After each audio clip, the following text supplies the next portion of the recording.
All right, I want to start with this Nick Fury deck. So we had played a little bit of this when Alter was the feature location, and I wanted to try it with it not being the case.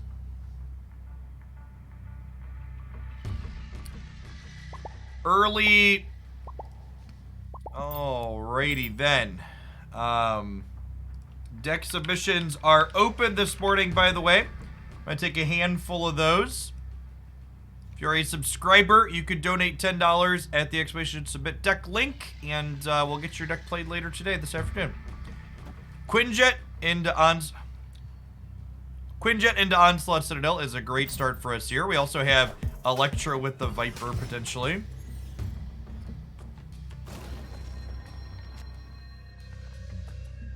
Hood is also not bad. What are we doing? I think we're just gonna Hood here, and then we'll probably Electro into Viper on the right.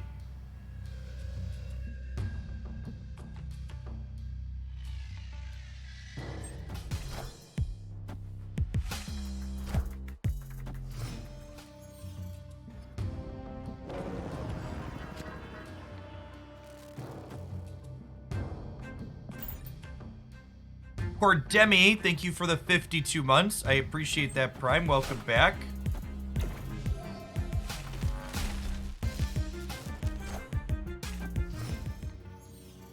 This is probably a great start for us then, huh? We get to send Electro across the way against their Bishop deck. I'm gonna snap them, I think. This might chase them out, but Bishop implies they're gonna want to play a bunch of stuff, right? So, making this Electro go to their side with the detrimental ongoing effect is huge here.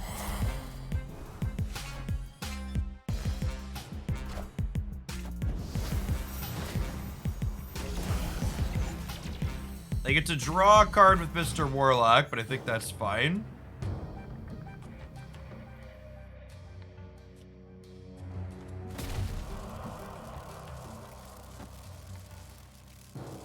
I think at this point, we could Agent 13 the Lechukagulya, right?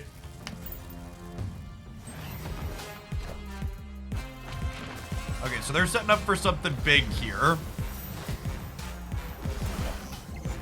Will they dig up this time?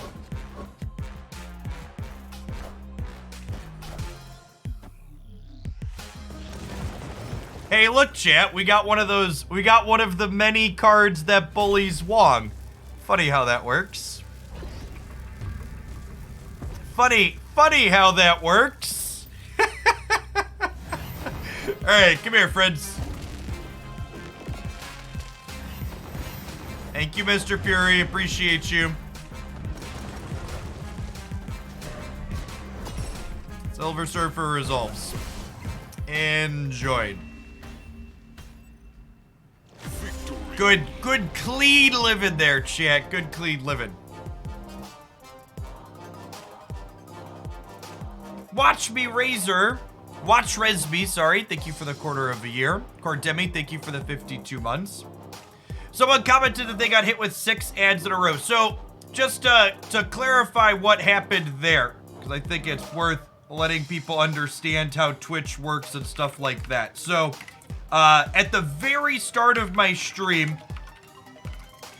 one second, writing a note. At the very start of my stream is basically the only time, you'll get hit with a large ad chunk like that. So, I have a contract with Twitch this month that I've talked about a little bit where I need to run 1 minute of ads per hour. And to kind of give myself a buffer room at the start of my stream, I game the system a little bit and I run 3 minutes of Twitch ads at the very beginning. It basically, so it kind of queues up a block. It kind of queues up a block it gives me so I don't have to run it exactly on the hour if I don't need to.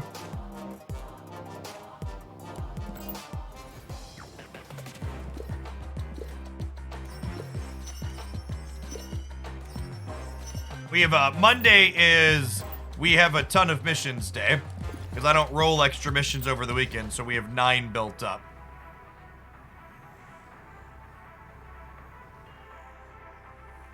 Yeah, Kilk's just gonna be some more flexibility during the day, so I don't have to worry about running them exactly on the hour if I don't want to. Do I play for fun on the weekends?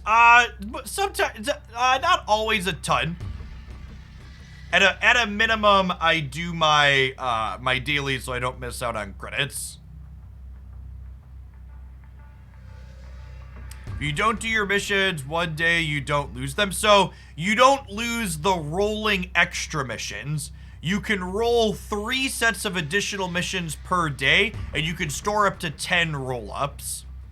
Kira, thank you for the 2 months of Prime. Welcome back. I like playing good into face down locations. Let's play him middle to start here.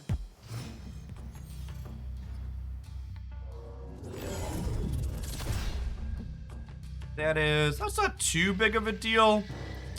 Okay, I think the way we're gonna be set up here now is we'll go Collector here into Electro into Carnage in the middle.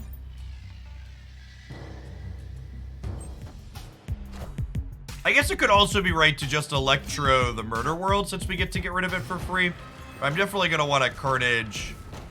I'm definitely gonna want to Carnage this. Yeah, I think I want to be able to play multiple things next turn. So I'm gonna go ahead and Electro into Murder World.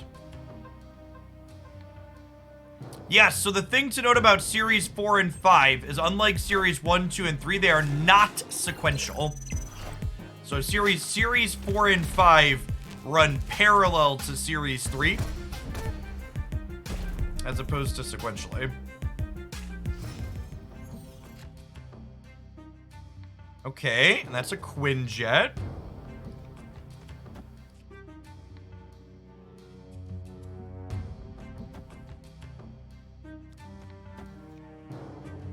Do I want Demon over here?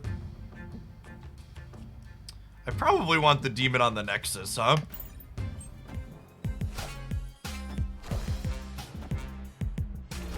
We could chill on the Demon for a little bit, that's true. Silver Surfer is not particularly exciting for us.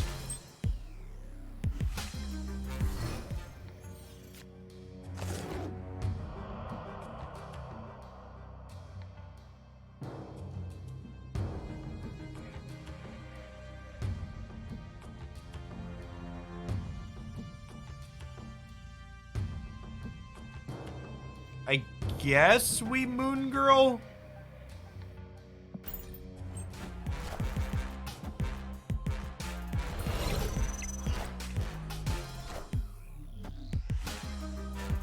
I'm gonna draw at this point. Or like Sentinel or Cable.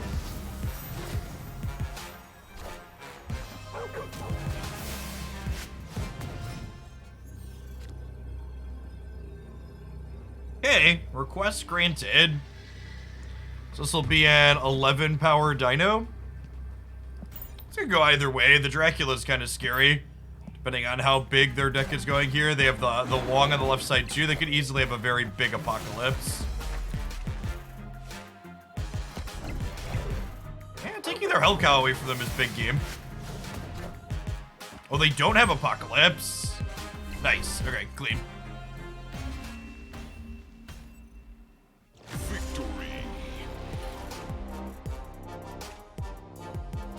Xanthias, thank you for the 39 months. I appreciate that. Welcome back. And Kira, thank you for the 2 months. Morning, good morning. I don't think there is a good replacement for Quinjet. It's kind of a unique effect, and I think this deck's probably a good bit worse without that unique effect, unfortunately. Lyocardia, thank you for the brand new Prime. Appreciate it.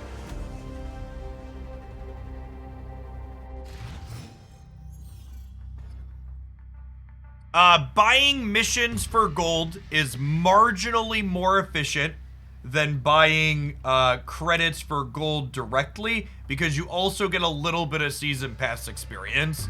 But I'd also emphasize that it's very, very marginal and I would just do whatever you enjoy doing more. I do both because I spend a lot, but if you're doing one or the other, there isn't really a strong difference between the two, I don't think.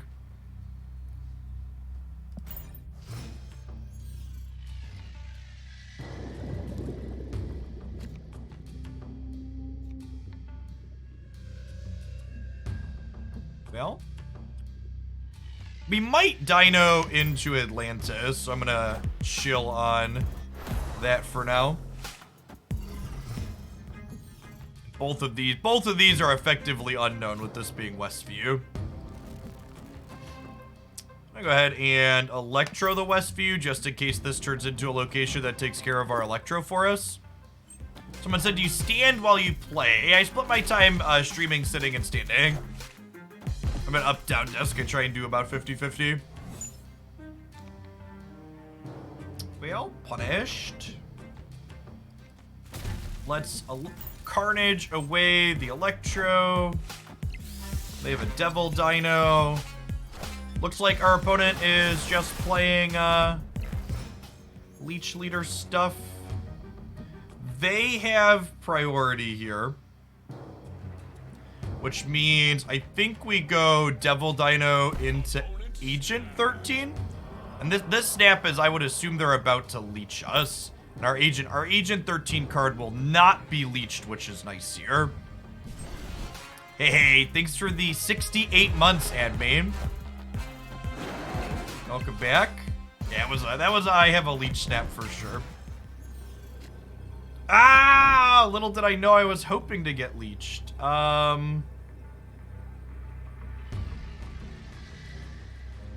So what's the play here?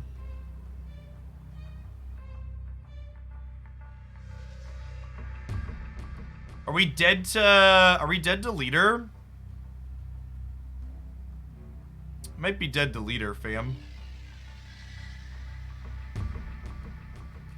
If I read Skull right and they leader right, they end up with plus 18 here, and we end up with plus 15 here, and then we lose, right?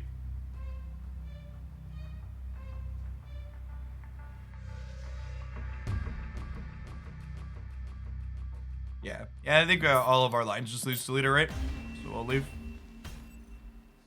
Escaped. Hey, MT Pool, thank you for the prime, appreciate the support. And Pandura, thanks for coming back for a quarter of a year.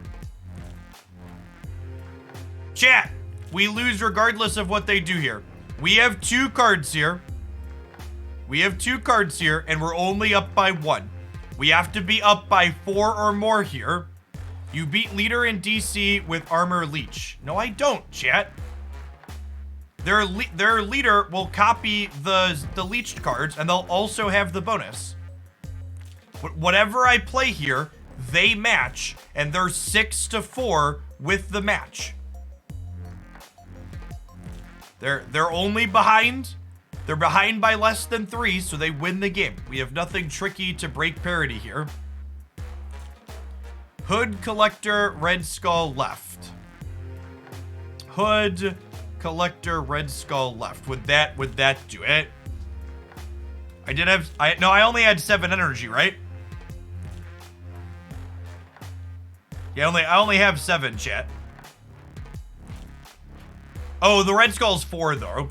If I went Hood, Collector, Red Skull here, that would... Yes, Hood, Collector, Red Skull left would beat leader left. Would it lose to anything else? Maybe that was good enough? Because they had 2 things on the left?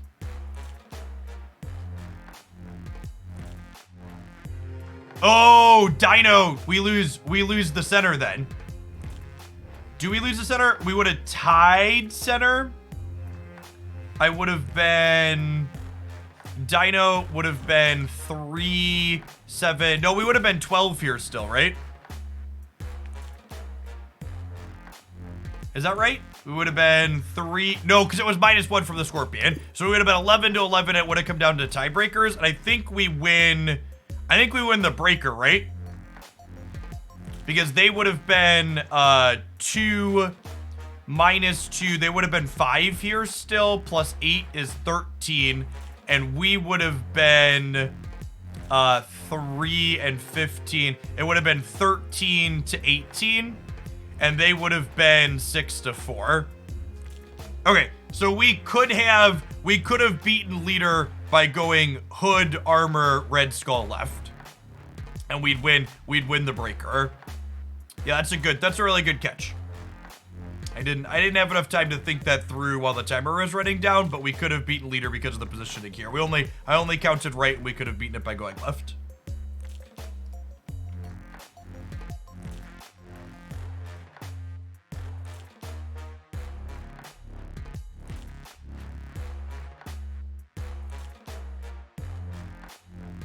Hey, Mr. Nasty, thank you for the 2 months. I appreciate that. Welcome back. Gap, thank you for the over 4 years. Good morning, good morning.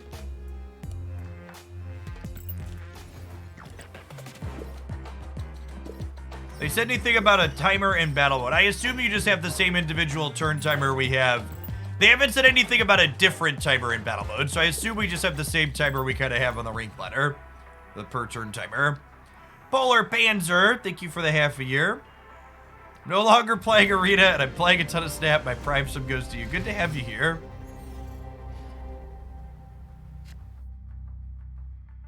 Violet Journey, thank you for the deck submission. Appreciate the tip.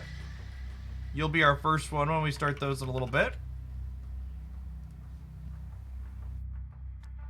Hood into Viper, sign me up.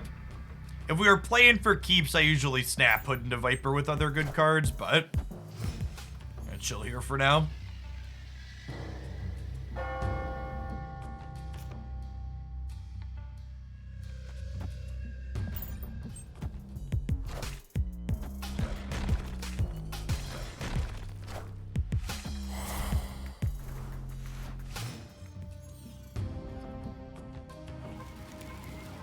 This just in.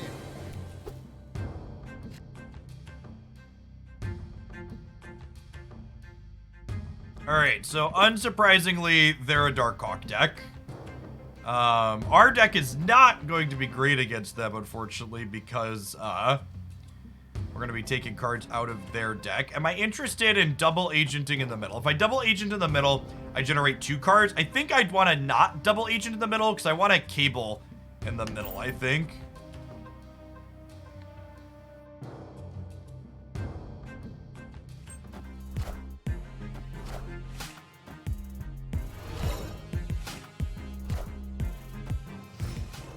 Daily Bugle always gives them my... demon without fail.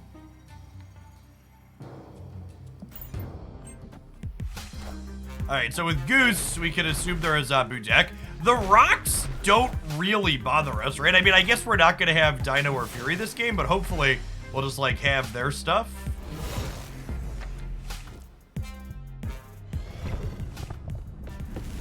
Okay, Shuri and Widow are pretty good ones. And we drew the Dino anyways? Well, that's sick.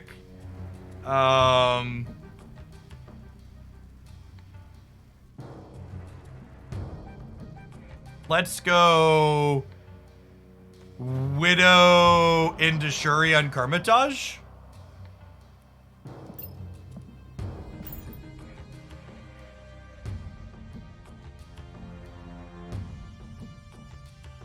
A Fight Merchant, thanks for ripping that Prime for the 2nd month. Welcome back. Appreciate the support.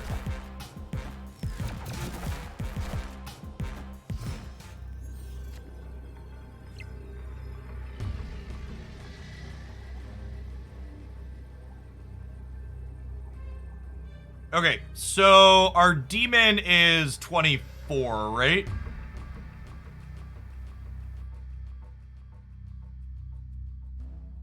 Our Hawk is not that large, though. What if we go Demon here, Drax here, Hawk here? I think I like it.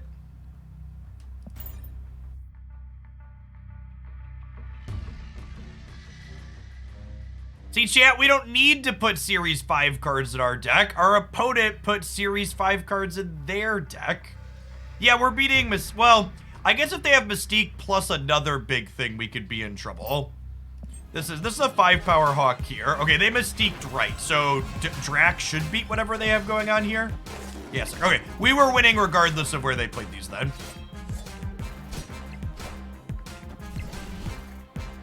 Good stuff. Clean game. Victory.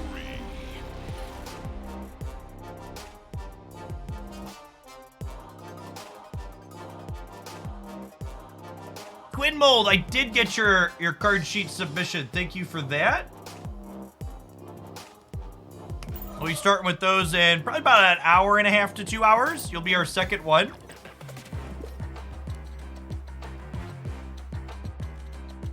Yes, Cable steals the opponent's cards, chat. It draws the cards out of their deck. Your opponent no longer has the card that Cable takes.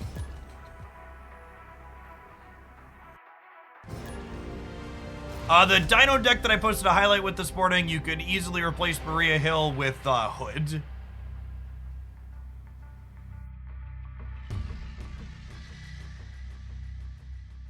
You think you should be able to see the card Cable steals from your deck? No, why would that make sense to do? You should have to play around cards that are in the output range of your deck.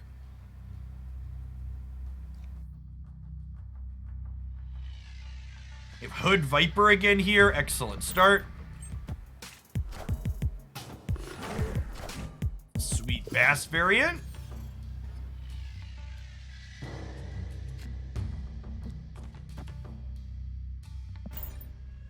Well, Viper the Hood across.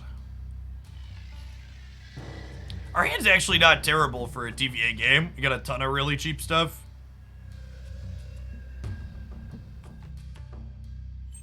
Janestown, thank you for the 2 months. There are no rank floors in Marvel Snap, no.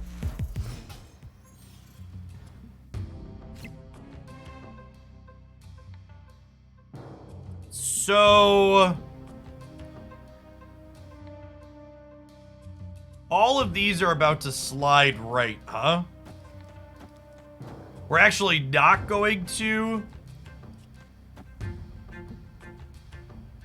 We're actually not going to be able to be in the Bifrost when the game ends, which is kind of funny. Hey, AT Gamer, thank you for the Prime. Appreciate the support. Time's up. Time's up.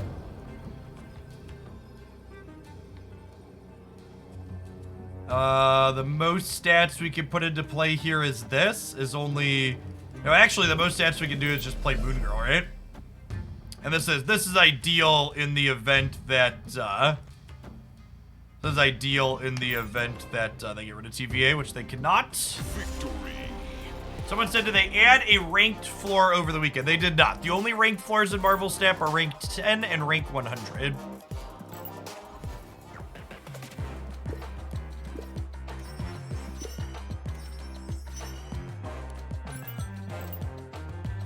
More missions! More gold!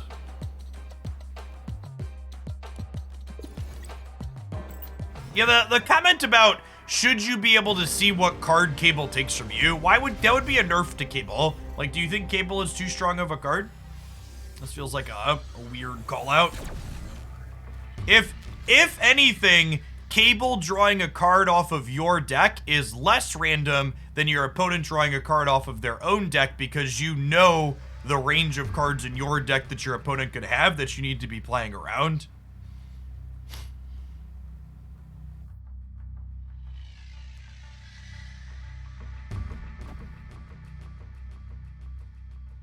Play Hood in the center here. I like playing Hood to face down locations in case something like Bar with No Name or Oscorp Tower flips up, for example. Although putting it into Mojo World when I plan to Viper is a little bit of a downside, but hopefully not too much. Our deck swarms the board.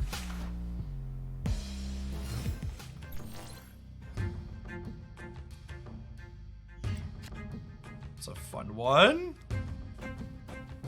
Stack the center up here. Yeah, sometimes Hood gets you into an unknown location with Space Throne, but Space Throne and Sanctum are like the only two that get you, and there's a bunch that reward you for playing it to the face down. I think it's definitely positive EV to play it to the face down location.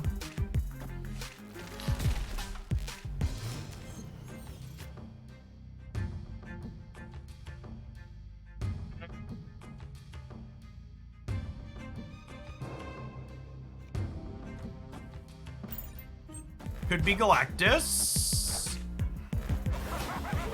Definitely Galactus. Okay, so we're actually in a pretty good spot against Galactus here, right? I get to go Electro into Carnage, clear these out. I'll snap them here. If they have their Galactus, they're feeling pretty good. If they don't have Galactus, we're not really gonna play a game anyways.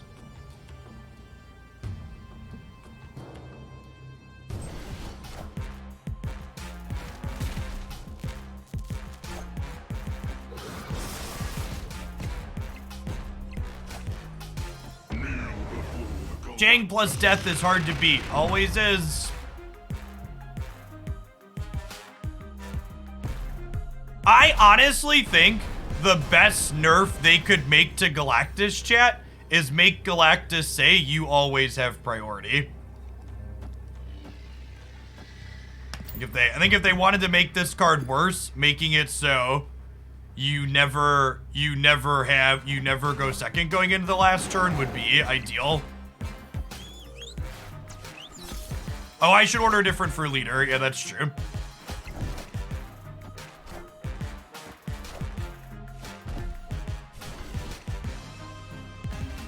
This deck is playing Shuri now, too. Yes, I talked about this. If you didn't hear me talk about how this Galactus change is actually a buff, you should check out my video, my card balance review video from last week, whatever it was. Yeah, this deck is now playing Shuri 2 even is... I would kind of be surprised if this card has her same stats and text box a month from now. Jin, thank you for the nice amount of months. I appreciate that. Welcome back.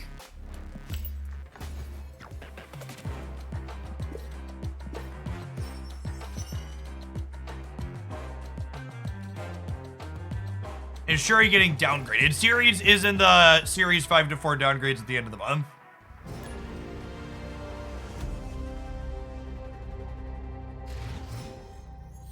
I'm gonna take 3 or 4 more viewer decks this morning before we're done.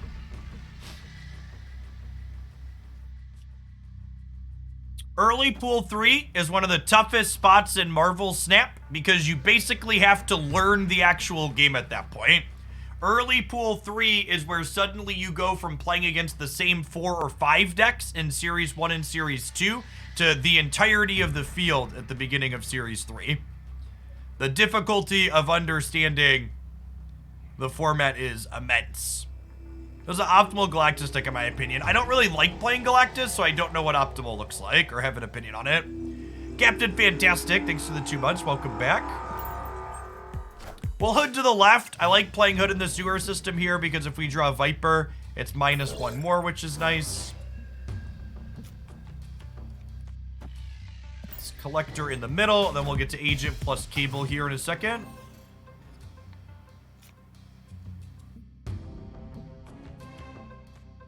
I'm gonna stack Agent 13 over in the... Maybe I'm not actually. Putting her in the sewer system is better if we draw Carnage, but it's worse if I draw Viper. We'll just play her mid for now then. So the 2 months, Lovejoy.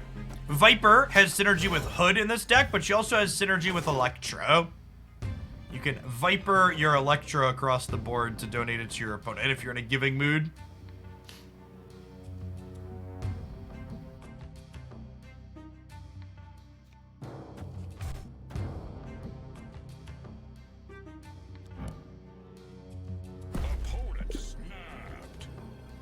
Snapping me. Is my hand good enough to stay through a snap to a turn 3 Zabu? Probably not. I'm not going to give them cube equity. I'll teach them if they should snap before they play their big play. Does Colossus ignore Viper? No. Sending something across the board does not count as moving.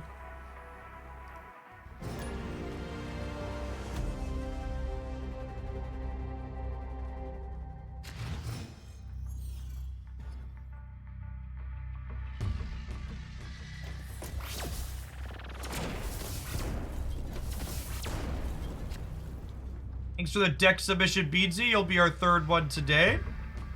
Opponent snapped. Flash, thank you for the 3 months. Appreciate it. Welcome back. I think with no Viper Hood, we should probably leave here, huh?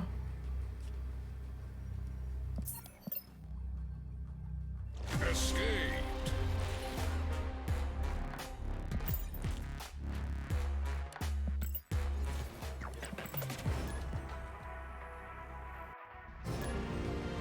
Galactus existing has really removed the novelty of World Ship.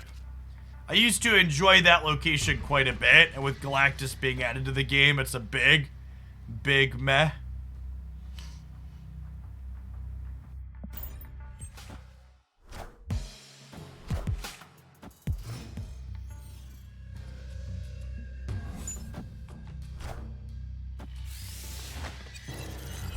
That could have been worse, I guess.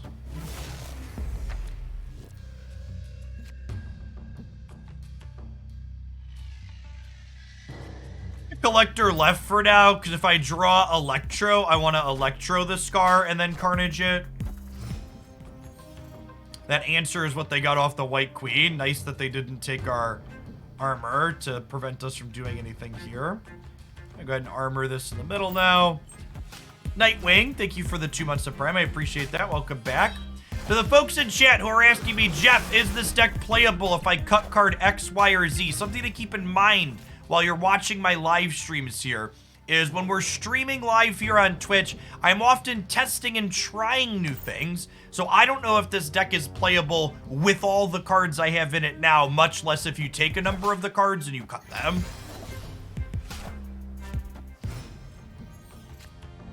If you're looking for deck lists to make cuts and changes from that in my opinion, seem reasonable, I would recommend checking out my YouTube channel, where I put highlights of the best things that we hit in a given week up there.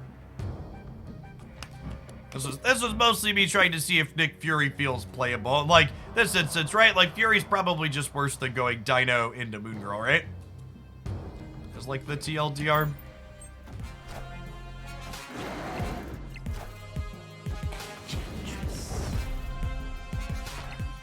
They just Enchantress after I Dino'd. That's good for us. And it added 3 power to the Arbor. Well, that's great. All right, well, we Moon Girl here, which adds 7 on the left, putting us up to 23. We do lose to Giganto left, is noteworthy here. Figmund, thanks for the quarter of a year. Welcome back.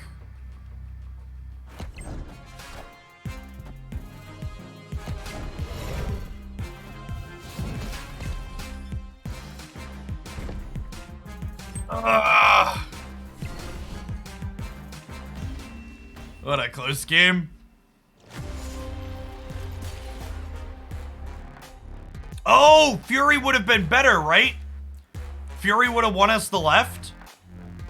He'd have been +3, right? Because I was going Dino into Moon Girl and not the other way, I should have played Fury. Yeah. Good show.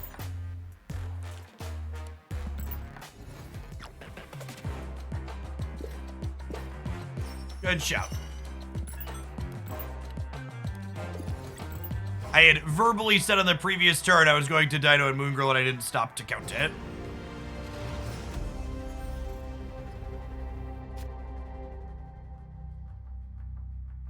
Can I play decks with Sauron? No, Sauron's the last new card I'm not buying on release. It's a very narrow, specific card. I'm planning to buy Shauna tomorrow and then every other new card right when they release from here on out. And I'll get Sauron when it downgrades at some point. CC Man, thank you for the third of a year. Welcome back. The last deck I played with Leech in it was the Moon Miles highlight up on my YouTube channel, but I don't play any like Leech leader decks. Like those decks are pretty dry and boring.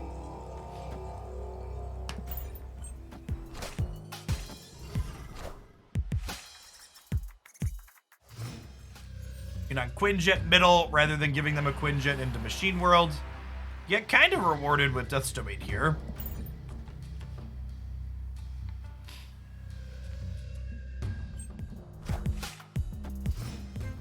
No collab. Thank you for the brand new Prime.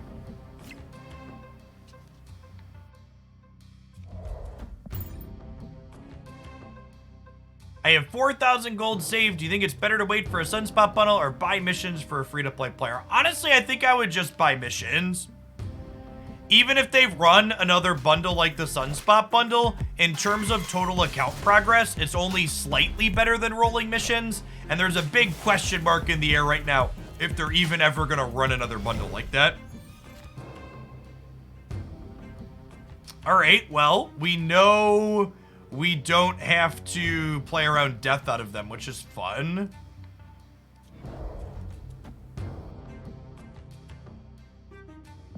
Opponent snapped. I think with their death, we can stay. I'm gonna chill. I'll ever buy ultimate variants from the shop? No, not likely.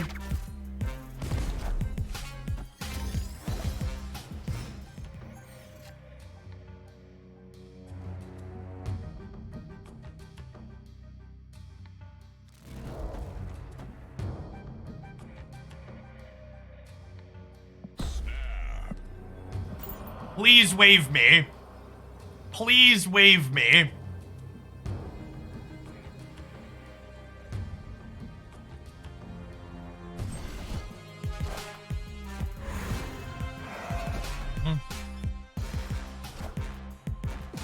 All right, chat, we got our wish. I think we're good to go.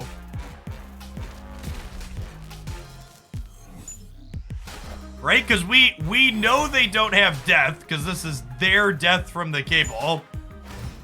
And they could only play one card because of Electro. Oh, do we just lose the leader? It's always leader, chat. It's always leader.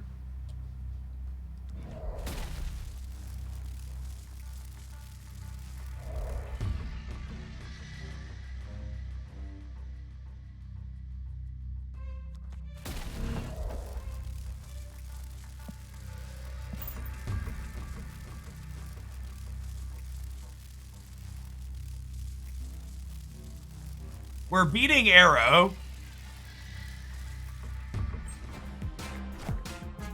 I still believe in heroes.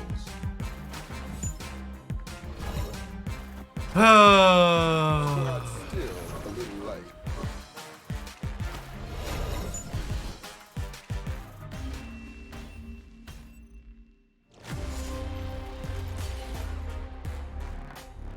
We should know that I mean, we knew it was leader. We were giving away cubes for free there.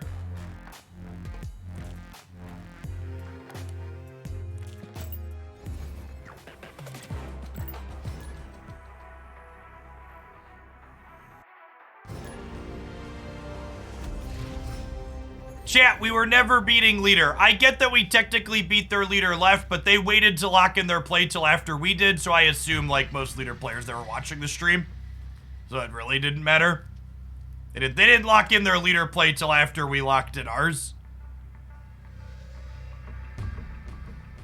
Yeah, leader is a very toxic, unreasonable design. I subscribed to Jeff and unlocked a Series 5 card in my cash. Coincidence? We'll never know. We'll have to have some other people subscribe and test it out. What's going on, Drunk Owl? Thanks to you over 3 years. Welcome back.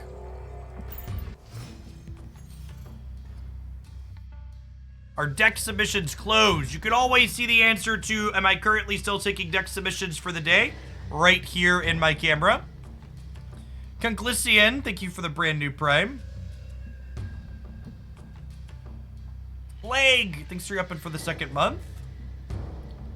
All right, what are we doing? I think this is a...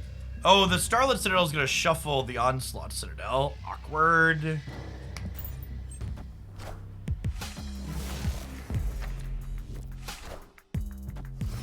Okay, well, we know they don't have a Zabu.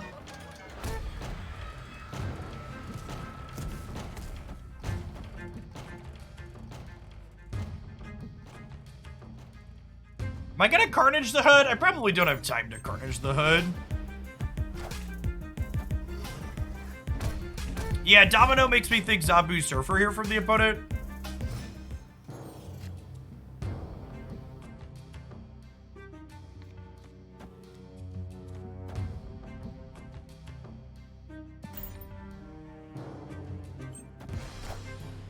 If you open a Series 5 card, it replaces your chance to have opened a Series 3 card.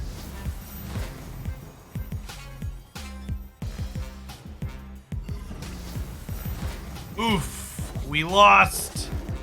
We lost the coin flip here, and they won the coin flip on where this was going.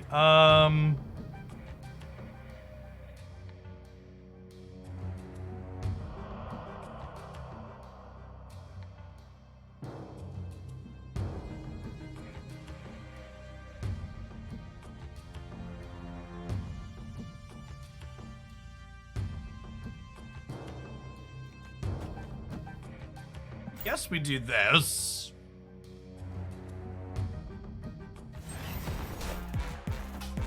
Marvel Snap does not have formal pity timers yet.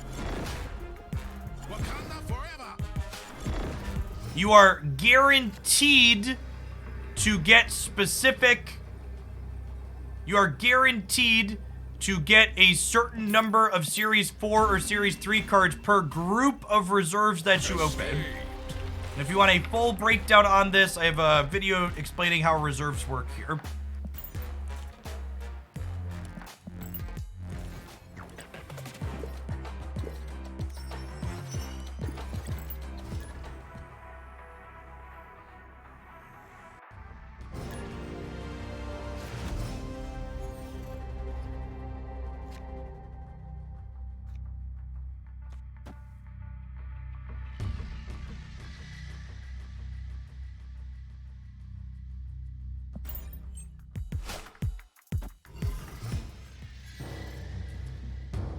My favorite part of explaining how the reserves work and then telling people, if you don't understand what I'm saying, go watch this video, is someone who didn't watch the video piping up and telling me that I'm wrong and don't know what I'm talking about when they're the ones that are wrong and don't know what I'm talking about.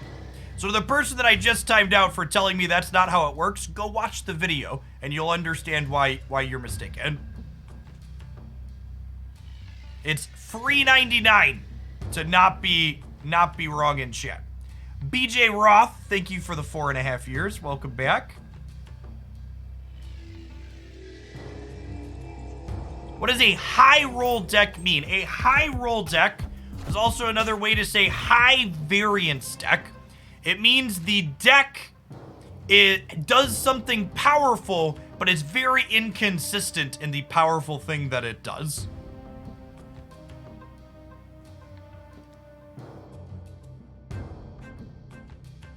I actually don't mind repeating myself. It's the people like the person I just timed out who like explicitly ignored what I've been repeating and asserted that I was wrong and didn't know what I was talking about. Those are the ones that get me.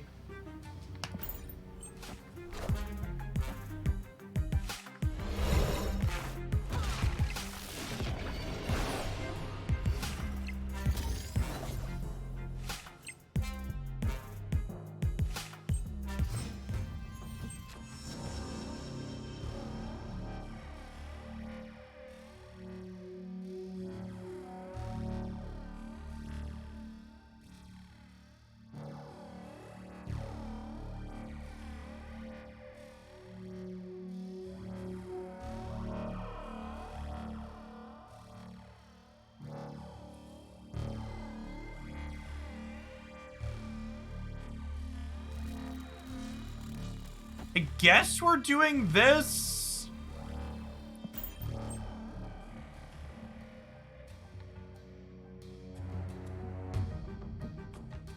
I think Mr. Negative is bad design space for Marvel Snap.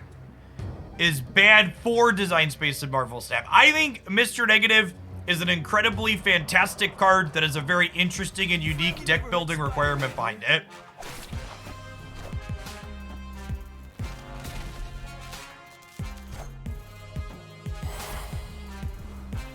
I think if Mr. Negative breaks something in Marvel Snap at some point in the future, they should consider adjusting him. But in the meantime, in between time, they should just not worry about it too much.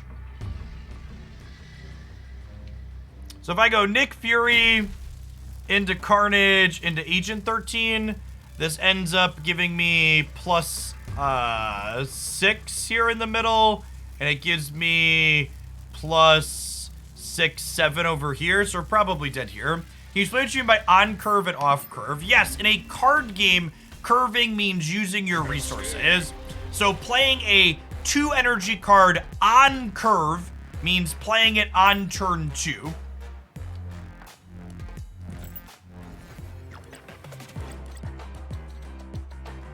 You're not a giant sea creature. Would you recommend holding your credits and cashes until the downgrade? I would recommend holding if you would rather open the cards they are downgrading rather than the other Series 3 and 4 cards currently available to you.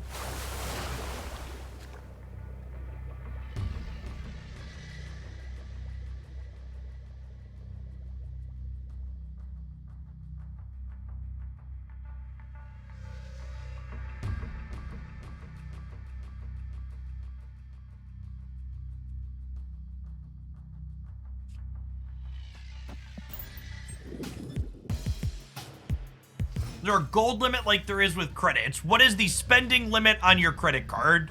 That is the approximate gold limit.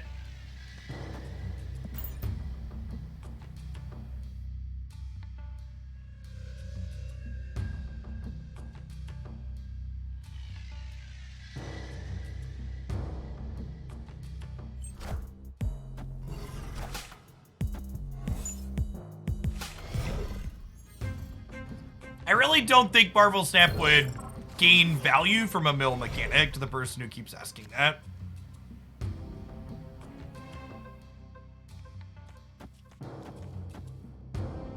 We do this, and we hope to draw our Carnage for the right here.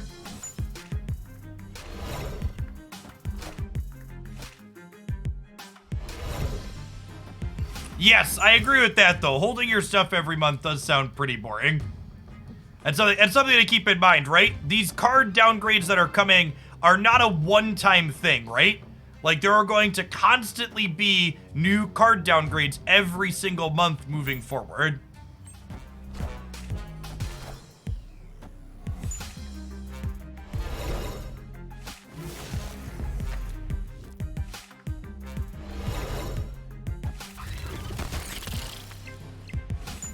All right, so they have another Brood. Rocket Raccoon got a little bit of value.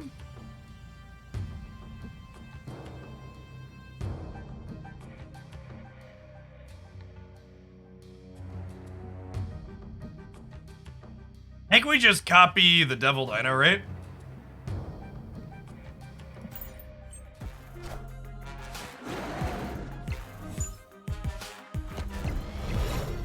And then if we draw Carnage, we actually get to Carnage the right this turn.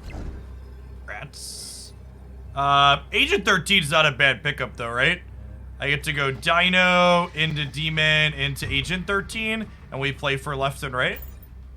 Or left and center, sorry, we punt the right.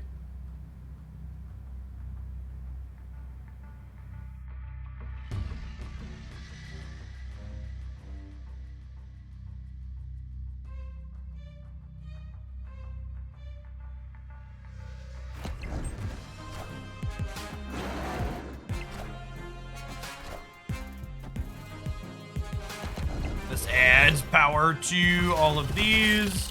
Do we beat a Surfer here? We do not beat a Patriot and a Surfer, unfortunately, by one point. Rough beat. We'd have actually won if we would have drawn Carnage, huh? If we'd have been able to Carnage here instead of Agent 13, we'd have been 14 on the right. That was unfortunately one of the bottom 3 cards of our deck. Oof. Why Electro? Electro works with Carnage and Viper, and it helps us curve out with Nick Fury. You can play Electro on 3, into Nick Fury on 4, into 6-drop on 5, into 6-drop on 6. Why not play Dino right where they are punting? So, this is a good learning moment. So, people are saying, why not play Dino right? Chat, you can't look back on a game that you lost and make a different decision after the fact based on what you saw the opponent do after the fact. So it was not correct to play Dino right at the moment where we were playing, because we didn't know which side they were playing Brood on and which side they were playing Surfer and Patriot on.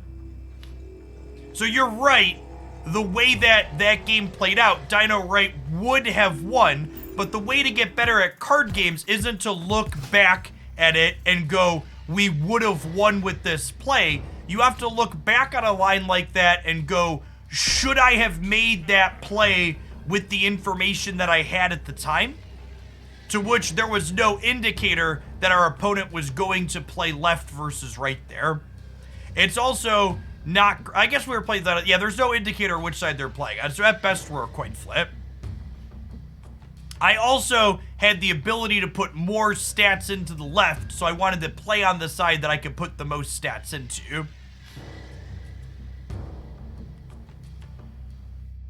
I think we leave when they snap, because Mindscape is real bad for our deck. We basically never win that. Escaped.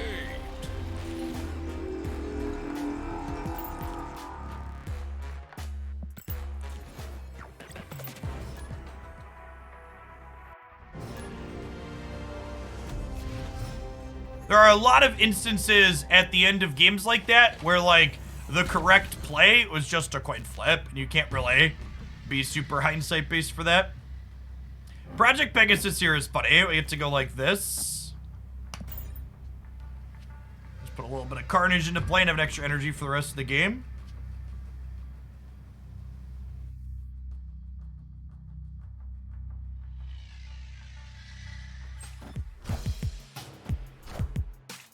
The right side did not have Sarah and Patriot. It had just Sarah. They played Patriot, Surfer, Brood, and Wasp all on the final turn of the game. You're correct that if the other side did have the Patriot, it would have been right to play right instead of left, but you're misremembering the board state after the fact now.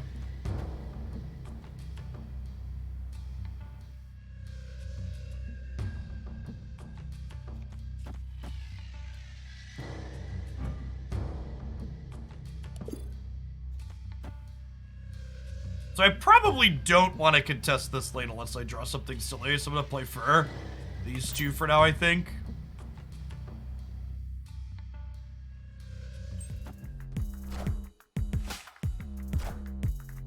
Won the gamble here with the cable, which is fun. Played rewarded for playing into the unknown.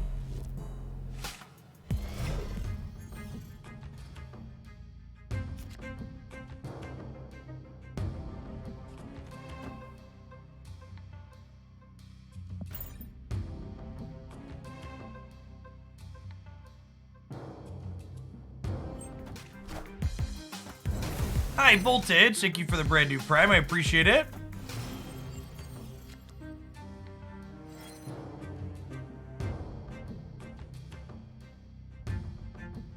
Oh, our hand is not great here.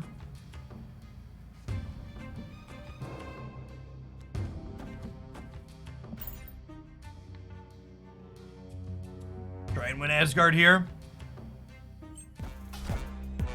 Our cards in the token shop always 1,000. Series 3 cards are always 1,000. Series 4 and 5 are more.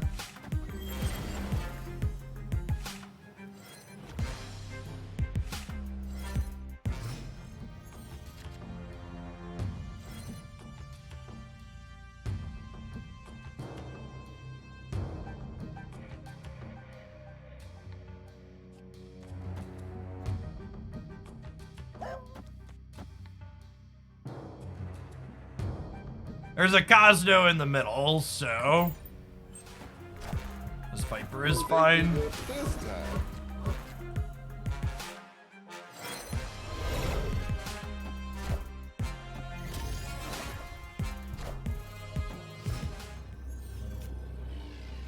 So we go Giganto left, Dino in the middle. This is probably good enough, right?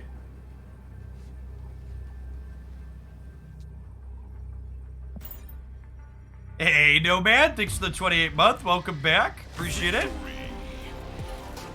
Pisnacchio, thanks for upping for the 2nd month. Good to have the old Magic players. Finally poke at some Snap-a-Lap and see what I've been gabbing about for so many months now. Nick Fury is cracked with a bunch of cost reducers. You're not wrong. That's why he was good with the Alter, right? Because Alter was like a super cost reducer.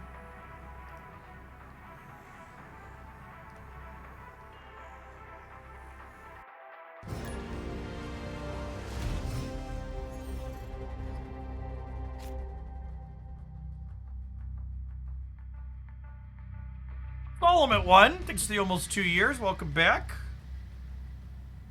This is a really solid Moon Girl collector hand here.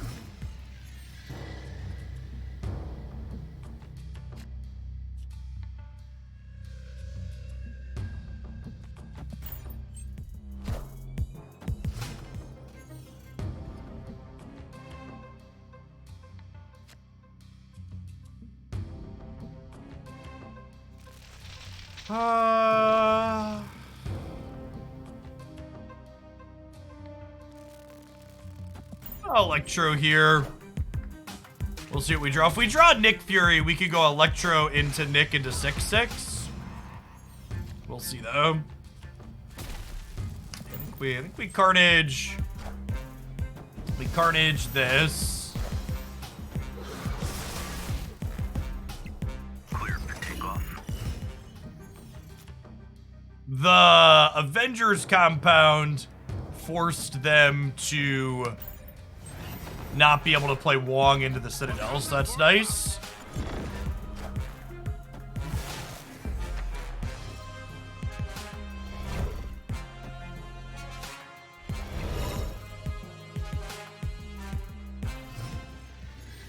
Opponent snapped.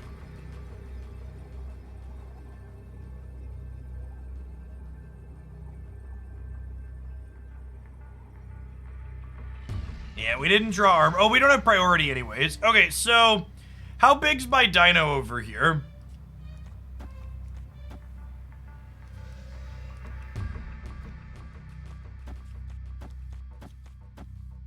If I do this, my Dino is...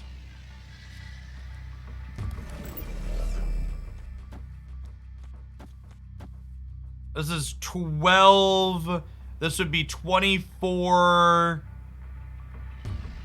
plus 7 is 31, 33, and they're going to 34. Yeah, they're gonna Zola, so I'm counting can we win if they coin flip and lose the flip? The answer is no though, right? Yeah, I can only get up to 33 here, which means we should leave. Yeah, so we never win if they Zola and the Zola hits Wong first. So I'm counting, can we win if we Zola and they Zola the Panther first? They'd be 34. But I believe we could only get to 33 here, right? Could we win middle and left? No, we're never beating 42 on the left. Is Lizard more right than in hand? Yeah, maybe. I guess it's worth 4, right? If I would have played double Lizard here and I play the Agent's middle, I end up with 4 cards in my hand, which is 16, 20, 23. No, it's still only 33, right?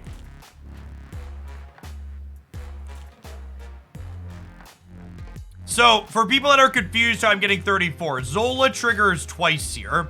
So it's sending Panther and Wong.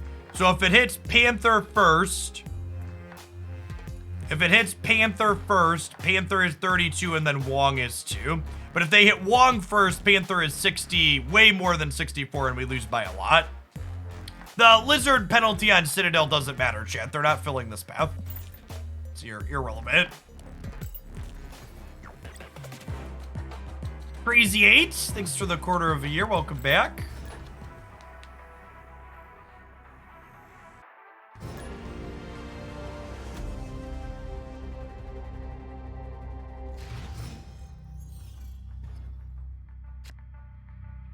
Whenever someone phrases a question, do you think they should do X that makes it cheaper and easier and faster to get cards in Marvel Snap?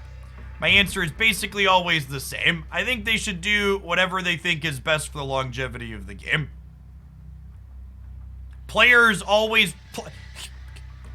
for every digital card game say they want to get everything faster and instantly, but then players also play less once they have everything instantly. So it's really a tight balance of figuring out how quickly can you give players stuff while keeping them engaged, while still having a game that people show up and play daily.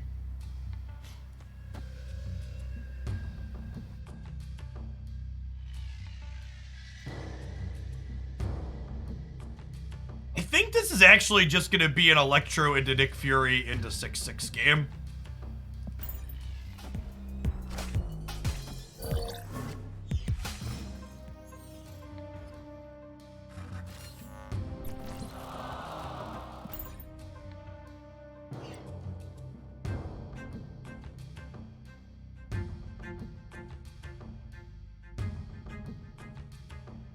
Oh, I've been meaning to try Lockjaw Surfer. Thanks for the tip, Terry.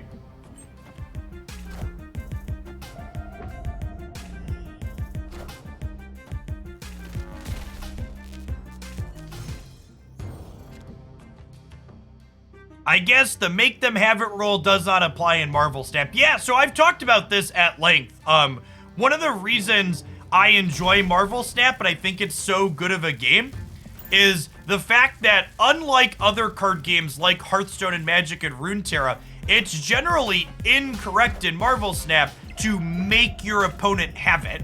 And the reason for that is your opponent is 75% to have whatever big payoff they are likely to have at the end of a given game. Odin gives us another 6 drops. Let's do that and take another roll here to see what we do on the last turn.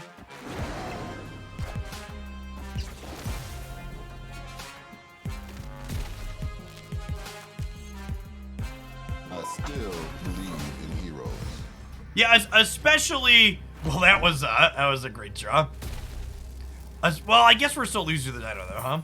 Especially when paired with the retreat system for loss mitigation, having to break that, oh, I'm supposed to make my opponent have it attitude coming from other card games is tough. Because in most other card games, you know, there's no, all losses are the same. I think this deck is probably not good, and I'm going to delete it.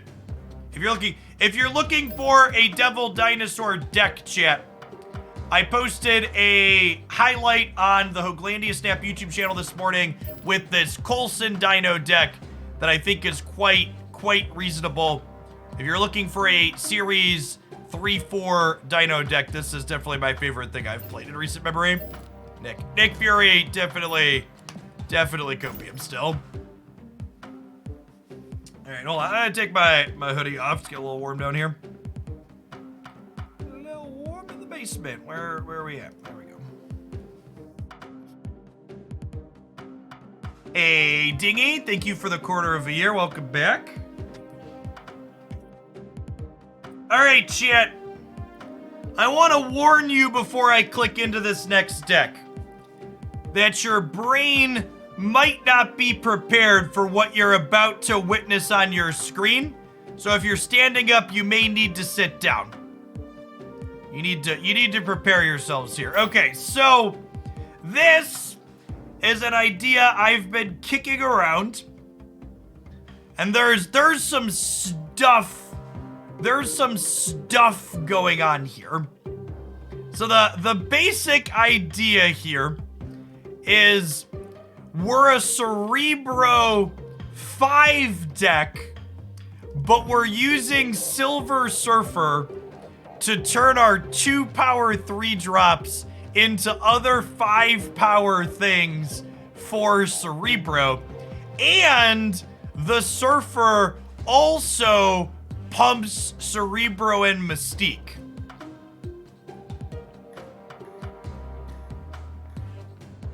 To give you some stats there.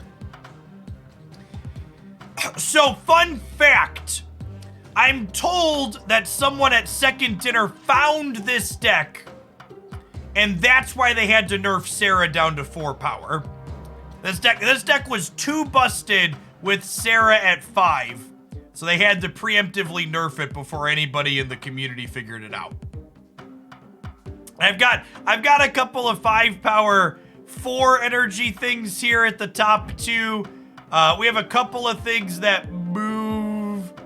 We have Nightcrawler. Is it just Nightcrawler? It might just be Nightcrawler. I said a couple. It's actually just Nightcrawler. But Zabu makes these cheaper too.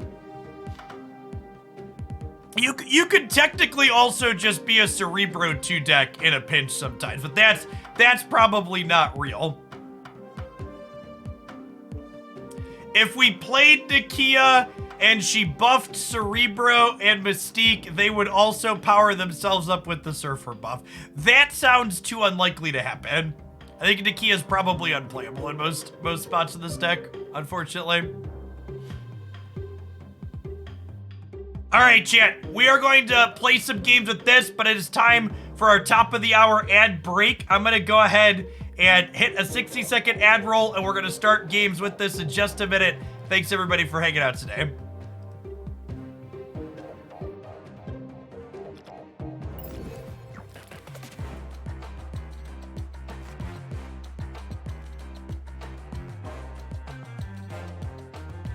Bum, ba-dum, bum, bum, ba-dum, bum, bum.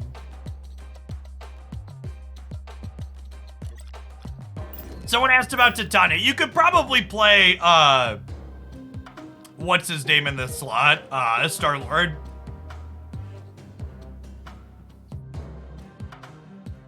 You need to be awake for this, man. There is a good chance we're just gonna sit here and spew cubes, but for the sake of science, I would like to play this for a little bit. We're also close to splitting Titania, chat. Like a Titania Infinite split. Star-Lord could be Cerebro 2 or Cerebro 5. That's true. That's true. It's multifunctional.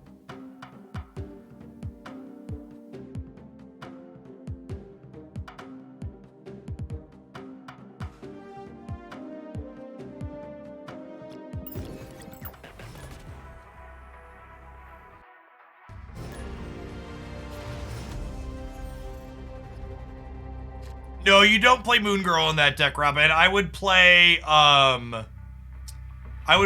in that slot, probably, if I was missing Hill.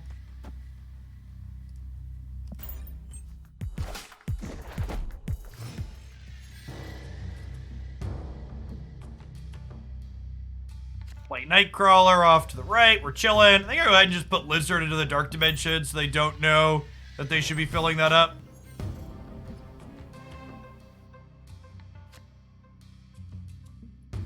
Zabu in the middle.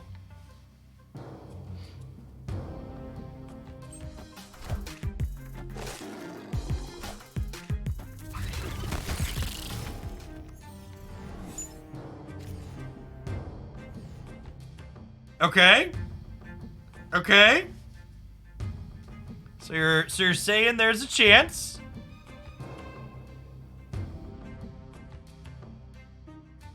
Am I also brooding this turn? I think I'm also brooding this turn.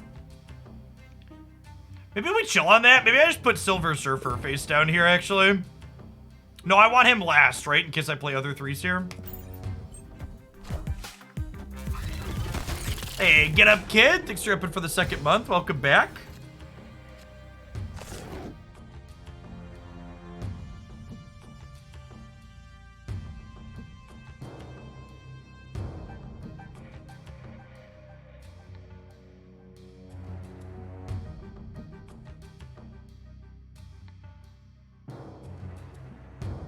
Okay, so I think I play Mystique face down. I move Nightcrawler to the middle. And then if I draw Cerebro, we could go... No, wait. Hold on. Wait.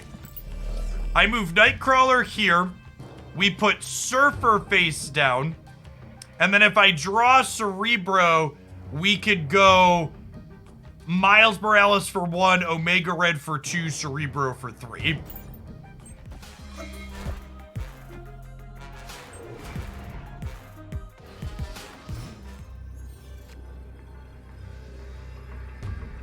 Never lucky rubber ducky. Why move Nightcrawler this turn? For the reason I just said. If we drew Cerebro, moving Nightcrawler makes this cost 1, this cost 2, and Cerebro costs 3.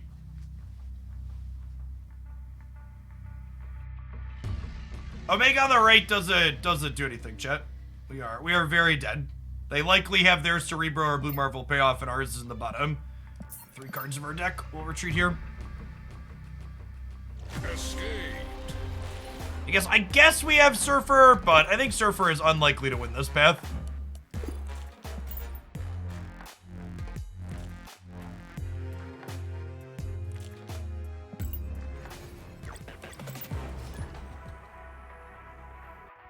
I don't think Omega is likely to win either of those.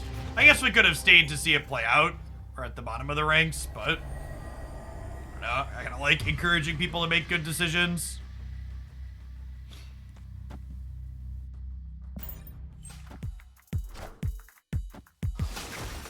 This is actually the best card Iceman can hit for us because Miles Morales' cost reduction beats everything else. So if we move Nightcrawler, this will cost 1.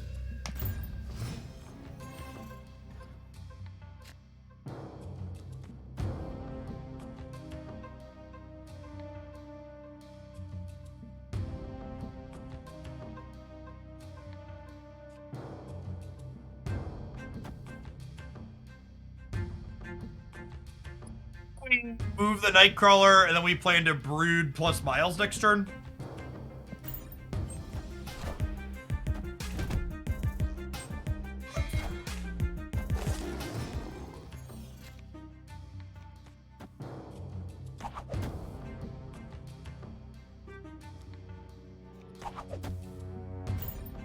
So Brood will die, but then Miles will be here. We have a date for when cards are downgrading. January 31st, yes.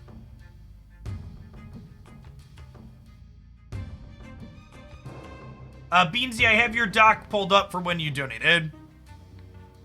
Someone asked, do you plan to do the Cerebro challenge other streamers have been doing? No, that doesn't sound like particularly great content. I'm glad you're enjoying it for other people, but plenty of people have done it. That doesn't really sound like something I'm interested in doing personally. You already play a wide range of decks here. I don't really feel like artificially inflating it with other things. My goal when playing things here on the channel are to do things that have repeatability for people at home.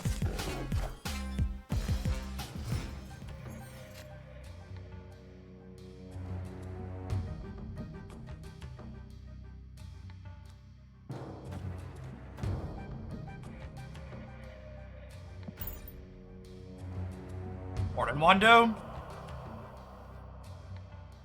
The Cerebro challenge is something that another creator did where I think they tried to win games with Cerebro 1 through Cerebro 10 or something. You think Shuri is too strong? I do, yeah. I think Shuri should probably be on the... I would be shocked if Shuri wasn't on the watch list. 0 through 10, sure. There's not really a functional Cerebro 0 deck, though. And part of the thing with stuff like that is, like, you're not even gonna get good games for a lot of it. Like, if your goal is to just get wins, some amount of the time, your wins are just gonna be your opponent retreating because their deck wasn't functional or you hit good location variance, right?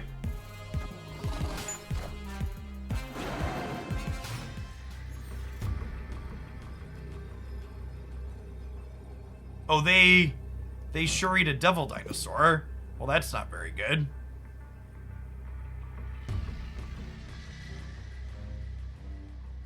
Well, this is suddenly very winnable.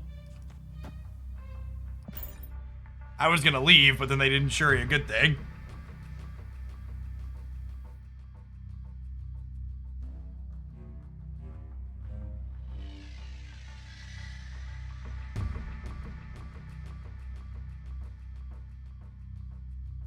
How would I nerf Shuri? I don't know, that's not my job. I don't get paid to balance Marvel Snap cards. Marvel Snap design team has a lot of great people and a lot of great game designers. I'm sure they could come up with something.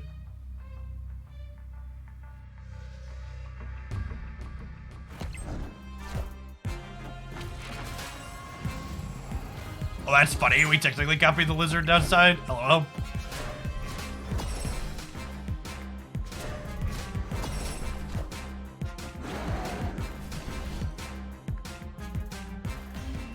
We won the tiebreaker. Victory.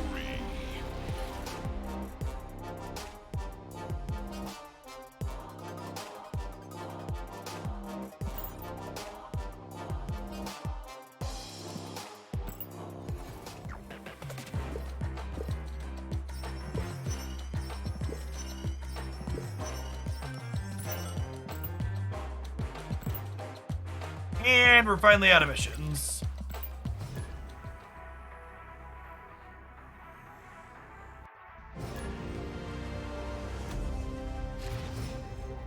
I would ask the folks in chat that are now speculating on Shuri nerfs to please take your speculation somewhere else. I really don't want chat cluttered by that. Thank you.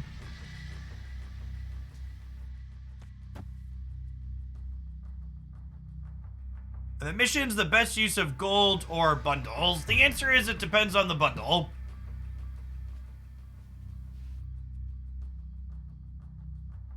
How long until I have a full collection again? Probably like the end of February or so. It depends on what bundles come out in February. If they give us a good bundle at the start of February, I should get collection complete around then, especially with Scroll downgrading. I'm missing Scroll and Sauron, but I'm planning to buy every other card from here on out, so it's basically just when can I get an extra 6,000 tokens to pick up Sauron.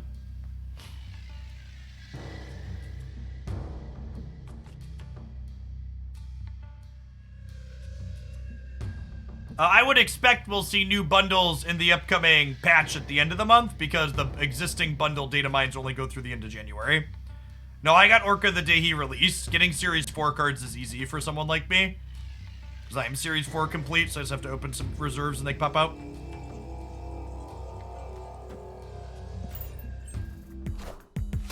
Rojo, thank you for the 19 months. Welcome back.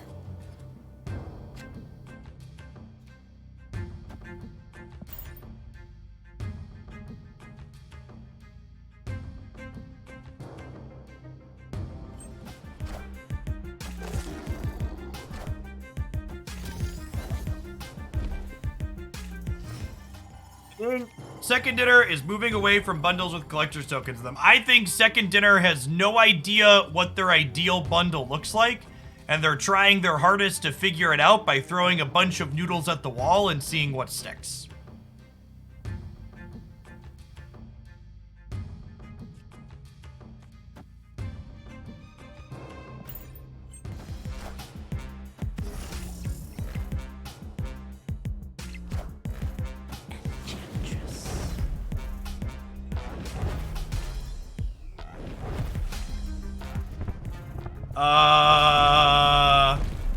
Okay. Yeah. That is a legal play that you are allowed to make. Okay, so I'm gonna Mystique, copy the Cerebro. We'll move the Nightcrawler, and then next turn I'll get to go Surfer into Miles into Titania.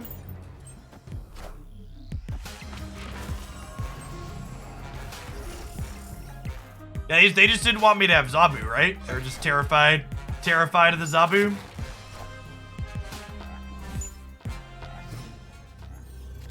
Okay, so we notably do not have priority here, which is a good thing. It means because we're going second, we don't have to worry about our Titania getting taken.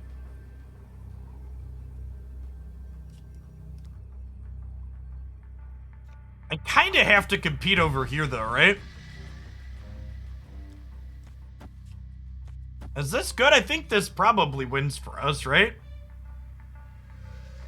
These are 18 here, so we're going to 21. And then I am going up to 2 in the middle. Is Brood Surfer just better? It is, isn't it? Yeah? Yeah, Brood Surfer's better. This gives me... Yeah, this puts me to 21 over here. This means I can't play 0 in the middle for breakers, right?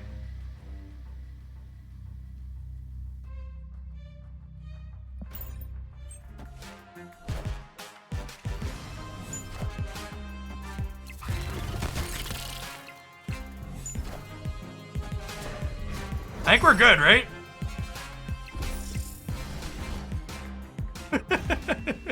Alright. Red Skull. Red Skull means we're good.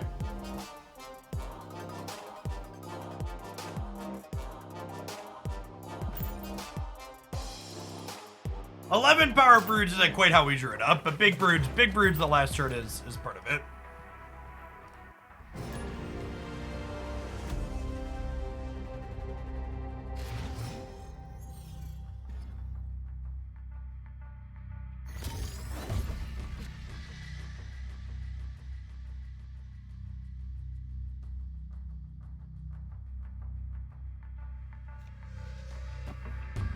Is Zabu deck still good without Darkhawk or Drax? The only Zabu deck I really like that doesn't involve Series 4 or 5 cards is the Ghost Rider Zabu deck, Ghost Rider Dracula. Hey, RST, thanks for the 2 months, welcome back. And Just JJ7, thank you for the brand new sub. What's going on, Rojo? Appreciate the 19 months. And Orange Crush, thank you for the 5.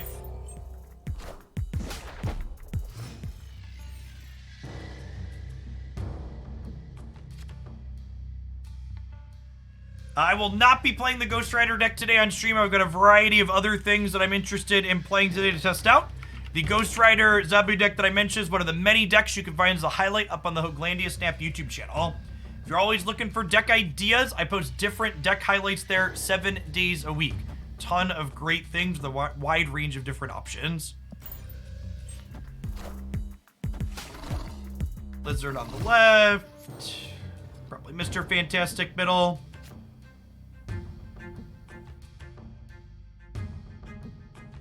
With Kiln flipping up, I'm actually going to Cerebro on the right to start here.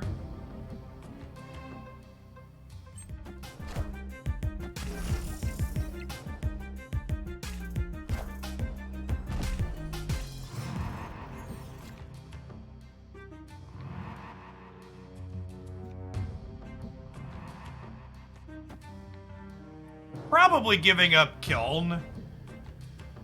Do I want to play cheaper Miles next turn? Yeah, I think so.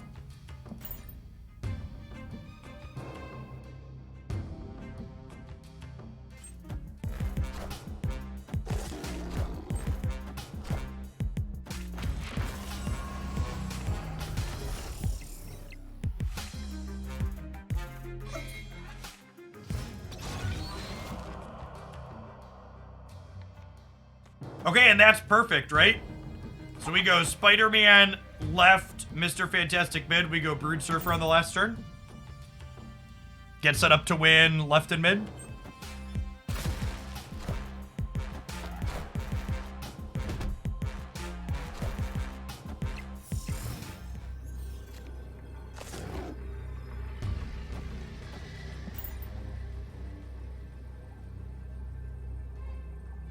This will give us 9 times 4 or 36 in the middle, and they're getting -3. So we're actually beating a Taskmaster here because they're only going to be at 34 to our 36.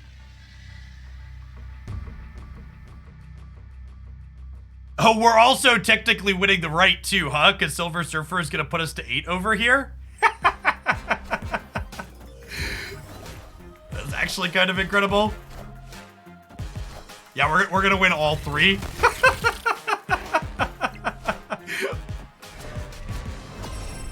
Just like we drew it up, huh? Victory.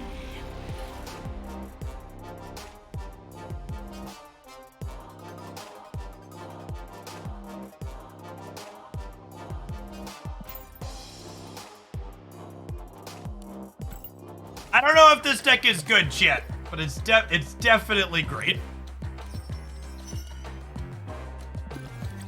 I posted this one in the subs Discord over the weekend, and a few people said they were playing it, and it was fine. So, we'll jam on this for an hour or so, and then we'll switch over to some viewer decks here in a little bit.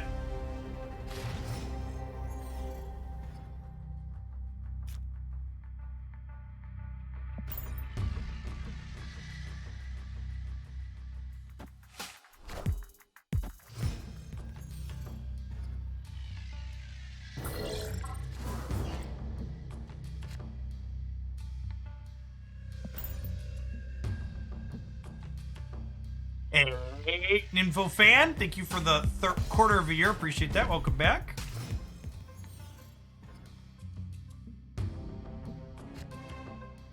Yikes. Okay. I guess we'll Zabu.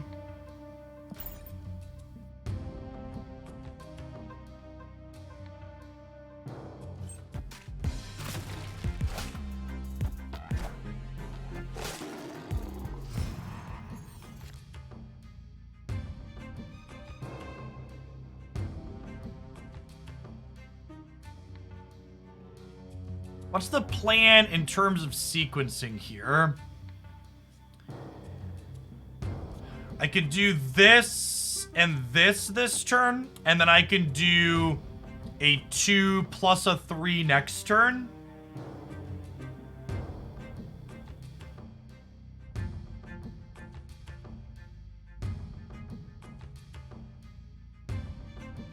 Do we want to Omega into Hobgoblin? That's an interesting thought. Yeah, I could see that being the line. We, like, play these here, and then we Omega on the left. Or Hobgoblin on the left? I don't hate that.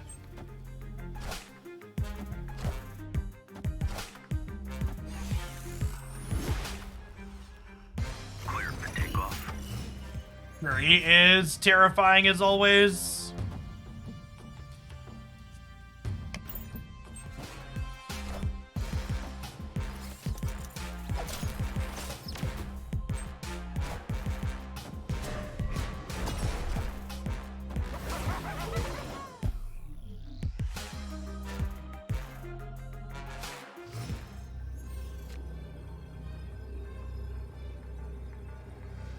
I believe we have unfortunately died, chat.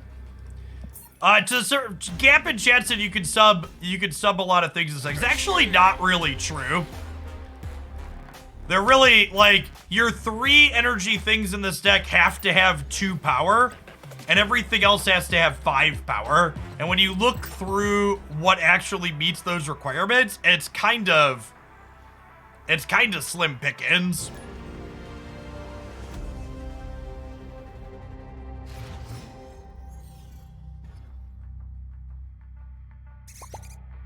Opponent snapped.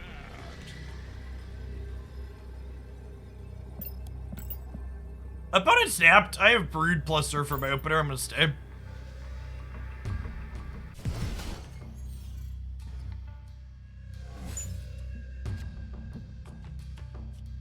I'll play Lizard on the right, because they're least likely to play into the unknown location, he says, as they do exactly that.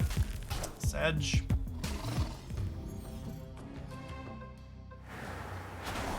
Perfect! Nailed it, just like we drew it up, Chip.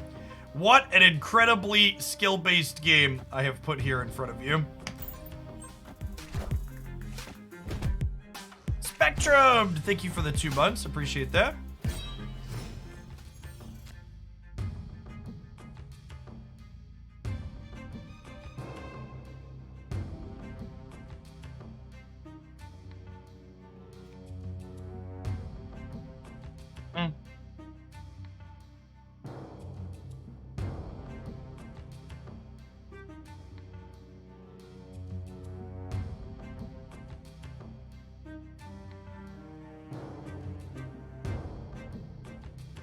How do we want to sequence here? I think it's just Cerebro. What if I do this? No, that doesn't work.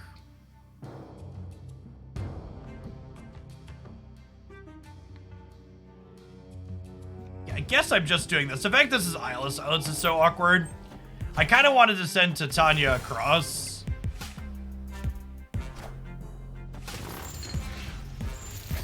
Okay, so we're punting the center then. Do I need Mystique to win this game?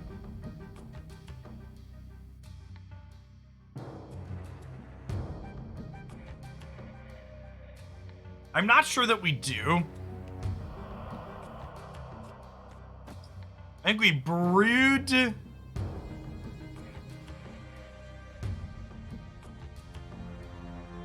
Into Nightcrawler mid, and then the last turn is going to be like Surfer plus something else. Actually, I could just Titania mid for tiebreaker, right? Is fine. And then on the last turn, we go Storm into Surfer. Although I guess Storm here breaks Lizard, potentially. We go Zabu into Surfer. It's fine.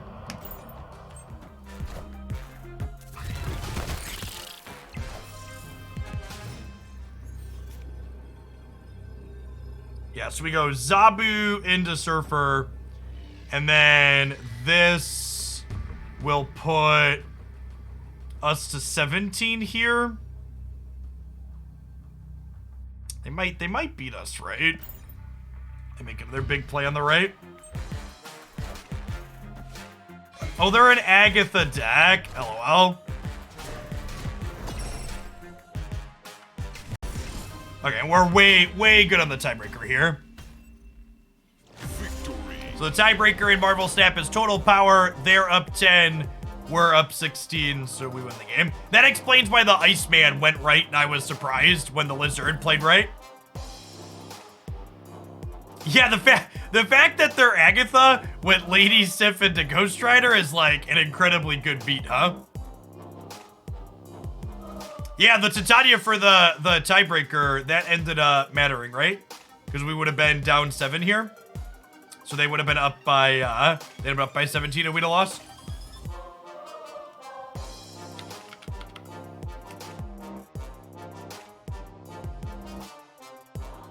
Hey, Wicked Sin, thank you for the brand new Prime, appreciate that. And Spectrum, thank you for re-upping for the 2nd month. 1 boosty off of a split. Agatha moved the Vision. Yes, that would have been Agatha moving the Vision.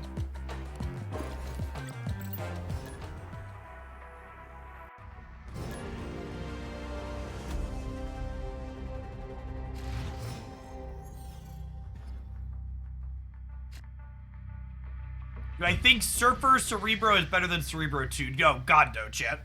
I think this deck is a funny deck building exercise that's probably not very good. Any null decks viable without Galactus? Not that I've played.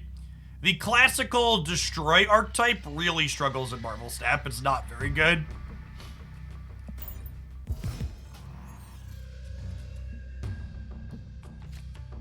If you want second dinner to do more $5 bundles, make sure you open your wallet and buy the $5 bundle.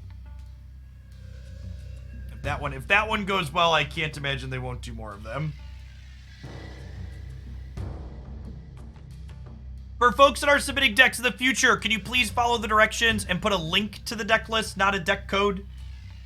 Really kind of helps me stay organized. The last 2 folks that donated didn't give me a Snap.fan link or another community site. It's kind of just hard for me to keep track of them when they come in that way.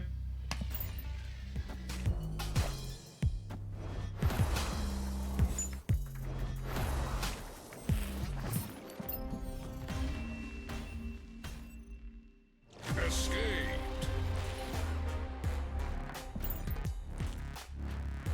Hey, we got Titania boosters, so it's not all a bust.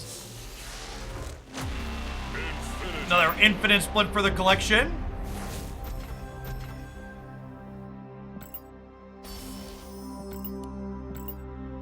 If you're hearing $5 bundle and you're thinking, Jeff, what is that and when that's coming? That means you're not subscribed to my YouTube channel where I cover all Marvel Snap game news updates and things like upcoming future bundles. Be sure to check that out for a full breakdown of what that is and when it's coming.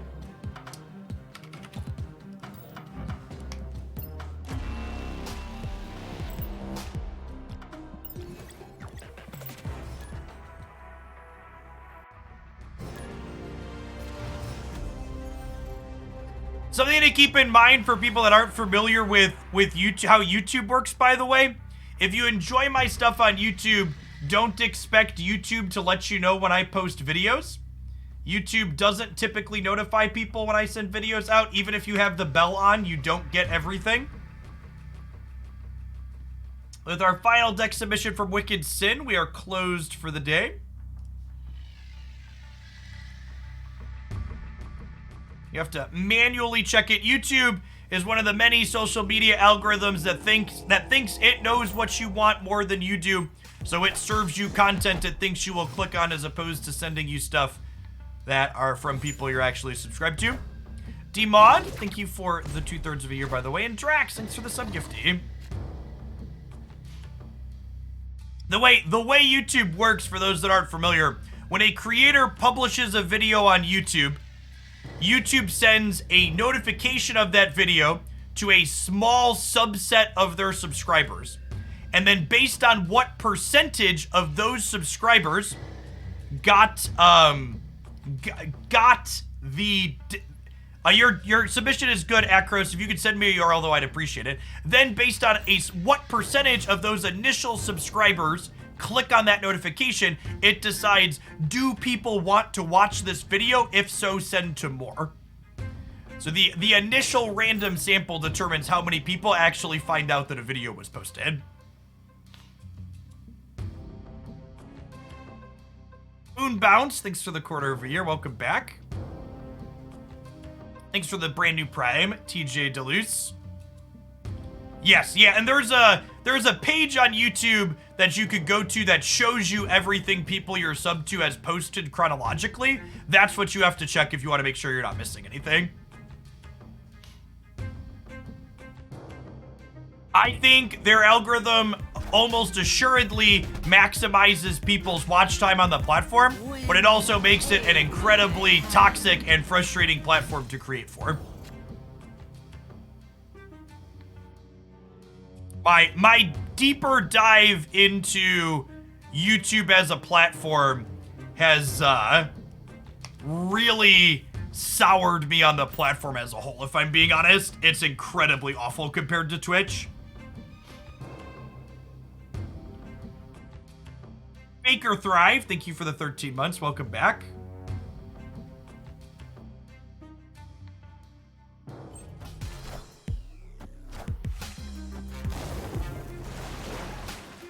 So now the flooding's gonna change. Flooding ends up right, okay.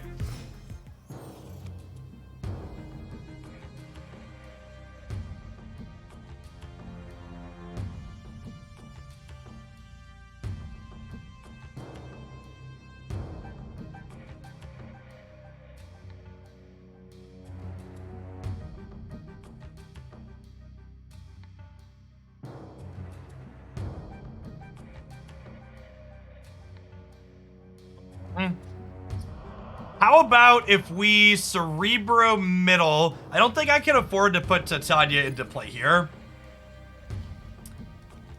What if I Cerebro middle and then we Brood Surfer on the last turn, huh?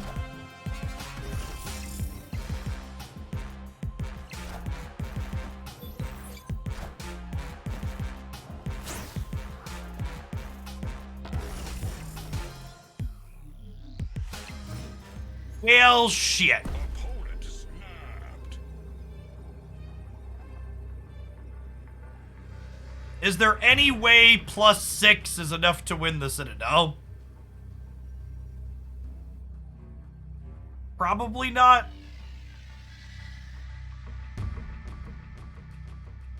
Yeah, the fact that they rogued into the Lizard Path and won is a little brutal.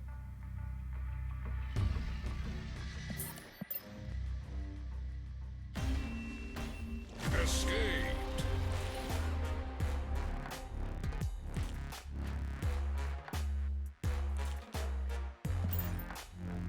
Hey, thanks, Akaros. Appreciate it.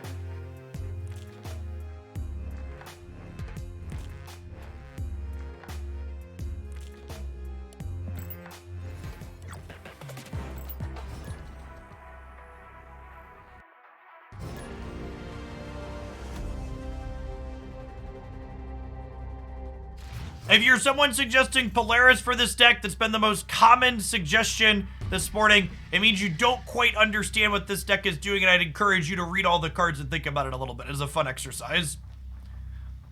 It's the best and strongest Surfer deck, in my opinion. I am partial to the Sarah Surfer builds.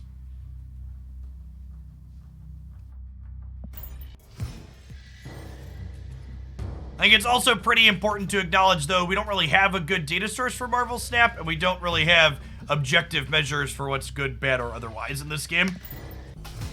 So take most things with a grain of salt.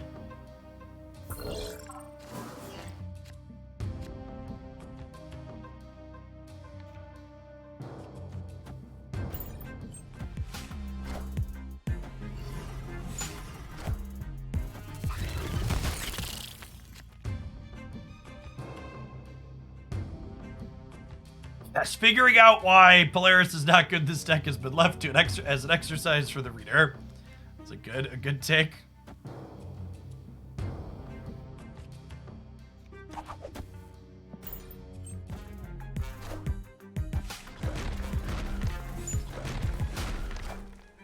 I have a Mr. Fantastic variant. I really just don't like it. I'm not a huge fan of any of the Mr. Fantastic variants.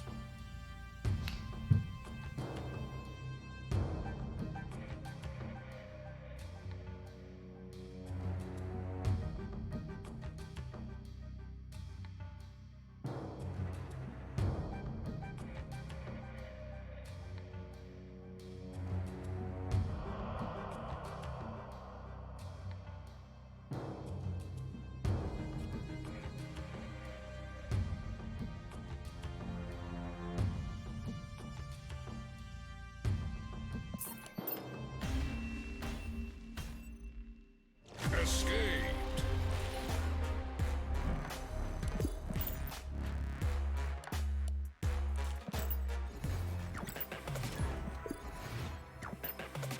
They have not deterministically said one way or another whether or not they'll return to doing collector's tokens and bundles.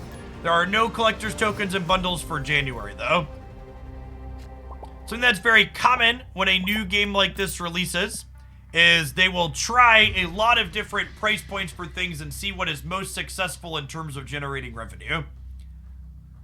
So I would assume that they are trying a bunch of different stuff, and we'll get repeats of things later on.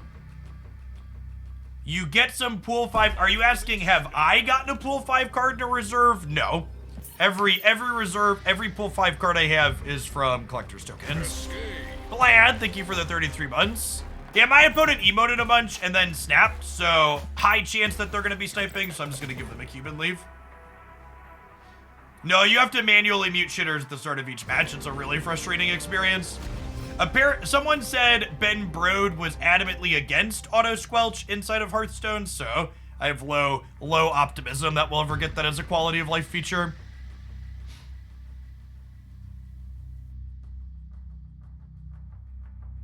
Yes, I honestly wouldn't be surprised if that's the case, Targan. Putting gold bundles out with tokens in them encourages people to hoard gold, which is probably something they don't want. Obviously, it's not definitive one way or the other, but I wouldn't be surprised if that's part of what they don't want.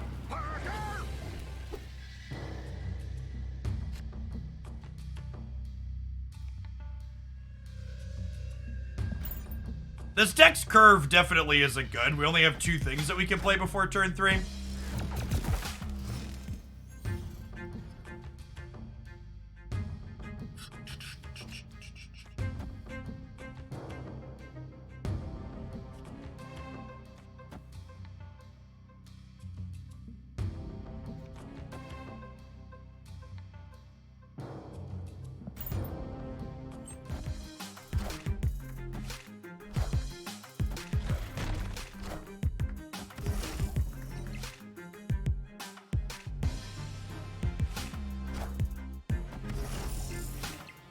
All right, well, the good news is we can play Titania out here at least, because their center location is full.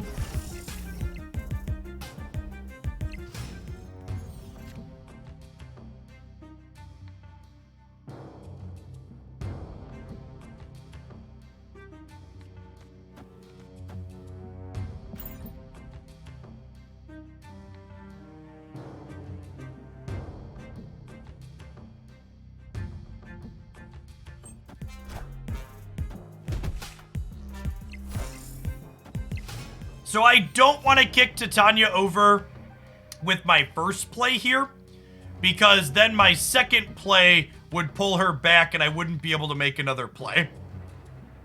So I want to Zabu this turn to kick her over potentially. This gives them a window to be able to fill this before I do it. But if I would have gone Titania into Mr. Fantastic, I could only play one more card here. There could be merit to doing that anyways, just because it could be okay, but I think I like this line.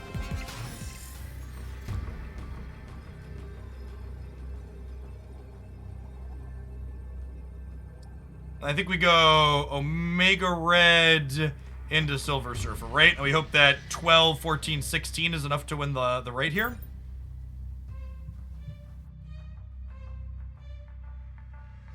They have Shang-Chi. Yeah, but Shang-Chi doesn't really bother us, right?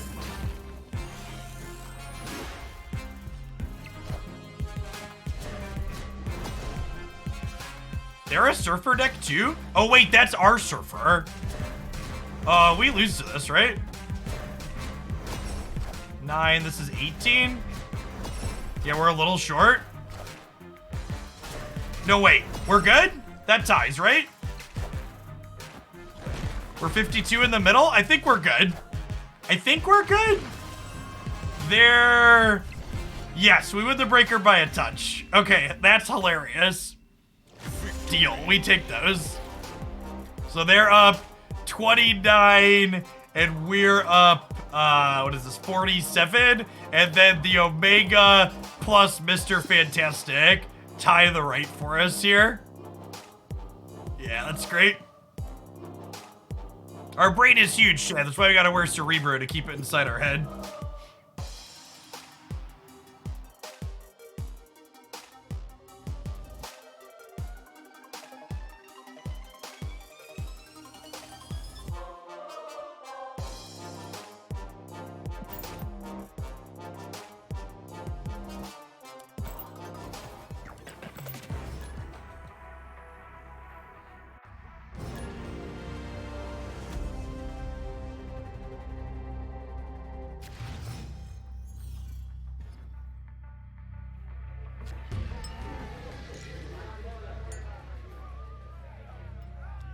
We could play Titania Chicken here later, chat. We'll see. We'll see. We're going to leave that on the table as an option. I'm not saying we're going to do it, but I'm not saying we're not going to do it either, okay?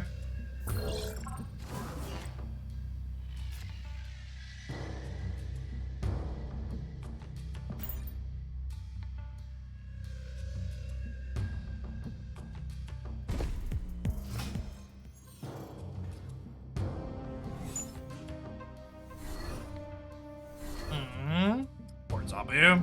Opponent snapped. They're snapping us because we lost Zabu. Are we leaving? Our hand's only okay. I can stay. Let's stay. YOLO. Lockjaw, yep.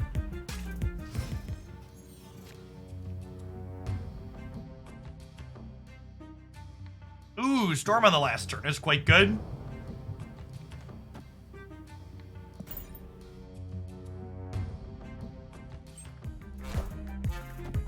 They had no turn 4 play after they lost Jubilee. It seems good for us.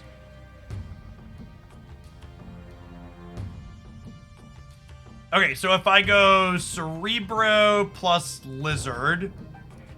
Let's do this together. Let's go Lizard plus Cerebro. And then the last turn we go Storm plus Surfer.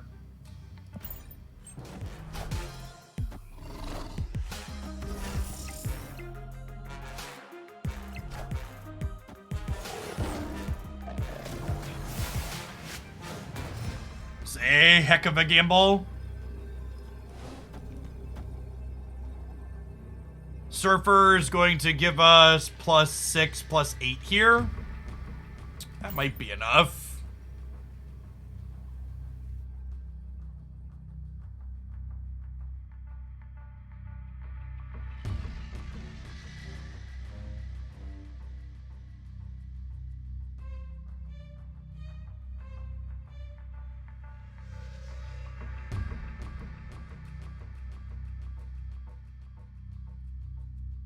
Titania is safer than Storm. Yeah, I suppose that's true. Okay, this is better though, right? Interesting sequence from them. They stayed because they could also go for the bar with their name, I guess. And then we're good, right? Because this gives us... Oh, we win the breaker by a small margin. Victory.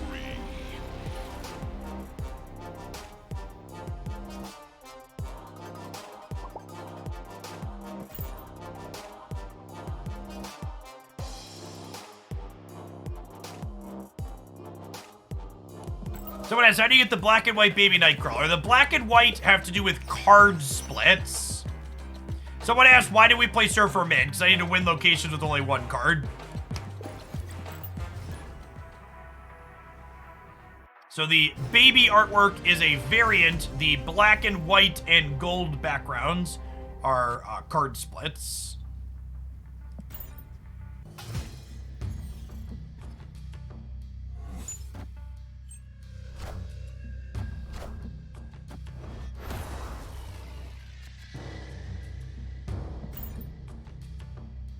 I mean, all things considered, these cards getting hit is not too big of a deal.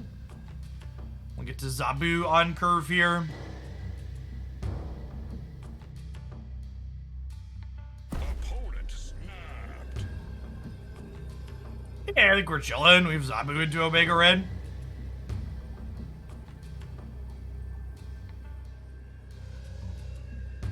The patch with the first series card downgrades is scheduled for the end of the month.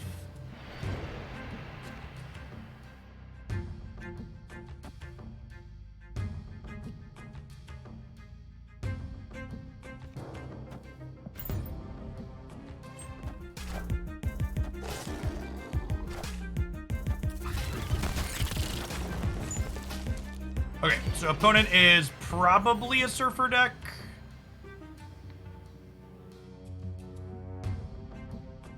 Looks like we're punting the Eternity range, and we're gonna have to try and win. We're gonna have to try and win the other two. Titania being in play makes that a little trickier, though, with the back and forth on her.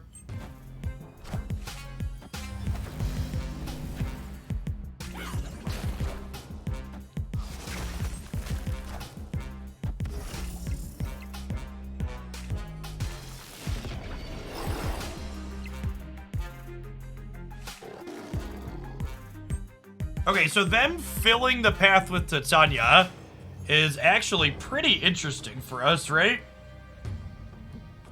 Because it means that... It means that I can play one thing here on the last turn and pull her back across.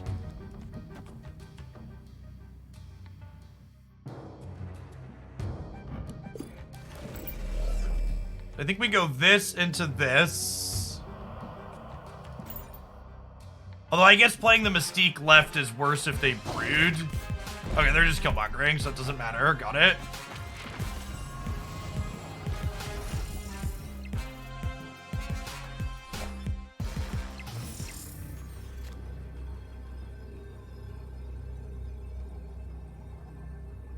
Then I assume we're just dead here, right?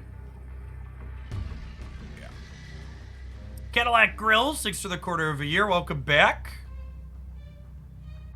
So reasoning by playing Zabu in a deck with 1.5 4-drops. Well, there aren't other cards that fit our deck building requirement, half and half. What other 3 energy, 2 power card do you think I should play in Zabu's slot?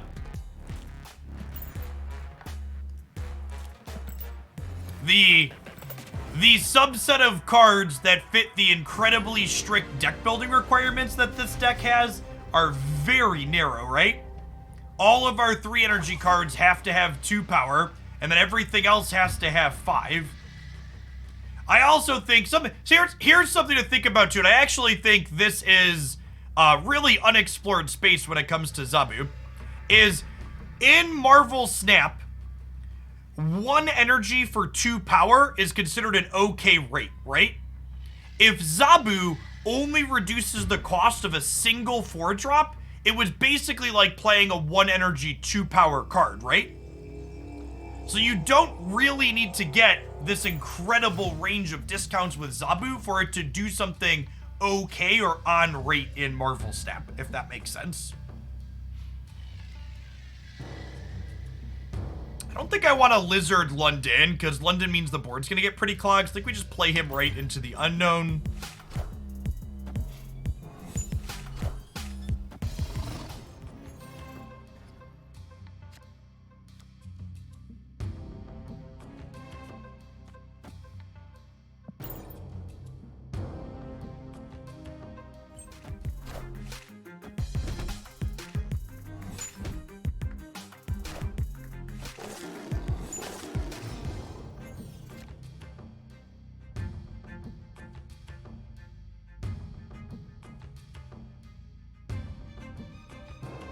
We'll just make a couple of miles here as well. Oh, I actually can't. Yikes.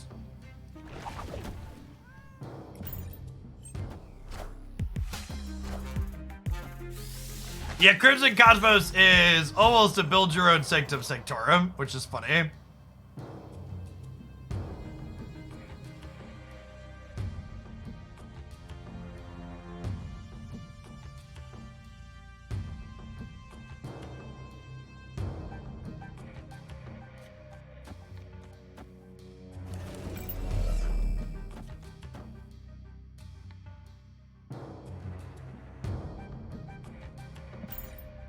Let's do this.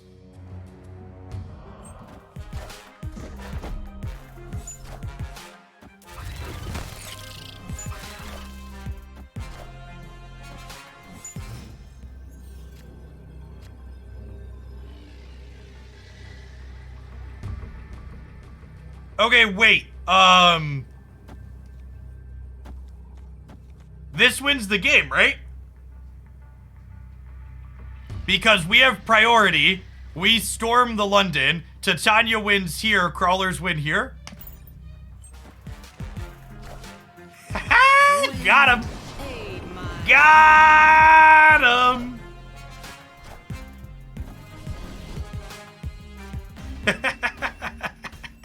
That was a fun game. Victory. Good example of location variance being a good time.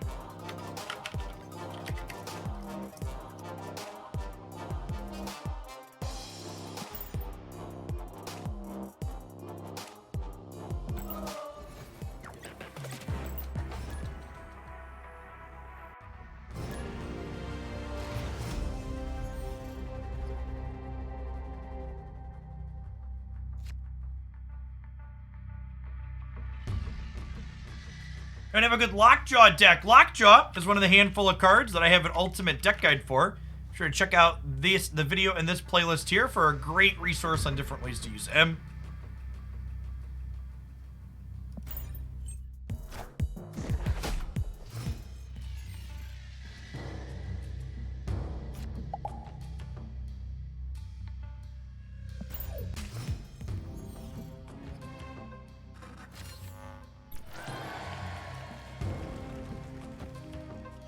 Wheel? Oh, this is perfect, actually. I'm going to slide Nightcrawler over to here. We'll Brood here, and then next turn I can Miles plus Brood. It's exactly what we want.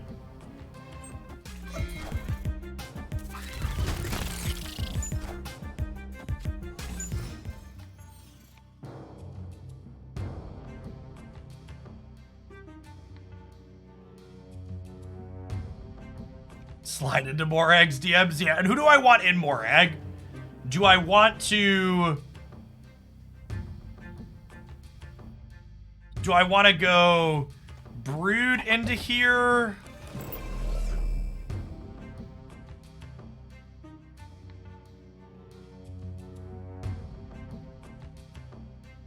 I think I want to do this, and we'll play for Vats plus Morag.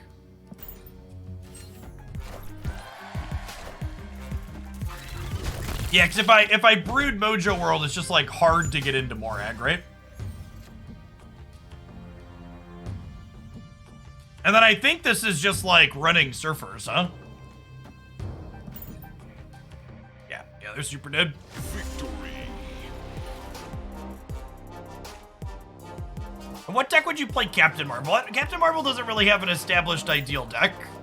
Plaid, thank you for the entire year. Welcome back. Appreciate it.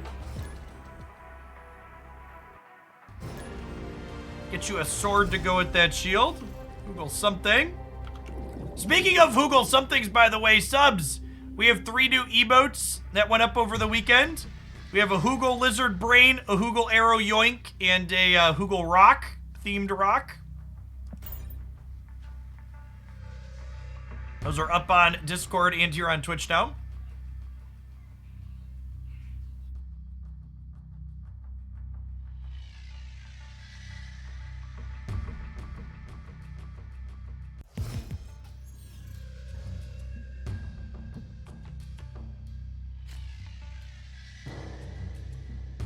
Hey, thanks for almost 2 years, Bacchanation.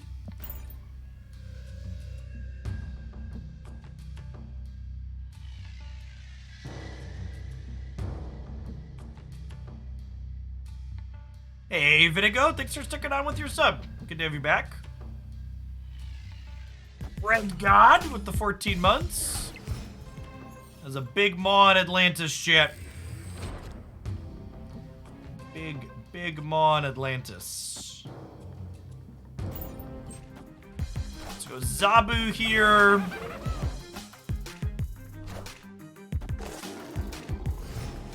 Zabu lets me go 3-drop into 3-drop, 2-drop. Although Dream Dimension messes that up, I guess.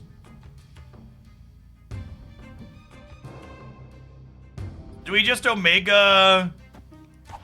We just Omega plus Miles then?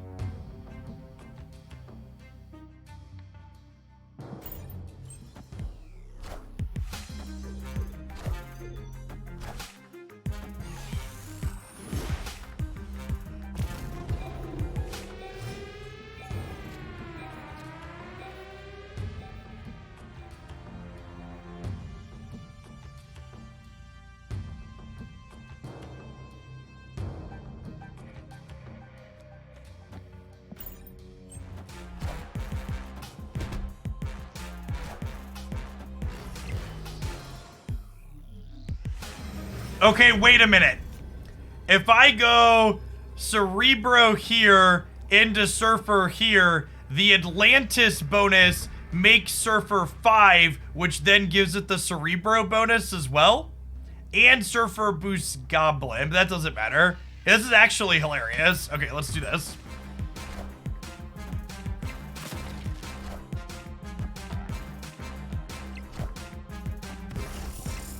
Are we enough to be 10 over here, though? We might not be. How does this work out? Math. Ah, just missed it. Damn. We needed 2 more in the middle.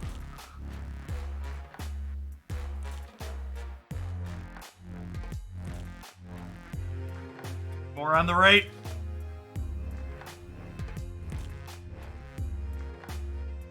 If we'd have put Mr. Fantastic into the right, we would have won here. Maybe I should have put a 3 on the right on that turn. It's close.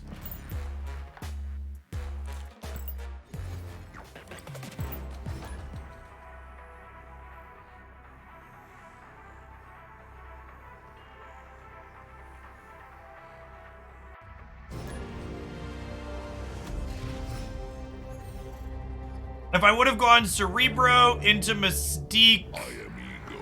Oh, there's no way Ego could drive this deck. We'll let it do its thing. If we would have gone Cerebro into Mystique into Surfer, yeah, that would have done it, right? Would it have? No, because we would have only been... we would have had 9 less in the middle, right? We would have only had 3 on Mystique and Cerebro, and then we would have been 9 on the other. So actually still would have been... It would have actually been 24 in the middle still. Would have been 24 in the middle still.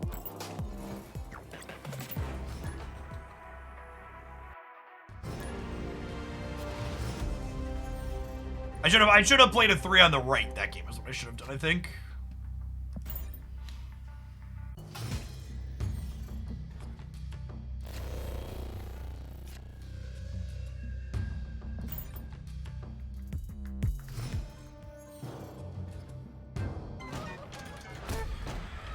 Well, I have but one place to play.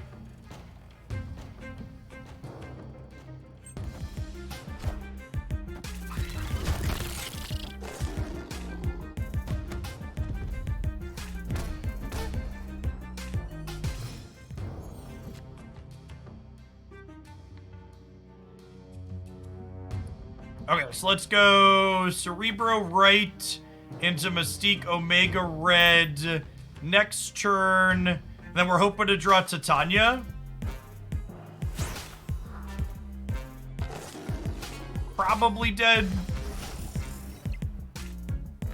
Lizard could fill our curve here. It's a storm.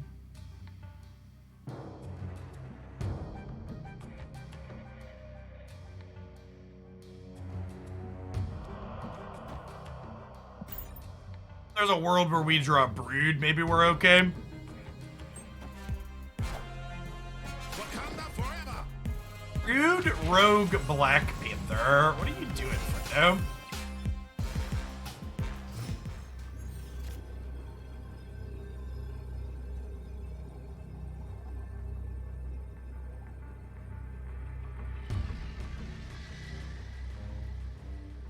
I have no idea what their deck is doing. I'm gonna stay.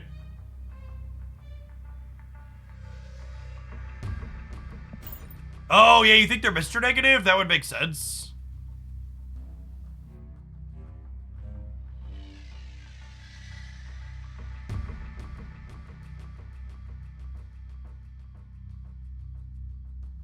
It's weird to see Black Panther and Negative Surfer, though, but yeah, that's probably a good shout at what they're doing.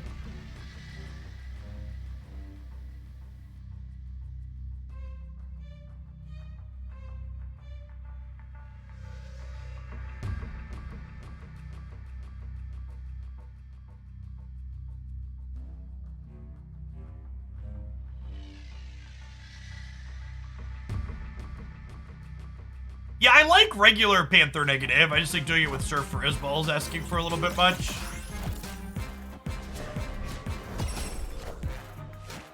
Come up a little bit short here on the right side.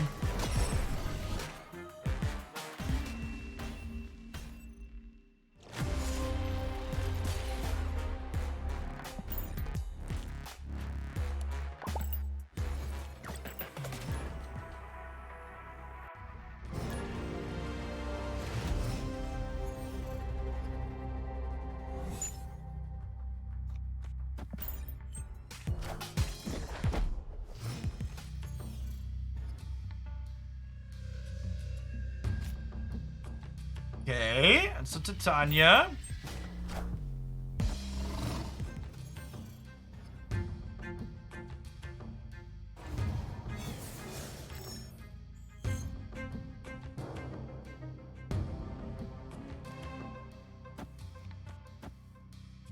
They haven't played anything yet. I'm just gonna turn these locations off. Wind, aid my hand. Aid my hand.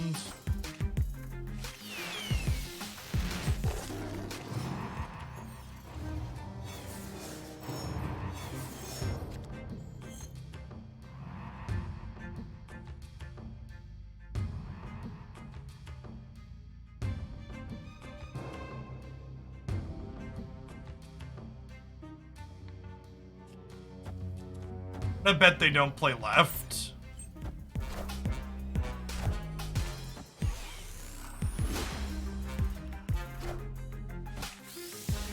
Okay. Okay, so they see Cerebro or Surfer. Oh crap, it's Crest. Thanks for the prime. Appreciate it.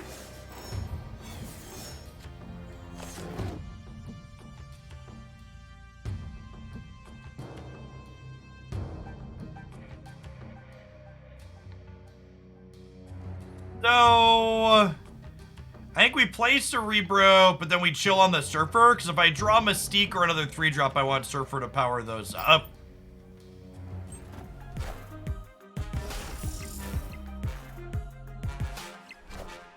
We get punished by Spider-Man.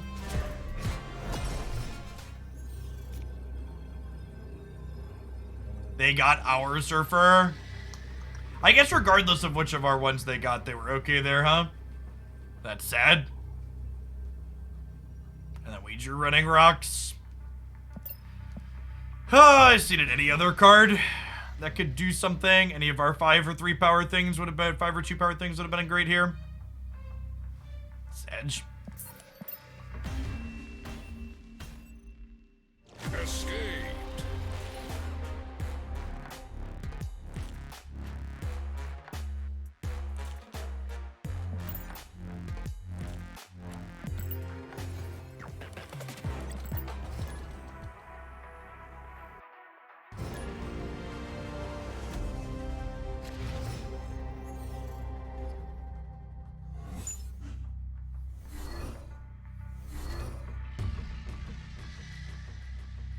Oh, is Terry Tibick still hanging out in chat, by the way? I'm looking at your donation message now, and it looks like actually the last 3 cards of your deck list got cut off in the message. So if you could post your deck list that you donated for is somewhere like Snap.fan so we can play it later, I'd appreciate that. Because I actually don't have a list to play looking at it. Infography, thanks for the quarter of a year. Welcome back.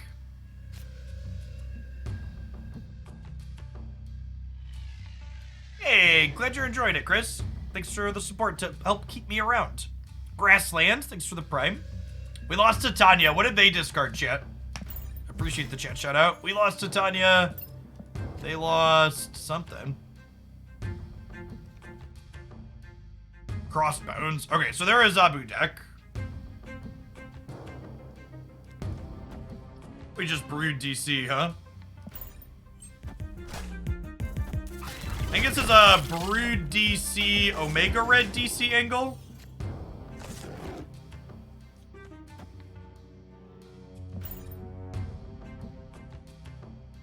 And then next turn we like Mr. Fantastic plus Nightcrawler.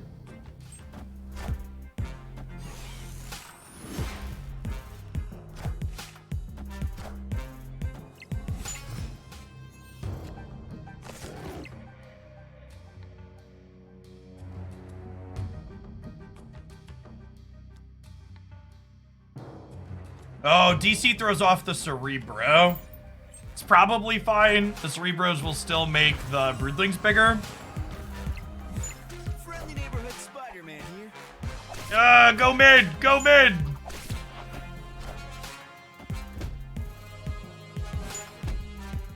Well, I think we had a shot. We no longer had a shot. Future Endeavors, thank you for the prime. I appreciate it. Escaped. All right, chat, we're going to play a little bit more of this deck, but we did take our top of the hour ad break, it looks like. Non-subs, I'll see you in 60 seconds. I'm going to go ahead and sit down as well.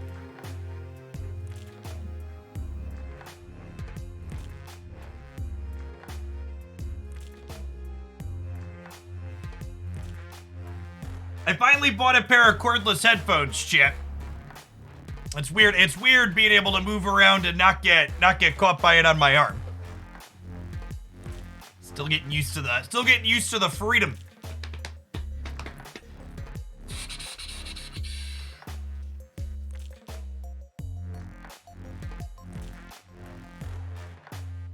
You have a link to my streaming gear. I do not.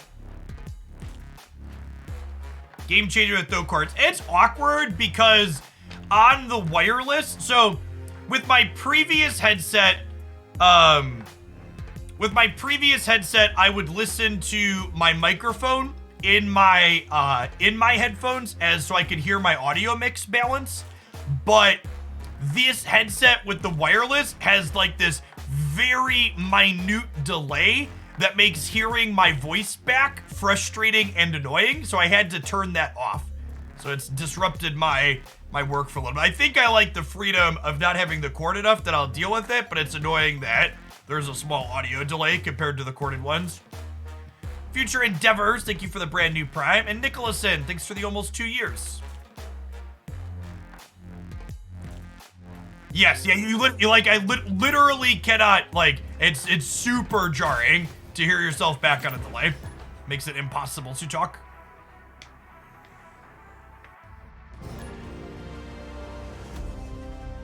Hey, Rad, good to have you back.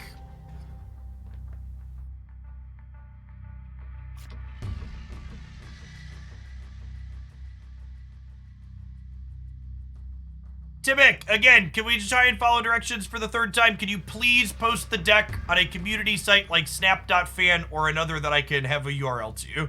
Please and thank you. Don't post big long deck stuff in chat and such.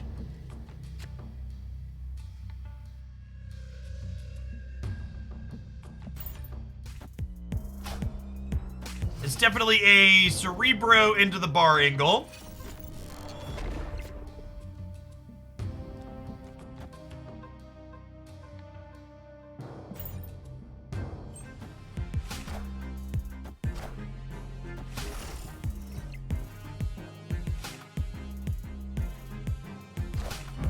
They have a bunch of sweet variants here, huh?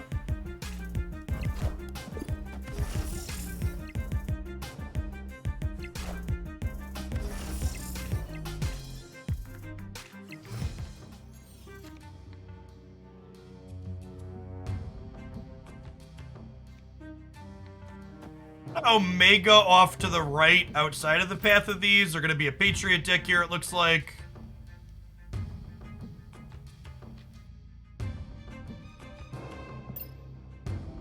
I got them variants is their title. That's great. They certainly do.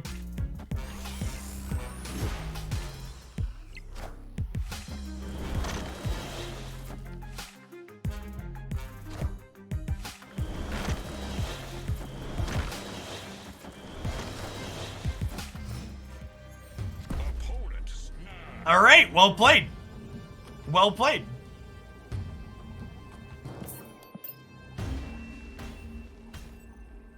Fair enough. Fair enough.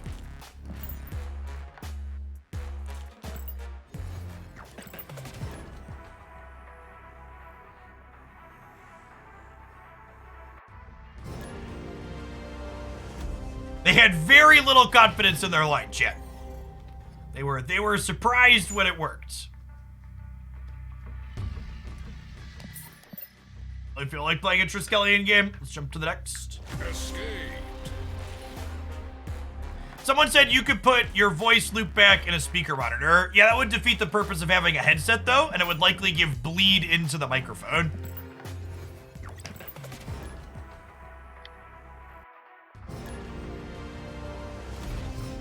For people that aren't familiar with my background, actually something that I don't think I've really talked about on stream is in a former life, when I was still back in college and high school, part of the way I paid for my undergrad, in addition to playing poker, was my traditional job was as a live audio and lighting engineer at a small theater on the south side of Chicago, as well as varying festivals and dive bars. That did live music at varying points. Well, this set of locations is real awkward for us. Although I guess Cerebro into Ninvaler is kind of funny.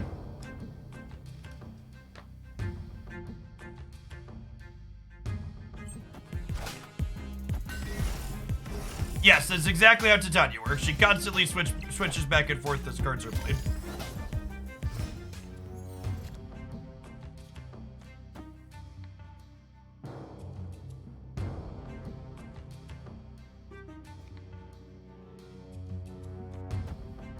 Play Nightcrawler here, just on the off chance they have like a Green Goblin or a Hobgoblin.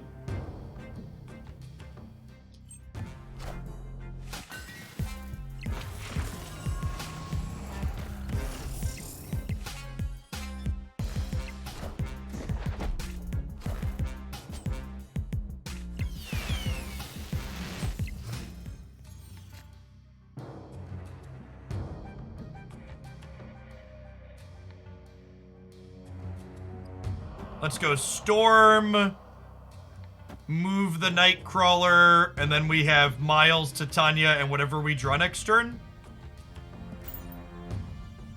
Omega Red would be an ideal draw.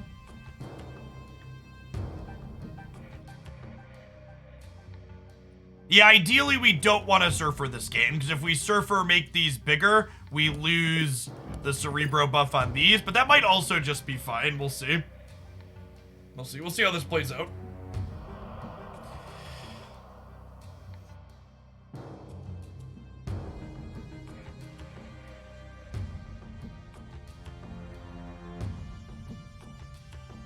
The lizard is realistically losing this bonus anyways. Aid my hand.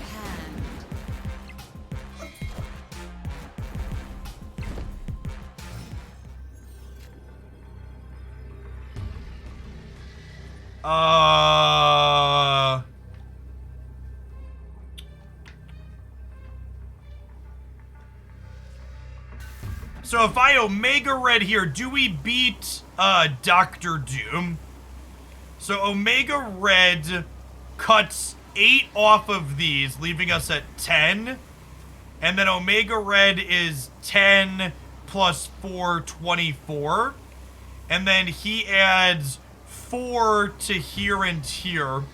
The opponent will Dr. Doom here, going to 10, putting us down to 8, and then we go up to 12. So Omega Red left beats Dr. Doom. Surfer is better than Omega? That's not true, Gap. Surfer only puts 3 more power into here, and then we lose to Dr. Doom. I think we're supposed to Omega Red to beat Dr. Doom.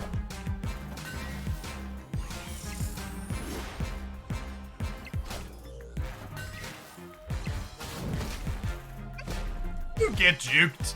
Get juked! Look at that. Look at that. Victory. Up, down, life's like a jump. Yeah, so again, we're supposed to play this here because it beats Dr. Doom. No other play from our hand beats Dr. Doom.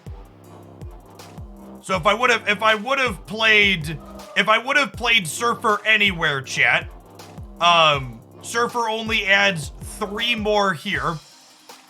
Oh, but it also grabs the 4 from these, right? It adds 9. We would have lost to Shang-Chi though, right? Why would I play Surfer? So chat, so the people are saying Dr. Doom shrinks Lizard. I counted that if you listened. So Dr. Doom puts them to 10 here, and it puts us to 8, but then we go up 4 from 8 to 12. So, yeah. Good beats. Our line played around Dr. Doom and Shang-Chi. I wasn't thinking about Shang-Chi, but it beat that too. The person in chat, Gap, was right that Silver Surfer would have also beaten Dr. Doom because we would have won here with Cerebro bonuses, but this also beats Shang-Chi, which means it's better.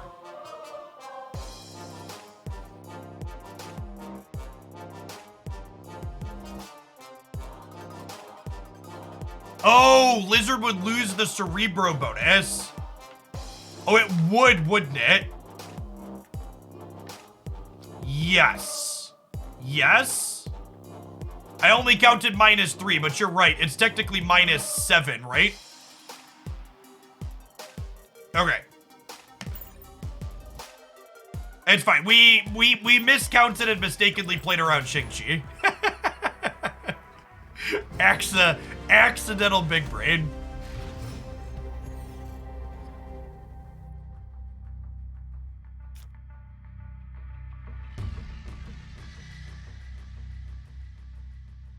Task failed successfully, exactly.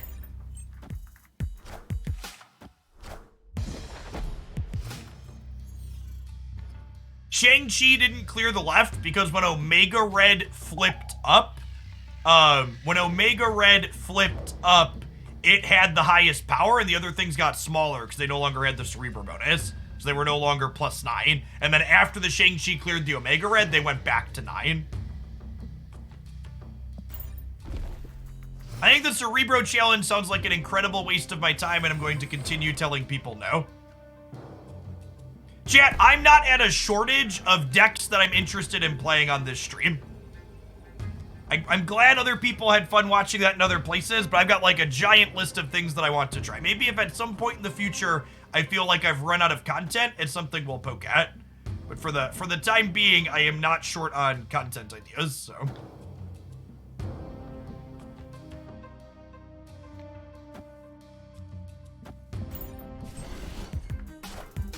All right, so they snap because they have Zabu into Onslaught Citadel. Aid my hand. And then I think we go Mr. Fantastic into Spider-Man here. And then we're well, actually, with the Cerebro drawn and the Onslaught Citadel, do I go Fantastic into Spider-Man right? And then, yeah, we get this powered up here, so we try and play for the vault as well. Yeah, this spreads us out to play for all of them here. Hey, Glitter Kiwi, thanks for the quarter of a year. Welcome back.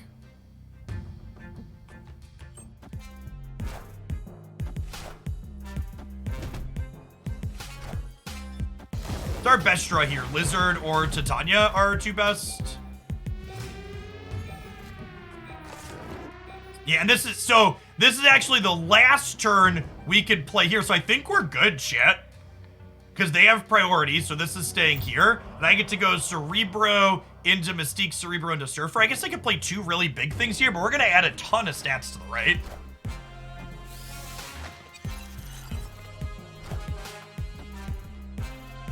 Okay.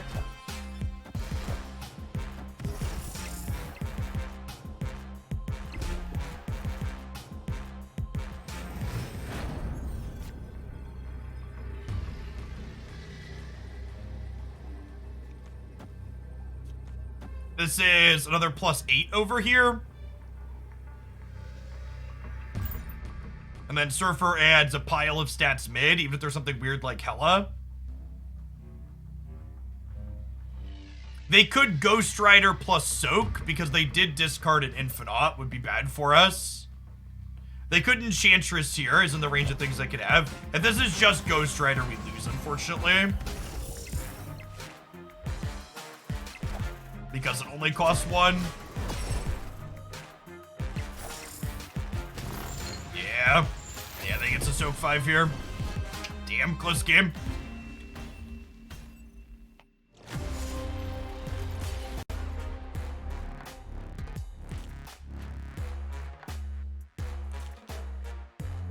I don't think that I could reasonably have made the assumption on turn 4 that they weren't going to play for here, but it's also possible that the way my hand was teed up, maybe I'm supposed to just assume Storm plus Nightcrawler win here with a little kick from Mr. Fantastic.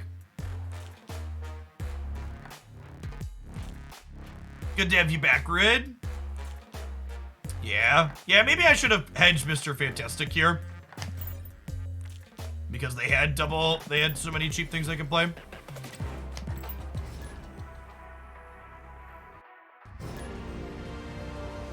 I will have a top 3 Shauna decks up tomorrow morning on the YouTube channel. The things that I'm looking to try.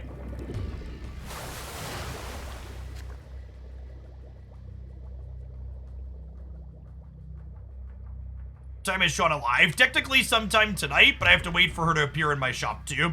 Because there's 2 other Series 5 cards I don't have, as well as variants, so we get her when we get her. I have 6K tokens ready to go.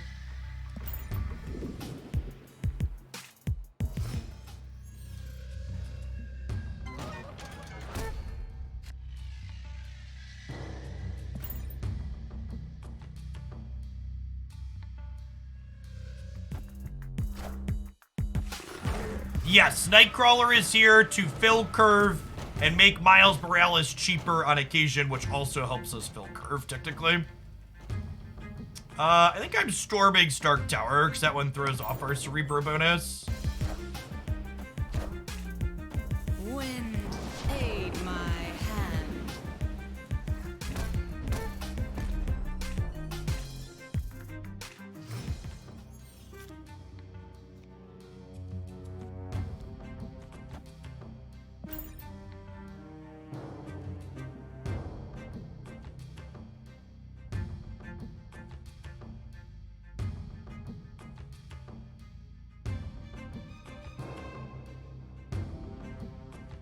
See if our opponent plays for the flooding or not. They have bishops. They might. They did not. It's bad, man. Although them playing Rogue out here is good for us. They're a Surfer deck, obviously. I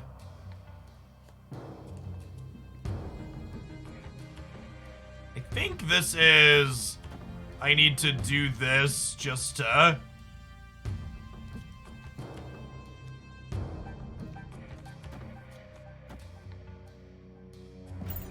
Just to have the stats.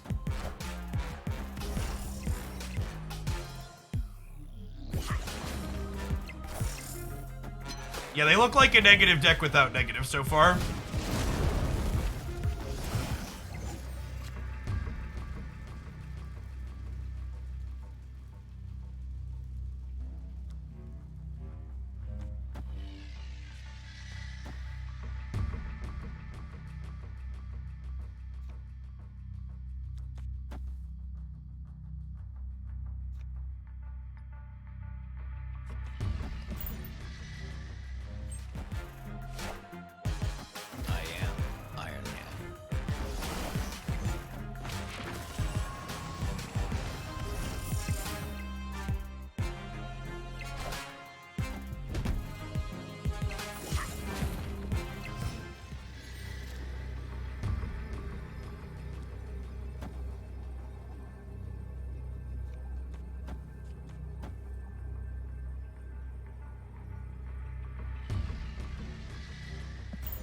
The Titania could really break either way here.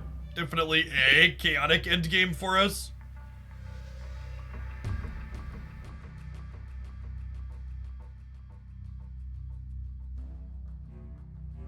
Especially if they have Mystique to copy this Iron Man. Okay, they only played one middle, so we should be good, I think.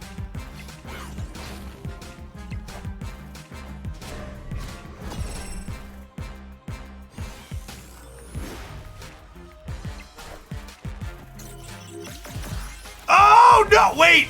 They buffed Titania, which messes with our Cerebro bonus, right? Is that how this works?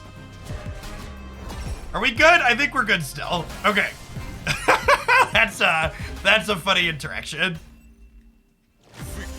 Their Ironheart hit our Titania while she was there, and then sent her back and took away some of our bonuses. Yeah, still won the game, but I was scared for a minute. What are those? Oh crap, wait, how does this work, moments? The way this one ended up playing out, would we have won even if they would have played Surfer Center?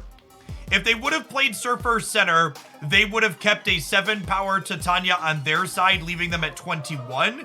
But both of these would have been +4 from the Cerebros, right? Because Titania wouldn't have been ruining it.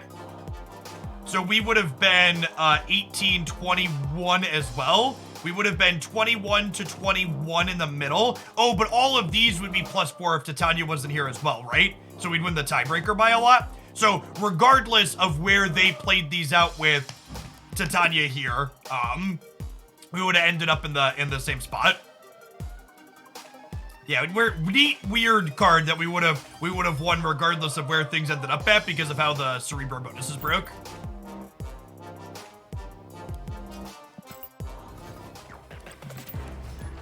All right, let's try and get one more good game with this one.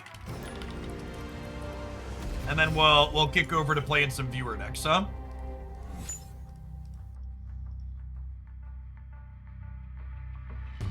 Hey, JP, thank you for the quarter of year. Welcome back.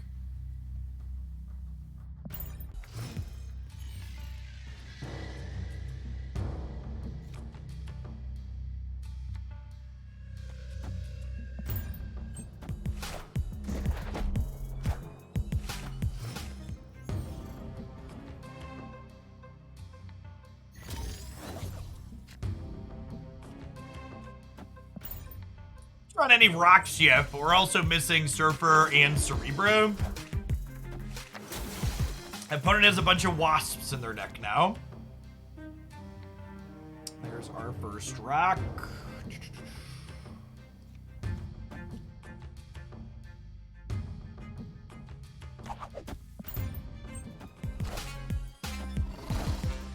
Add some stats to the board here. There's the Brood.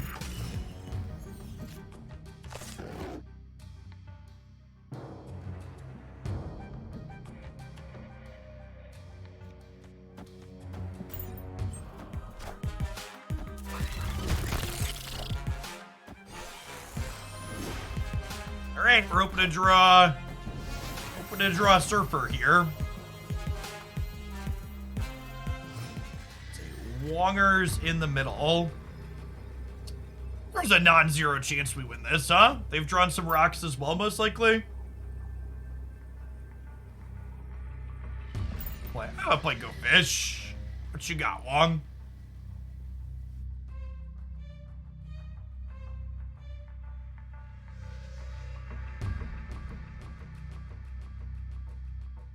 Subterranean. Subterranean makes the retreating angle more difficult.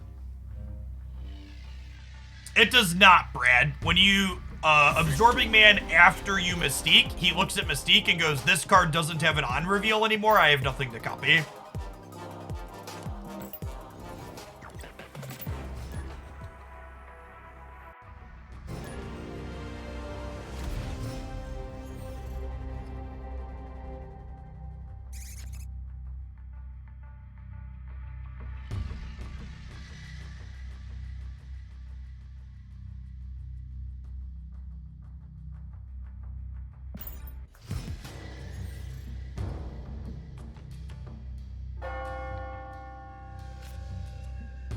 Play Lizard to the right, because I think they're least likely to play to the unknown location.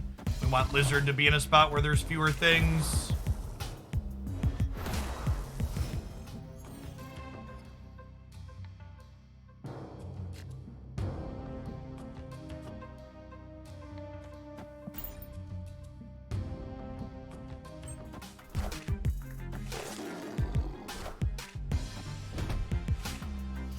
They are probably Leech Leader.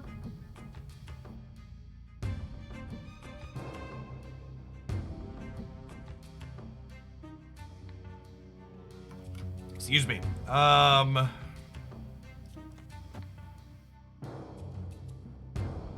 Mr. Fantastic in the middle for now.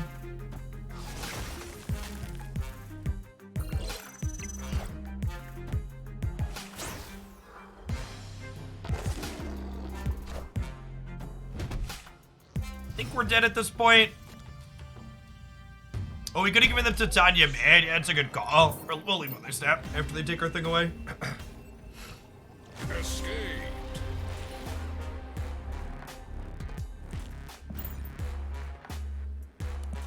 Titania Mid was the right call. I missed that one. If you need to replace one card in this deck, you can replace something with Star-Lord. Is another 5-power thing that you can play.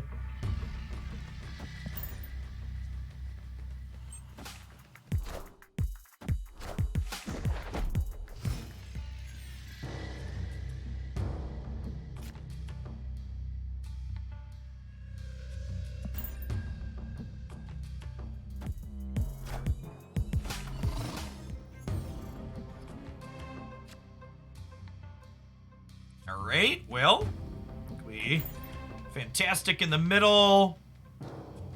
We need to wait and see.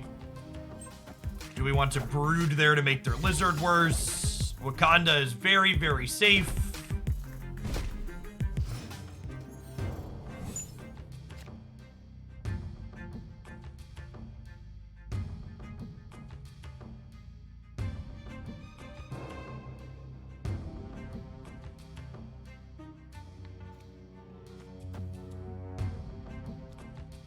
Omega Red to the right. So that way I can Brood and have this path be very large. Sabu doesn't do anything for me. What if we Storm here and then we'll go Brood here into Surfer here on the last turn?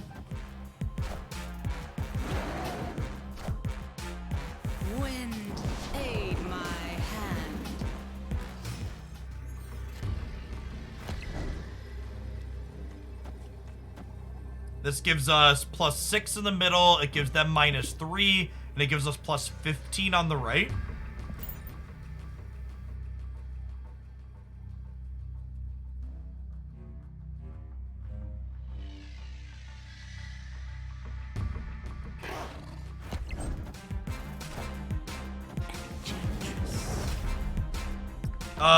This is fine. We still win, right? Are we gonna be a little bit short?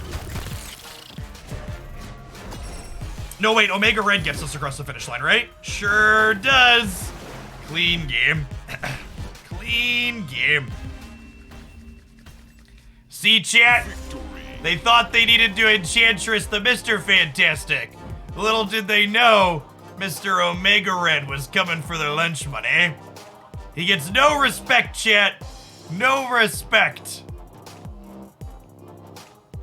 Honestly, it feels like we get a lot of cube equity in this deck purely by, like, we just don't look like a Surfer deck until it happens, right? It's like, what's going on?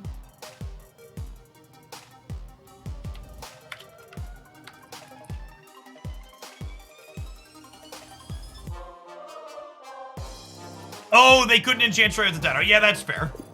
That's fair. This deck was cute. This deck was cute, chat.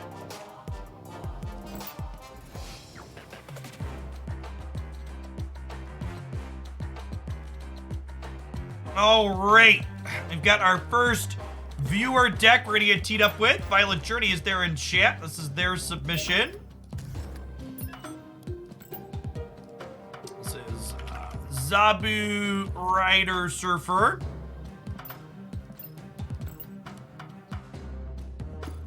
Yow. This is playing. Got a couple of cats in here.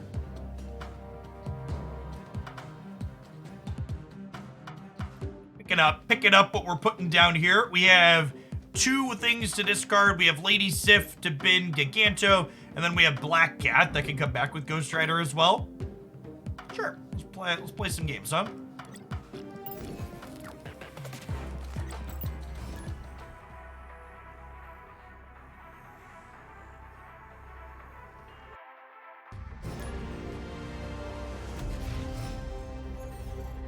Giganto's also good when we get leeched. Yeah, it's a good call.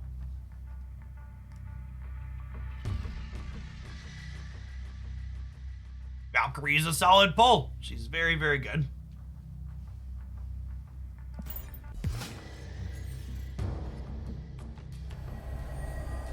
Right on time.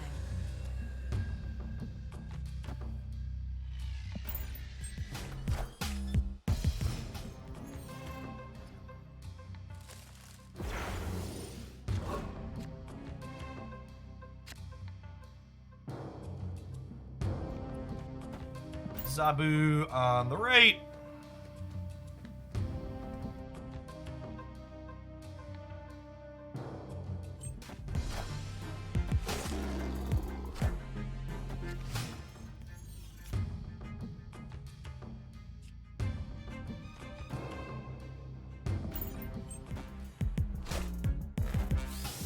Okay, so they have a copy of Giganto as something to think about for the last turn. We have Sarah over here, and then we'll be able to, of course, staying through the snap. Are they about to leech us? This could be we're about to leech you snap. They've Maximus and White Queened, and then we just lose to leader.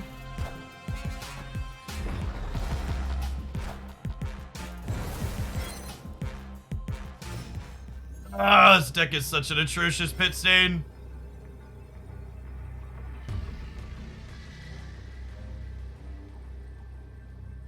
Oh, why is leader? Why is leader, chat? Why is leader? Escaped.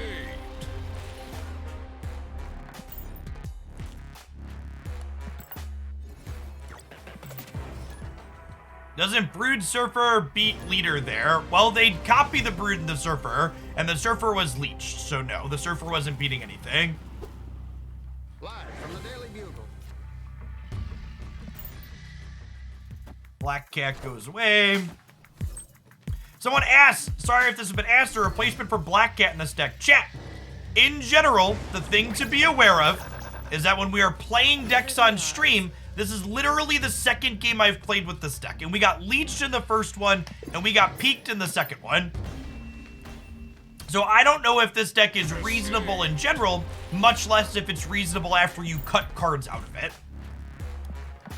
So in general, I would encourage you, if you're looking for established decks that I can give you reasonable opinions on, try checking out the decks that are highlighted every day up on the YouTube channel.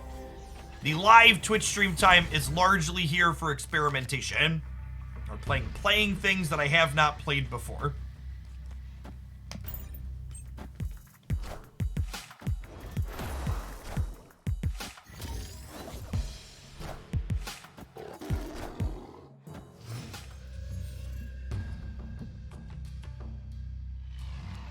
Always lucky.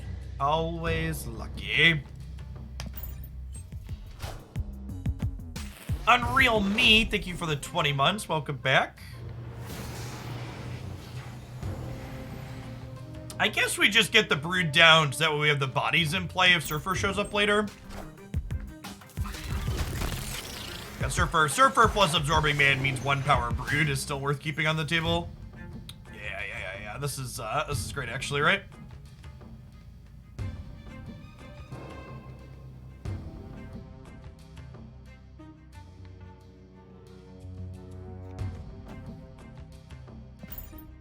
I think we do this and just hope to peel Rider here.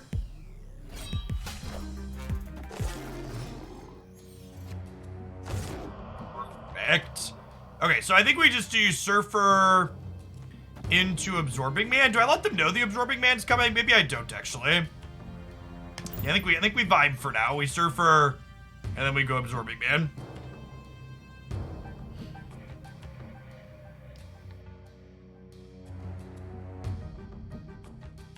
Yes, 100% Solomon 1. My YouTube content would have done better under Magic if I would have done YouTube optimized content for Magic. Short form edited content performs much better on YouTube than just long, kind of lazy stream archives like I do. Victory. So we would have gotten to Absorbing Man, add 9 here, add 9 here, and Ghost Rider, bring back Giganto in the middle. Not bad at all.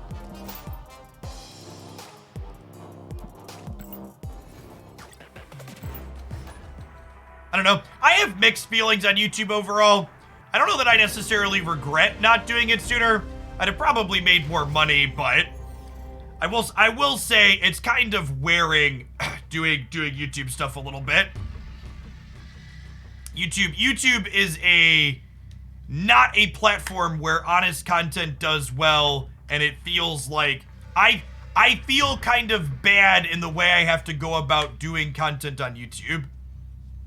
And it feels like the platform very much heavily discourages me from making stuff that I want to make if I want to be optimal. What are the odds? No, I do my own editing for YouTube. The problem with working with an editor past having to pay someone a bunch of money to edit videos is timeline turnaround on content is a long time with working with the editor.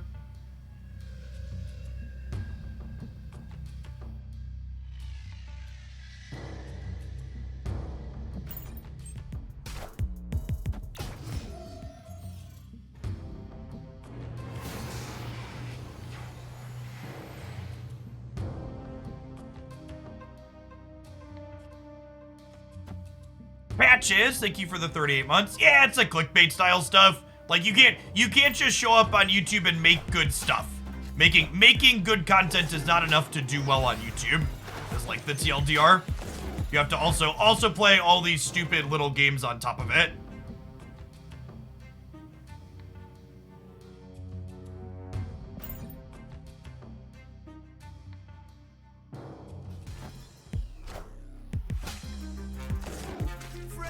Spider-Man here. We're gonna get Spider-Man in the middle 2 games in a row. Timberfall, thank you for the Prime, appreciate it.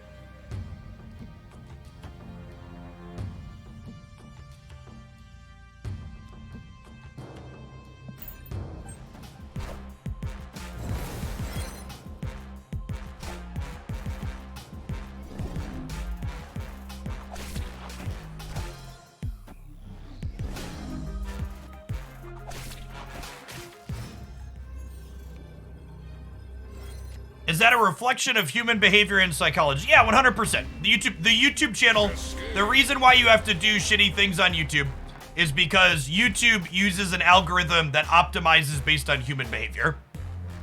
So like, it's not so much strictly, but like, to give you an example, it's like, there's a reason why there's a reason why it's very easy to end up in an alt-right rabbit hole on YouTube, because the algorithm doesn't have any feelings or emotions, right? Its goal is to just maximize people time behind the screen. And publishing and getting people angry is the best way to keep people watching, right? Like, mad people keep clicking on things and watching, and they want to stay angry, is the way humans work. Can we get a free cube here?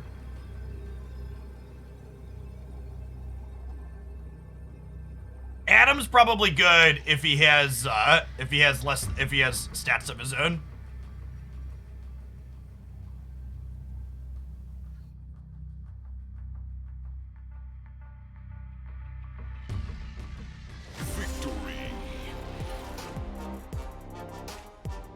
Mad people keep clicking is the best definition of humanity. Yeah, basically.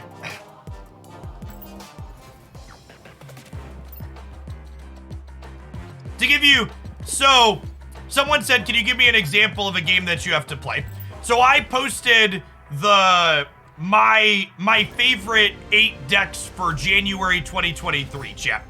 And I posted the video with a thumbnail and a title of my favorite Marvel Snap decks January 2023. I left it up there for about 12 hours with that title and thumbnail. And then I changed the title and thumbnail from my favorite Marvel Snap decks January 2023 to my best Marvel Snap decks 2023. And performance on that video increased even though the content was exactly the same, because I changed the word from my favorite to my best. The video is exactly the same, I just updated the title and the thumbnail. X Energy Gaming, thanks for the quarter of a year, welcome back. That's just like a very clean, good example of like, okay, this is silly, but this is how it works. Always lucky. Always lucky.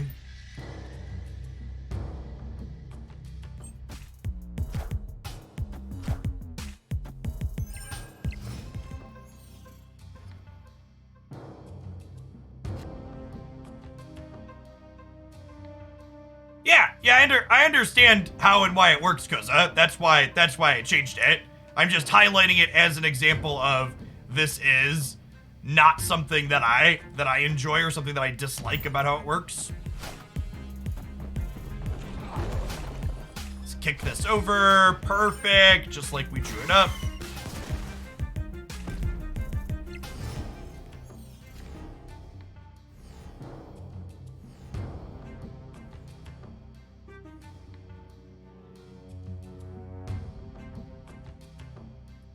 So, things cost more next turn, so I think we're actually supposed to Lady Sif ditch the Sarah so we can Ghost Rider the Sarah back into play here, huh?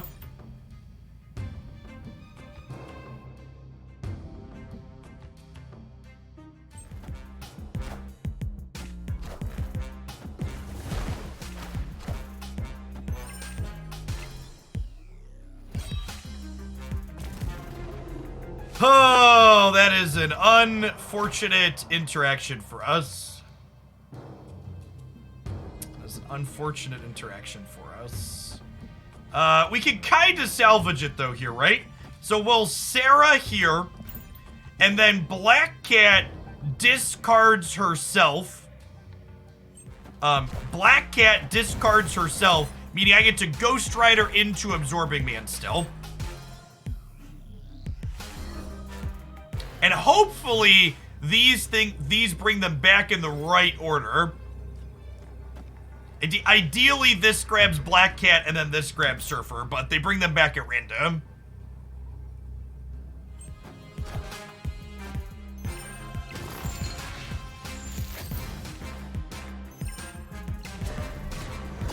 This might be good enough. This brings back Black Cat.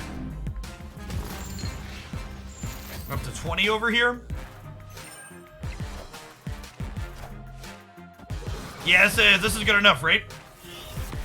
Weird game.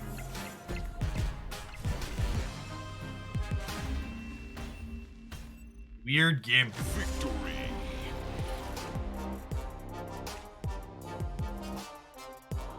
Can you say something about your streaming layout, how you've done it with the left? Yeah, it's just a window capture. It's every different element from the Marvel Snap screen you see on my overlay is a different window capture. So I'm capturing the Marvel Snap window 1, 2, 3, 4, 5, 6 times.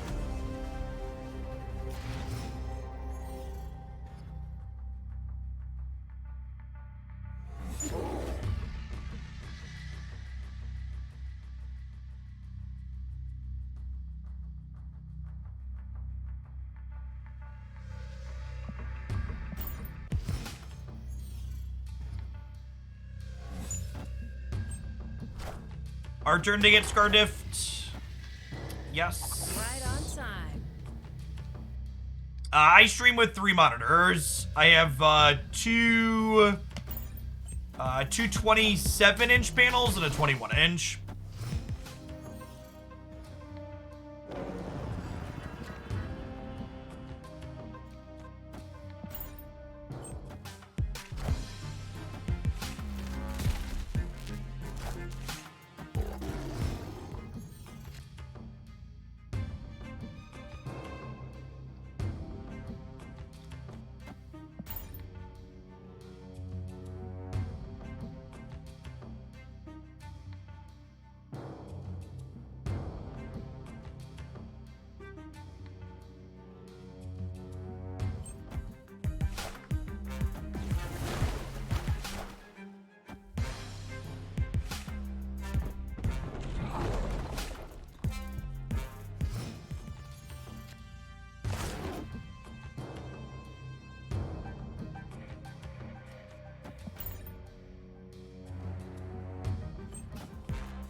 Escaped.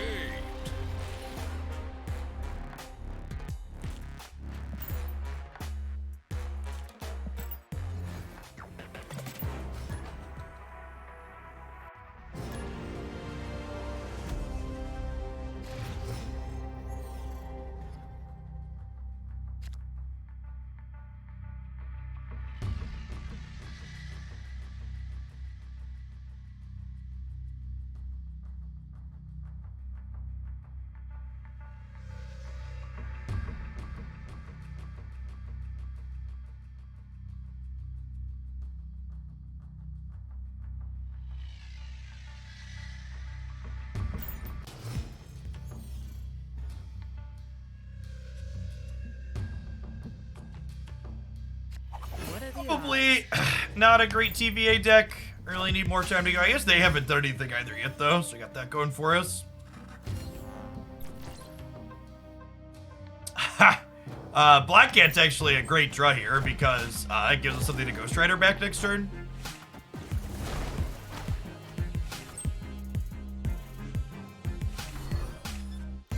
Have that. So we'll Ghost Rider here, Absorbing Man here. This beats Galactus. Galactus nerf coming in clutch. Oh, wait, it doesn't beat Galactus because the TVA is going away, right? No, wait, it's just Leader? It fucked you, green idiot. Get out of my game. Ghost Rider is good at breaking Leader parity. Please leave. Nobody loves you.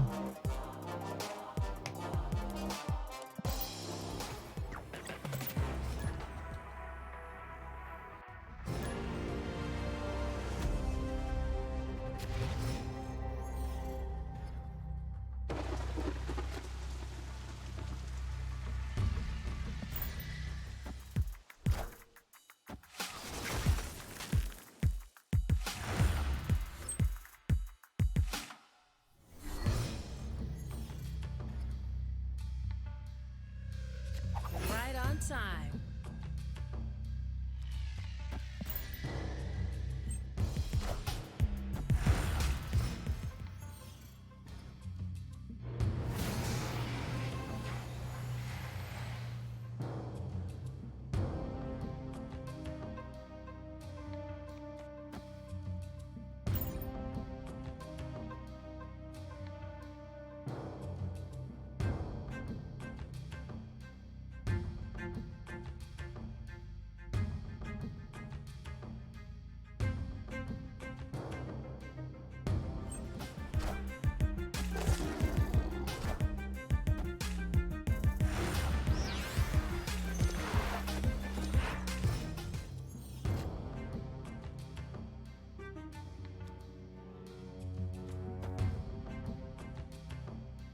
Well, they're largely committed into Murray Isle so far.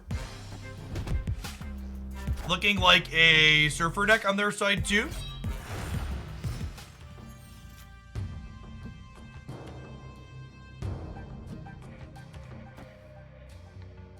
Let's Sarah here. And then if we draw surfer, we can play our whole hand out even.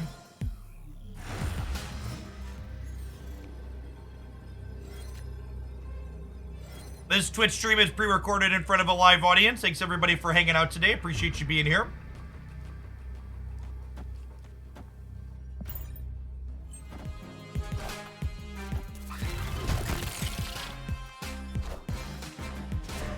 Ugh.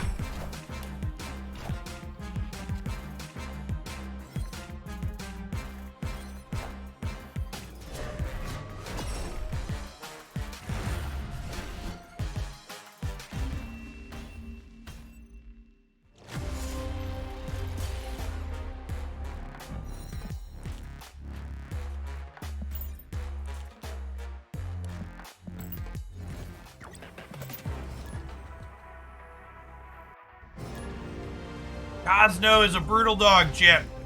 It's a brutal dog.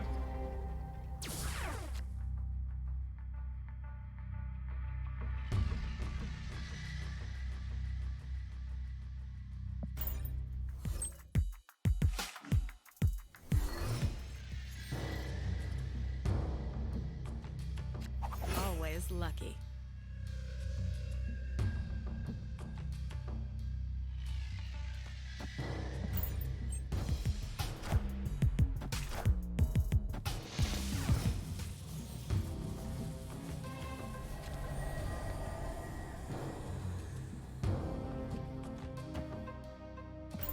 Make some hulks here.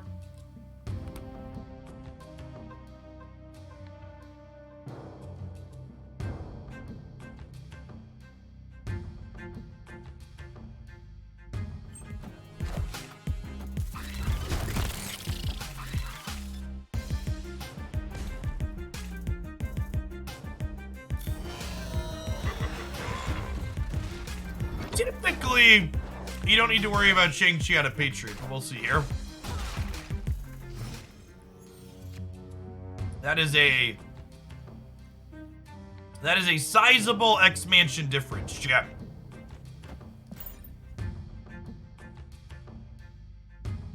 Open to draw Ghost Rider.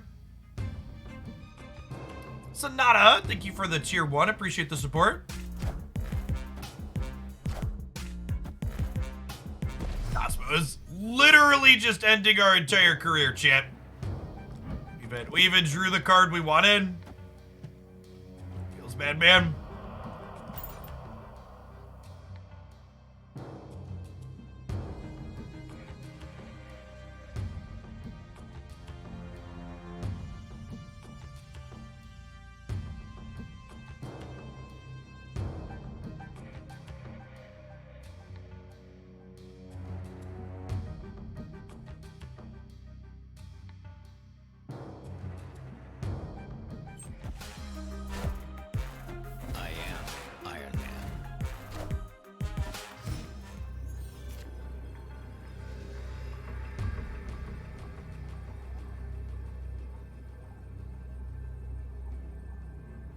Well, I mean, this technically adds 10 in the center. Let's go fish for a cube. Weird list, by the way. This was a Misty Knight.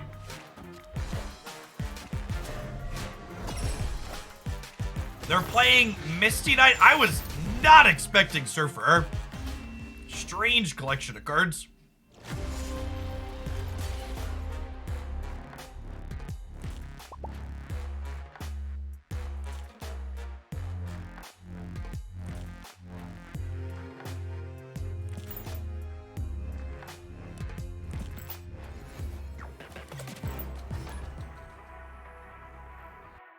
Yeah, when the Iron Man flipped up, I was like, oh, they're negative Surfer, maybe with Patriot mixed in. But then they had Maximus too, right? So there's no way they're playing negative and Maximus, I wouldn't think.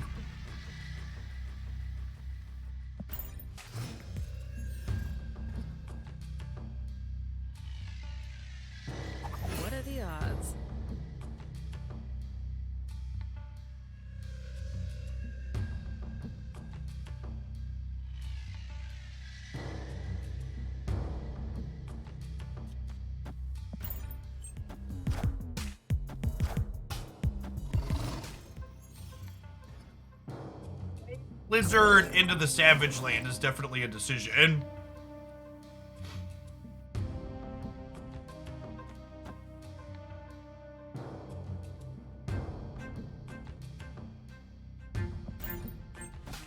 Face the might of Asgard. Mjolnir.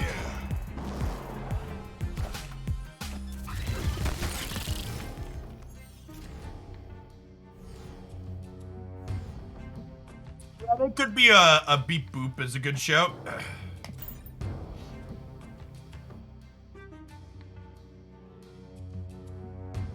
Oh, they could just be Surfer with Killmonger here too. Is a good call out as well. Totally a reasonable take.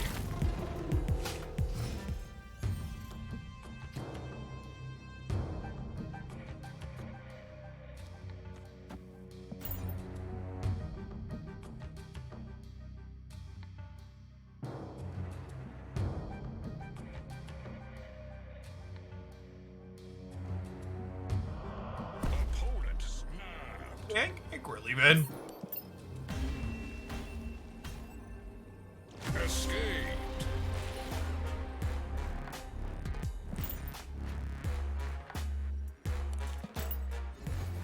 Are the mystery cards at collection levels random, or are they random cards that you can't see until you unlock them? They are random inside of the current card series you are playing in. If you're not familiar with what I mean by card series, I have a video breaking that down here. All right, chat. We are going to go ahead and take our 60-second ad break for the hour. I'm going to go ahead and stand up. I might sit for another hour. My legs are a little tired. We stood for 2. At any rate, I'll see you in 60 seconds non-subs. When we get back, we're going to be changing decks. BRB.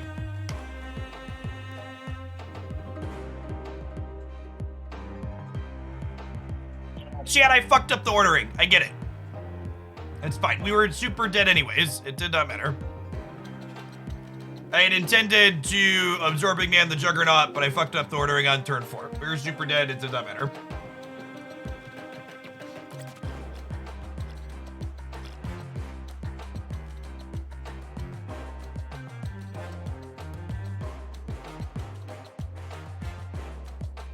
A cool build for our next one. So they want something to play with until they get brewed in their shop.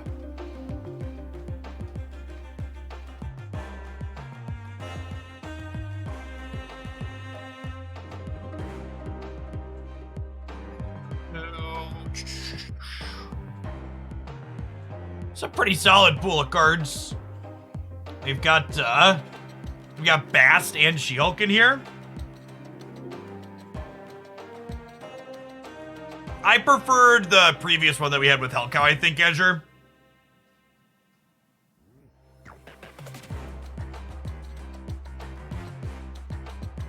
So we have Bast, and we have Mr. Negative, Mystique, Psylocke, and Sarah. The only one of the, like, kind of big cards for Mr. Negative that this pool is missing is Magic. Yeah, they have Death, they have Wave, they have She-Hulk. I don't really like playing Death Wave, but that's a deck that they could call out here that definitely exists. They have Absorbing Man and Spider-Man with their Zabu. K-Lice, thank you for the brand new sub. Appreciate the support.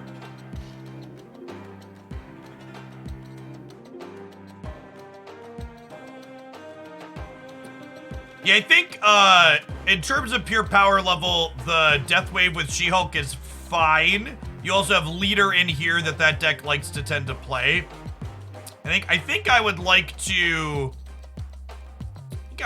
call out, I think I want to build Mr. Negative here, though, as the deck I would enjoy playing the most. Can you call out the order you would get Acquire Series 5 cards in? Yeah, if you check out my YouTube channel, there's a few videos up there breaking down Series 4 and 5 stuff. There's one breaking down the new cards for this month, and there's a general buyer's guide for things before that. Pixel Demon, thank you for the 2 months. Appreciate the prime.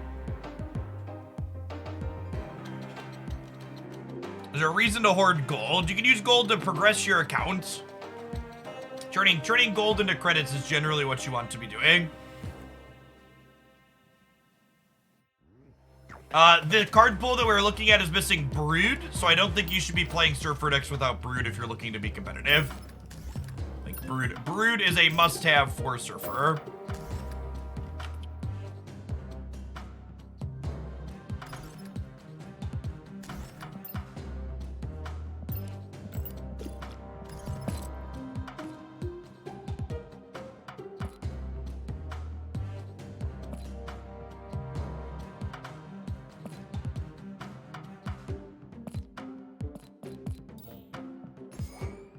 That one.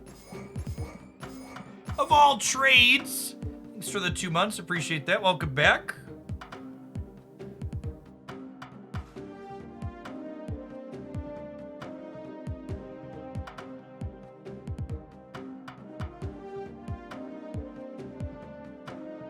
Okay, and they have Sarah.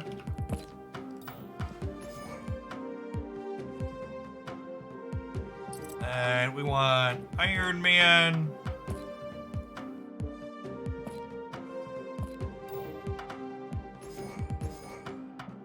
Oh, Chad, I got a new Iron Man variant, and it's a banger. It's got the white around the outside of it, too. I think these look great. The Inkified variants look best with white or black swirls around them. Is my favorite.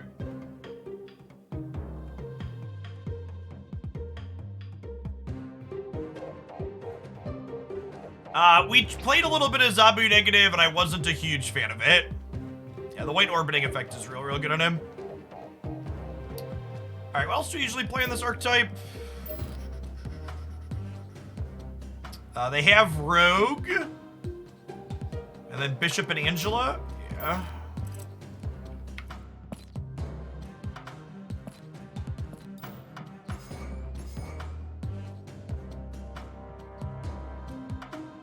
Yes, there will be a Hazmat Cerebro 2 highlight up later this week. No, this is actually just the default artwork for this variant. I've only split negative twice, I think. Yeah, once for each.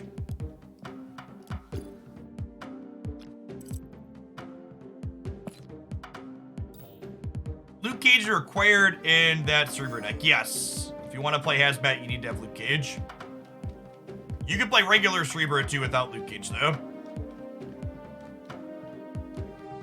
Hey, Curvis Puppet, thank you for the brand new Prime. Appreciate it. All right, then we have one card to replace where they're missing magic. You can play another piece at top end, or you can play a bottom end. Wolfsbane is not a bad shout. A cheap card that works well with it. So gonna double check their series 3 and 4 stuff here real quick.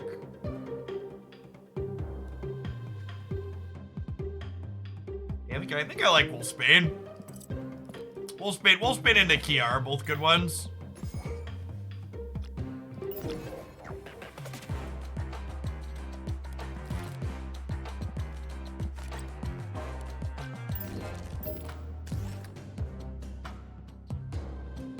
Try and clarify in deck titles if they are viewer submitted decks.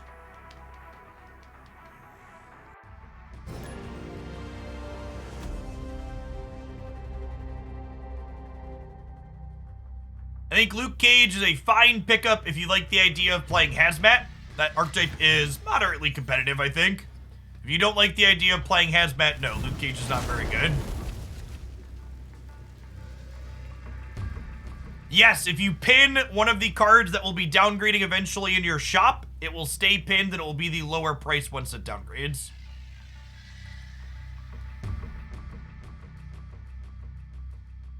This is a fine Bast on one hand. Bast is worth 1, 4, 5, 6 points worth of stats here if we play all these out.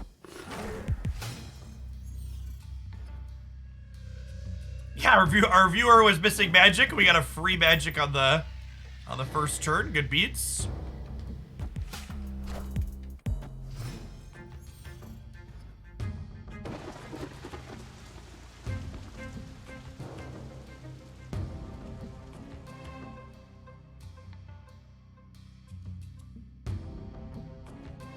How do you tell how much longer the season is? You can look inside the season pass. Tells you when the season rolls over. Do I want to hold Rogue against a Destroy deck? Probably not. We'll just play it into the Raft for tempo purposes. It could have Null, but feels unlikely. As for negatives, an all-right pull here. It's a little sad that Marvel, Mystique, and Iron Man are all in our hand already.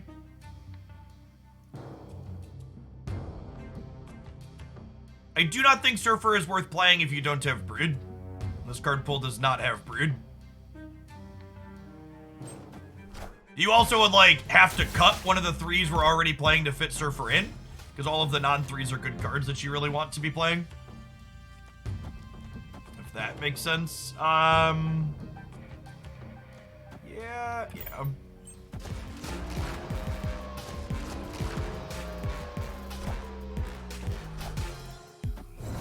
I think Thanos is a novel but narrow card that I would not recommend getting based on power level alone. Thanos provides a very unique play experience in Marvel Snap, but it is not a particularly powerful card, in my opinion.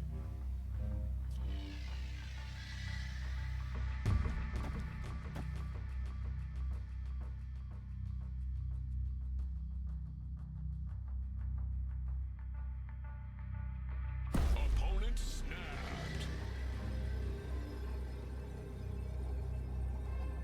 This feels like they're about to wave me Snap, right? So I should play my free stuff out.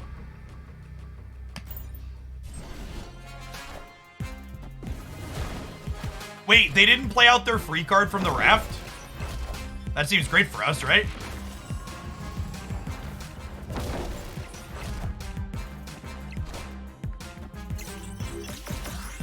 So their card from the Raft must not have been playable then, huh? And I can play both of these because I have Sarah. Yeah, that seems great for us. Maybe it was a Death. Yeah, maybe. No, Death can't get for the Raft, right? Raft is only 6 cost things.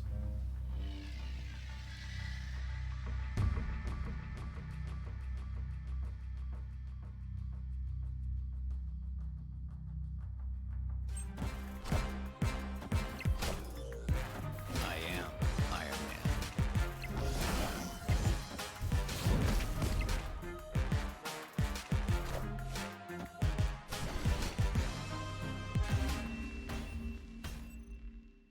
Victory.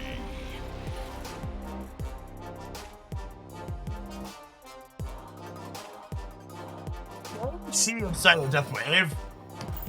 Card really just is everywhere. I would like to dedicate that dub to our new Iron Man variant. He's a good lad.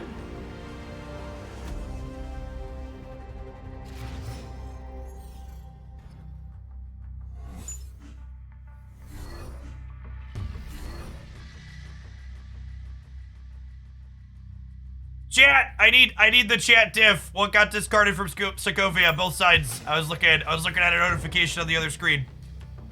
Help me, chat. You're my only hope. Ghost Rider and Bass, thank you. Appreciate you.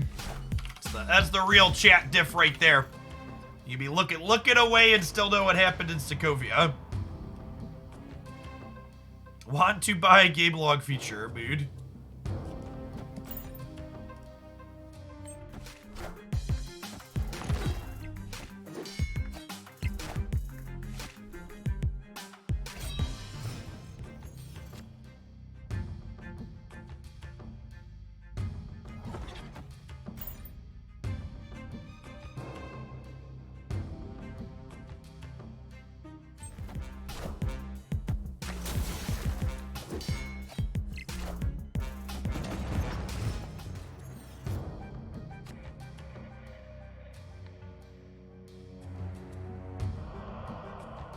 Can you tell us about the new bundle in the shop for 3 gig gold? What are your thoughts? I have a full bundle breakdown here that covers the existing bundles in the shop as well as the upcoming data mine bundles. You can know what to expect in the future.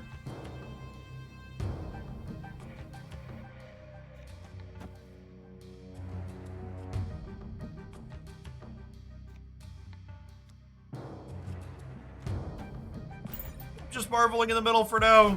It's close though. Friendly neighborhood Spider-Man here. Well? Well. That is a phenomenal piece of art, chat. I am Iron Man.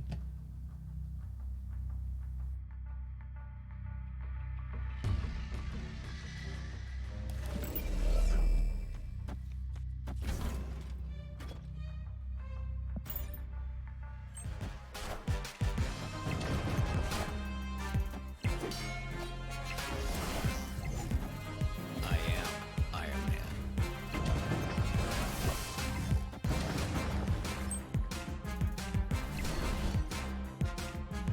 Oh my god, we win the tiebreaker, right? Victory. We win the tiebreaker. They're up by 9. We're up by 10. They hit their 1 and 3 to get their Infinity, and we still won by 1. Beautiful. Beautiful.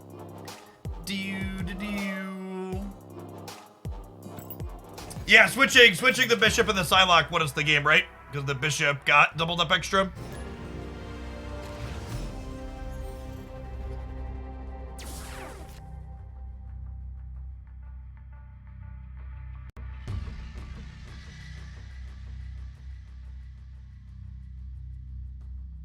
If we were playing for keeps here, chat, we would snap. Because we have Psylocke into negative in the Gamma Lab. For those that are new to the channel, once I hit infinite rank in a season, you can't fall below 100, and there's no prizes for climbing above 100, so I mostly just chill to show decks how they actually play out. But I do like to do my best to try and call out when I think you should be snapping in terms of optimal timing.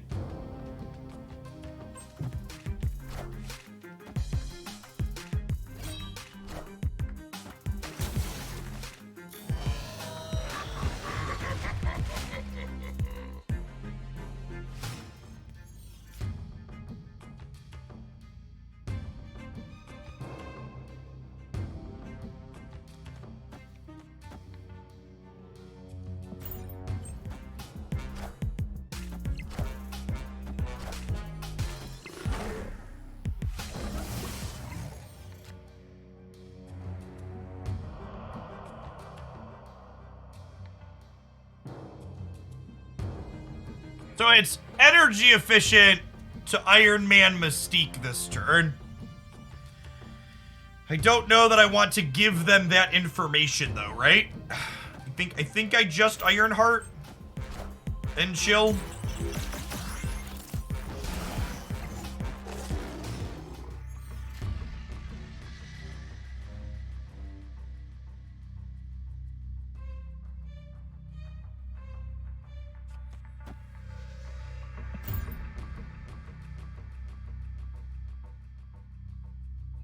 Could be right to play Sarah. I don't know. I like taking Zabu's stats away here. Yeah, playing around Spider-Man's a question too. The snap after we lock our plan always feels bad. Yeah, I'm probably supposed to just jam the... I don't know. It's like cube equity, right? Like, do we want to play for...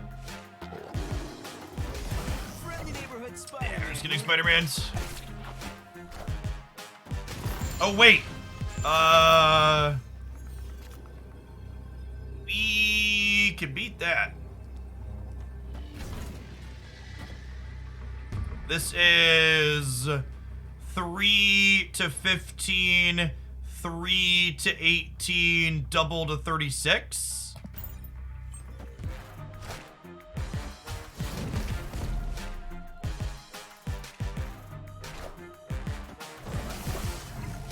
I am Iron Man. That'll do, pig.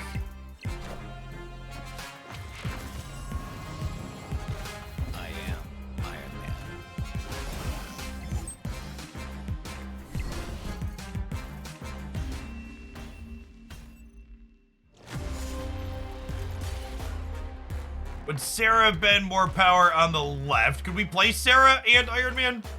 Iron Man was 4. I couldn't do both, right?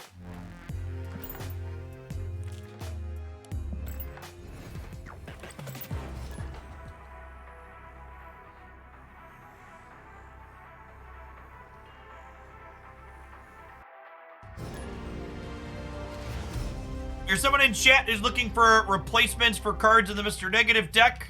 Sure, check out my Ultimate Deck Guide series where I cover budget builds of Mr. Negative and other popular cards. Kind of adapt them for your collection size.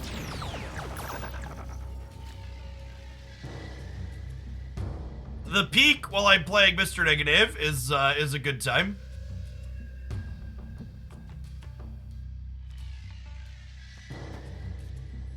How necessary do you feel Magic is a negative? Well, we're currently playing negative on your TV screen without Magic in it.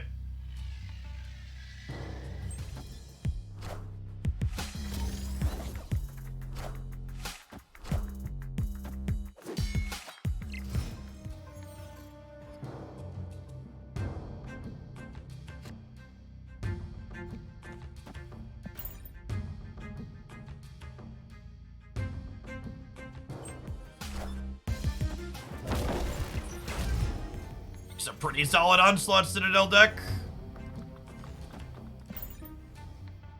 I would have snapped before this Blue Marvel flipped up if we were playing for keeps. Honestly, we probably would have snapped on the peak turn if we were playing for keeps.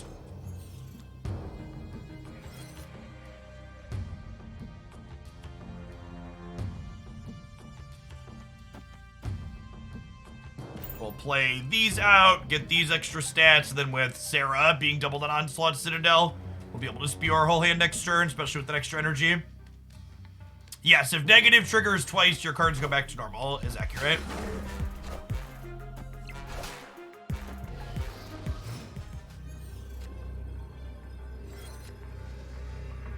Well.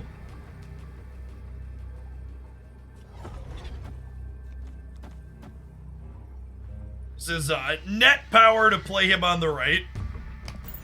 Yeah, for all the big setup we had, this is not a particularly impressive final turn, but we're probably still winning. You do keep the negative frame if negative triggers twice.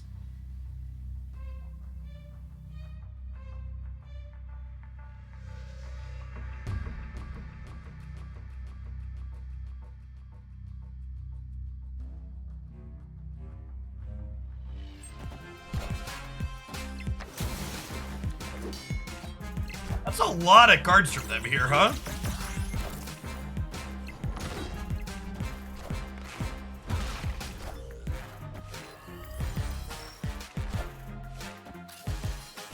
Oh, their cards are peaked. I was like, how did they play this many cards out? Their Zola and their Taskmaster were free. Their peak was better than our peak. Yeah. It was actually a pretty close game at the end of it too, huh? They needed every bit of stats here.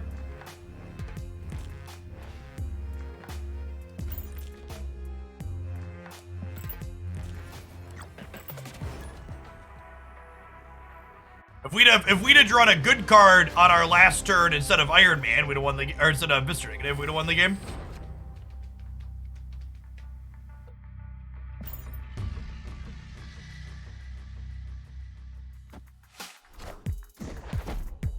I think Arnim Zola Mr. Negative is a sweep build. We played Mr. Negative Black Panther with Arnim Zola on stream a number of times in the past. There'll actually be a highlight with that later this week on the Snap channel. I think it's a very reasonable approach to this archetype.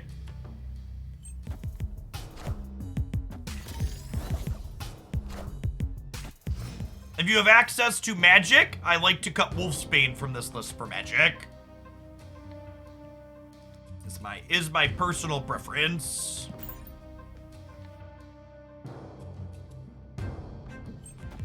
Avengers! Assemble. Are they destroyer deck with Nightcrawler? Question mark.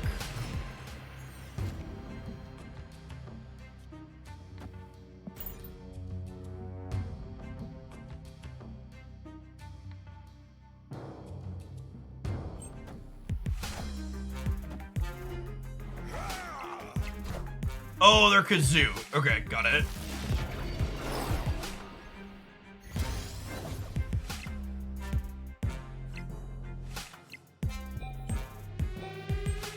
Okay, so I think this is a... We skip playing for the vault and we set up to try and win Bifrost and DC here.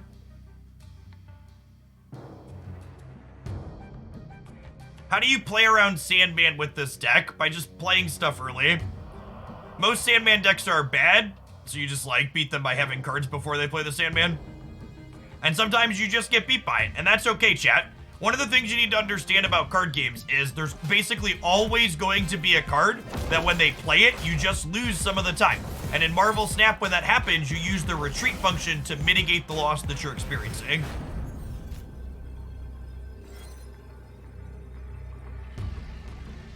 I don't know that 8 is enough to win the right, huh? Probably not.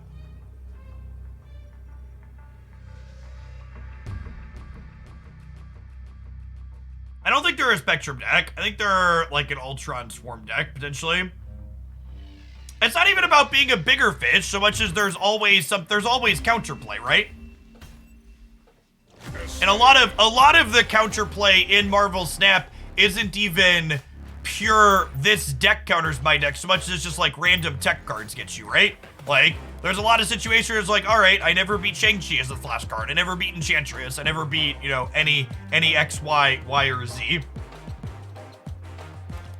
And again, chat, just to highlight, there's always a lot of questions. Mr. Negative is a popular archetype. This is my preferred Bass Negative here. I posted a deck highlight with this over the weekend, and if you're looking to replace any amount of cards in this, Mr. Negative is one of the ultimate deck guide cards I have, where I break down starting with Mr. Negative plus all Series 1 and Series 2 cards, and then slowly scale it up and give you different examples of how to build it with different collection sizes and different off-meta and interesting weird builds. So if you're looking to see everything you could do with this card and different budget options for this, check that out on the YouTube channel rather than asking me for individual suggestions. Let's take a peekaboo at our next viewer deck. Another pool build around here. Oh, this is just dealer's choice. Are you allowed to talk about leaked cards? Yeah, always. I'm a big proponent of if it's on the internet, it's fair game to talk about.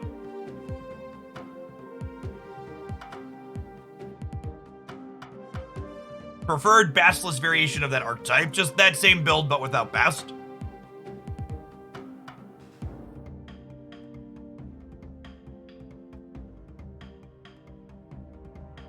This pool's pretty full.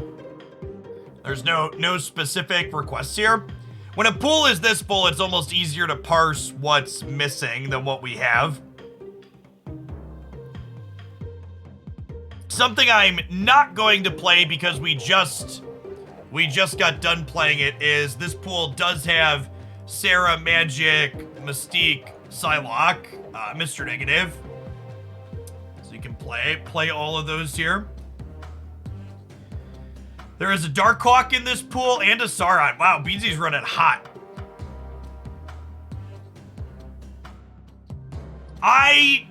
Chat. This is my best piece of advice. People always ask on these, chat. Win a location with one card. Just pretend this mission doesn't exist and you will complete it at some point in the next 3 weeks, okay? Just ignore it and you will incidentally replace it, okay? Like, I have spent 0 energy trying to make this happen, and we, in 3 hours today playing Marvel Snap, we're at 14 out of 15. Just pretend it doesn't exist, and you will eventually get it incidentally. Oh, wow, so we're commenting on Beansy's good, the fact they've ripped Series 5 cards. Their Series 3 stuff is running kind of cold, though. They're missing Hood, Viper, Arrow, Wave, Wasp.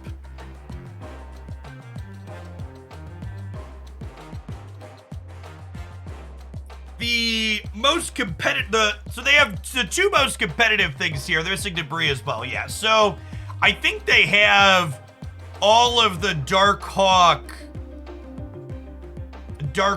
She-Hulk deck that I like. Let me take a look here.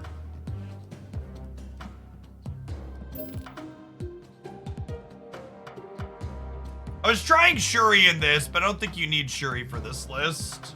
It's fine without her. I don't even know that she's good. Shuri only copies these two. You have all these, right? You have Widow, you have Quinjet. You're missing, oh, you're missing Arrow from this list. We just said no Arrow. We can build a different Hawk deck there, right?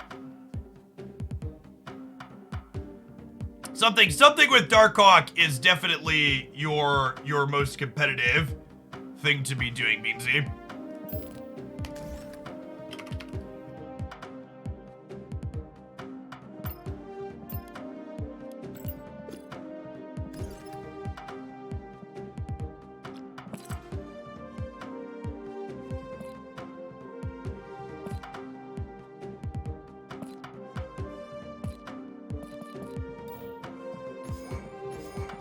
I haven't gotten to play with my Darkhawk variant a ton since we had Infinite, so let's use this as an excuse to do that. No, I really don't like Galactus and Mr. Negative. Widow, Korg, Quinjet, Rock Slide.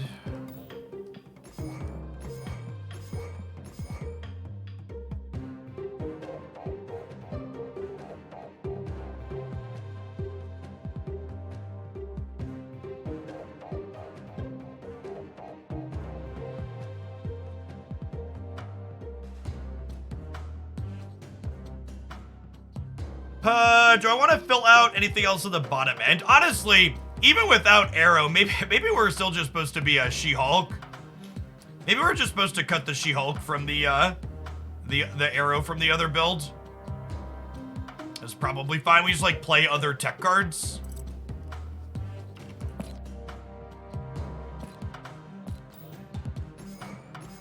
Probably fine, honestly.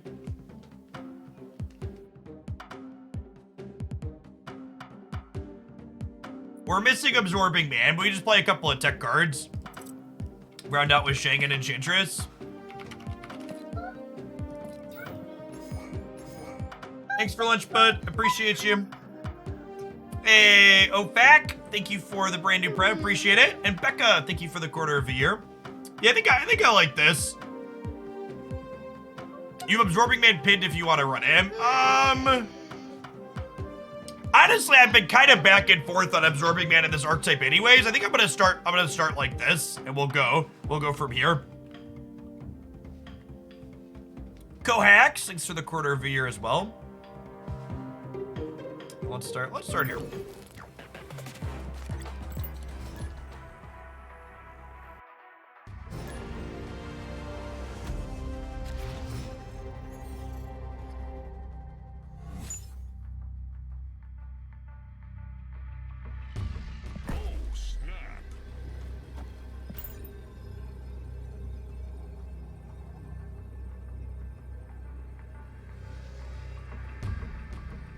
Nah, neither my 7 nor 8-year-old really have the patience for card games on their own.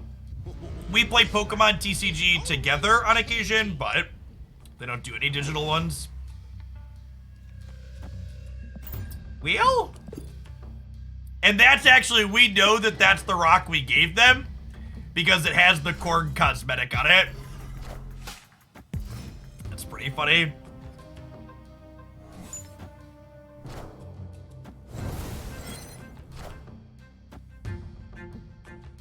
What is Quinjet doing in this deck? Is it just for Moon Girl? Yes, you exactly highlighted why Quinjet is in this deck. It's in this deck for Moon Girl.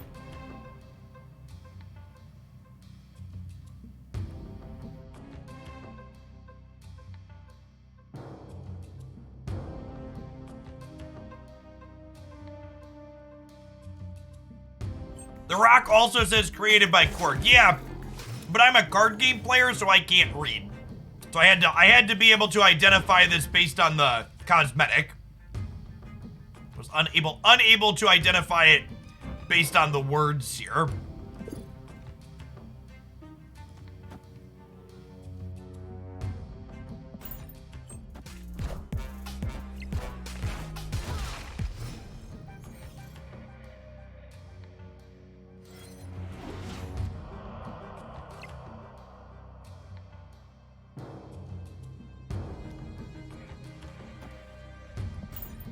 He did end up with Absorbing Man anyways.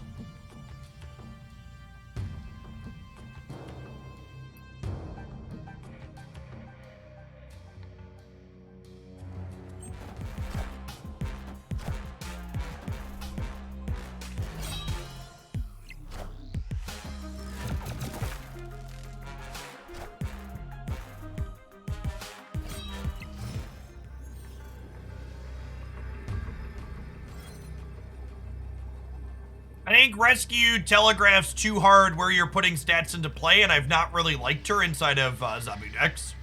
I've preferred most of the other cards. I'll stay in for 15 on the left, see how it goes. Their Black Widow kept our Darkhawk bigger, that's true. Ah! Close game.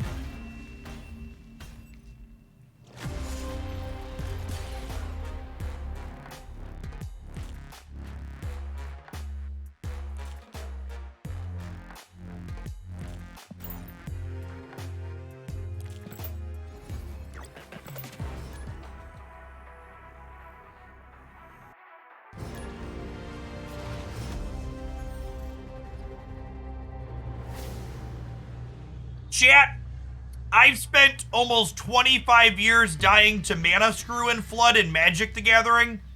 I'm the wrong person to ask if you want an objective opinion on Subterranea. A couple of rocks happening on occasion, and me being able to retreat to mitigate my loss is like not a big deal in the slightest.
Yeah, this Starlit Citadel literally does not matter.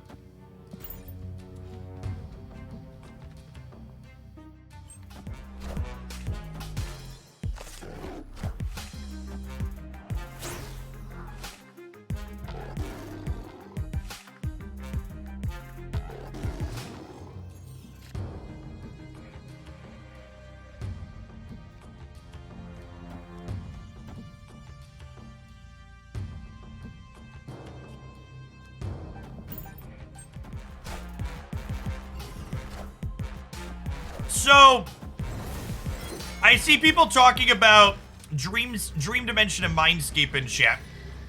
I will say, I do think there's something to be said for locations like Subterranea or Lamentis or Triskelion that have a swingy-ish effect that you can't undo, right?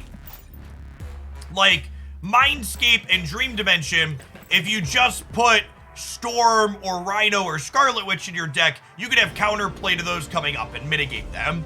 The locations that have a potent on-reveal effect are a little bit stronger and more obnoxious, right?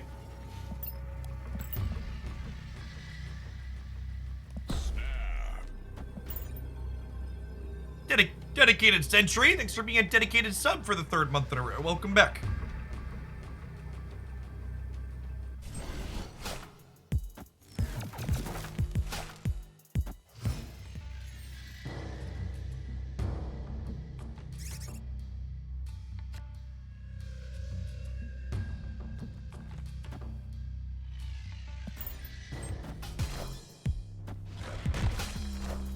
Yeah, speaking of, the Peak's another good example of that, right? Like, the Peak is another card that you can't undo.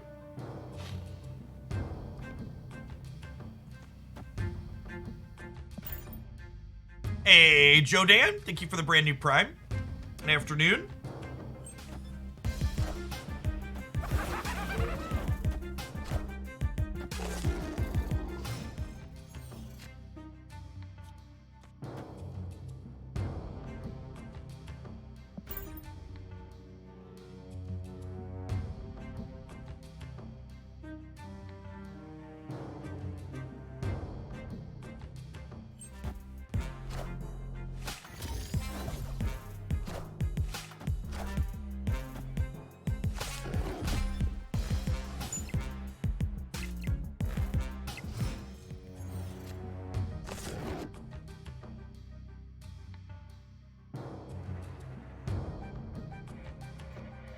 All right, I think we rock slide here, so that way I can have the 1 and 4 to draw Zabu.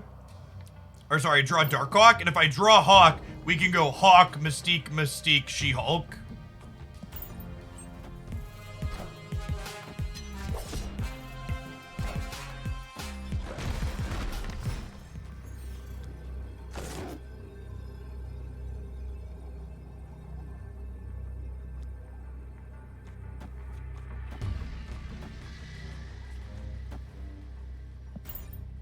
Does make us a touch worse when we miss, though. It's gonna come down to a breaker here, right?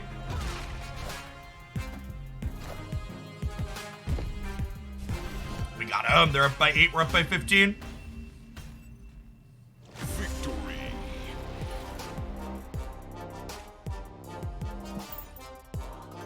I'd like to talk for a second about a comment in chat.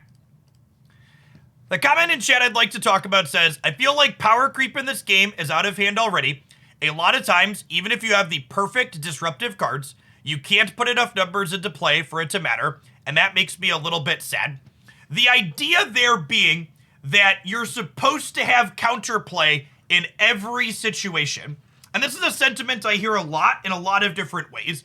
The number of times that I hear someone say, Jeff, I can't be competitive or I can't rank up in Marvel Snap because my cards aren't good enough is another frequently common sentiment. I have to retreat too much because my cards aren't good enough.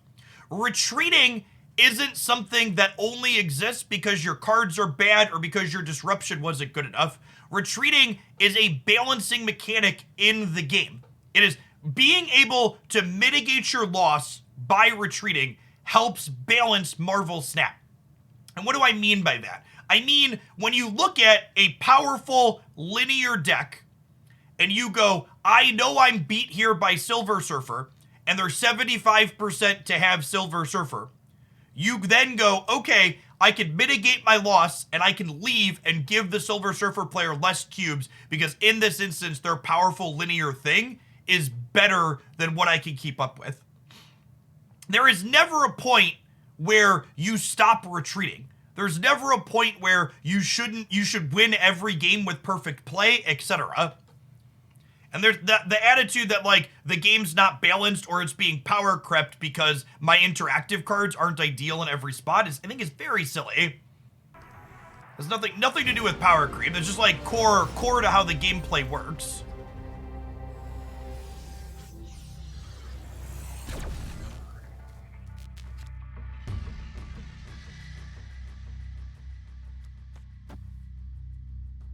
You get 3,000 collector tokens for free when you get to pull 3. Yes, when you have collection level 500 specifically is when you get the extra tokens.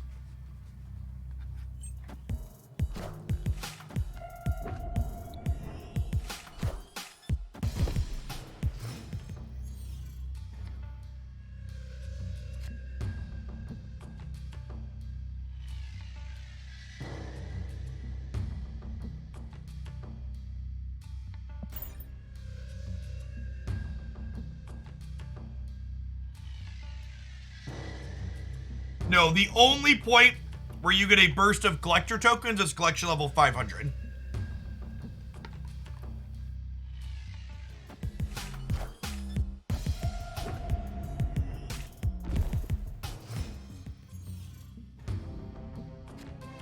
How satisfied am I with my overlay setup? It's fine.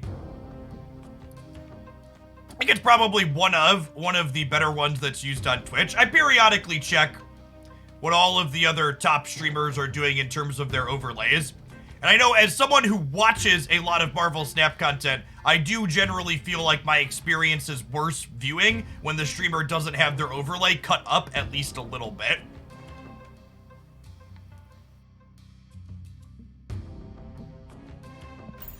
I definitely prefer being able to see the game screen. Specifically, being able to see the game screen larger, I think is very important.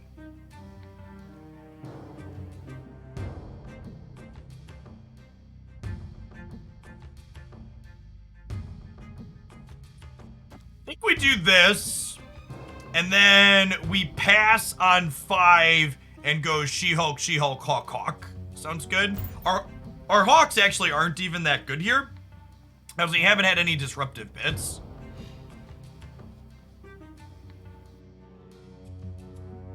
Hey, Tall, thanks for dropping by. Glad you enjoyed the YouTube stuff. Welcome to a live one. Why is it called Beansy Hawk? Because this is a Dark Hawk deck list that I built from a viewer's card pool.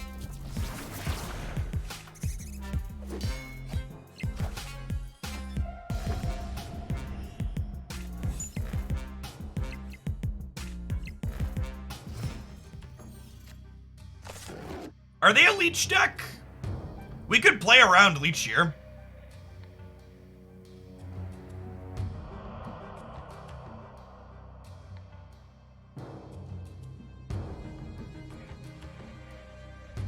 If you are someone who has just pulled 2 cards and very few pull 3 cards, you're not really playing against people that have full collections. And and even once you get to a point where you're playing with people with wider collections, their MMR is probably not going to be very good. Yeah, this could just be a Sarah deck. It could be right to just soak here. It could also be right to just like rock slide into Hawk Mystique, right? Like their deck is, these are gonna be 7s right now. They could be 9s. Or sorry, they'll be 7s, they could be 11s. But I'd rather have, this is 6 plus 11 plus 11 plus 10. So that's, 11, 22, 32, 38. Versus 5. I think this is slightly more, right? That's close.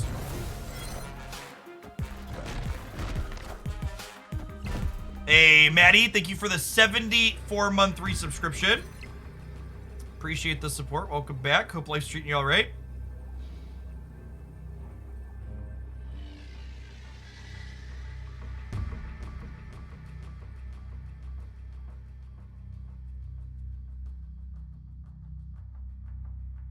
Is Zabu a problem in the current state of the game? No.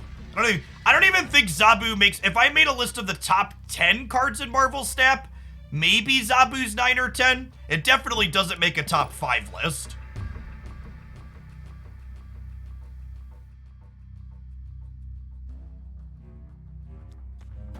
You just spread out and play for all 3 here.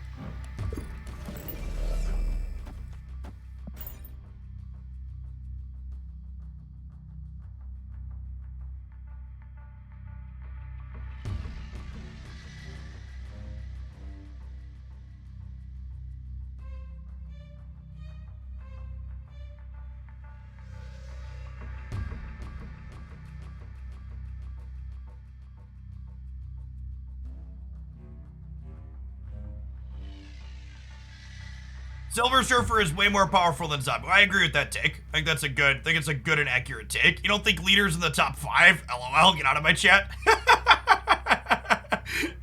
I don't think leaders in the top 5. Oof. There's a Reddit take if I ever heard one.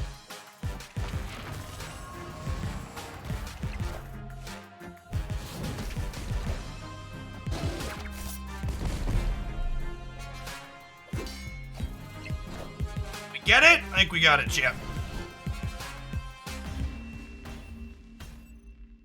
Victory.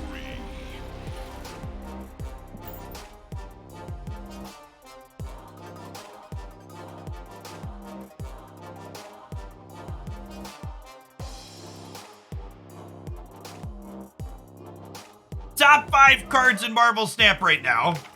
First 2 are easy. Leader and Arrow are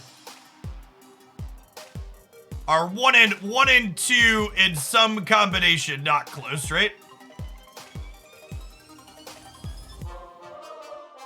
Not close, some kind of thing.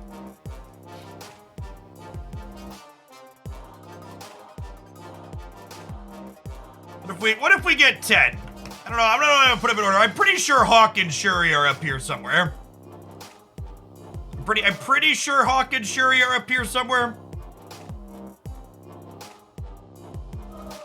If I could put 4 Icemen in a trench coat, it would make the top list. If I could put 4 like 4 Icemen in a trench coat, that would be top 10.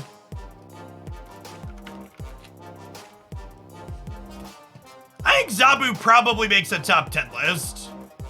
I don't know that. I feel like it gets kind of muddy after this point. Surfer's up there for sure too. Surfer probably edges out Wave. Surfer probably edges out Wave. I don't know. I feel like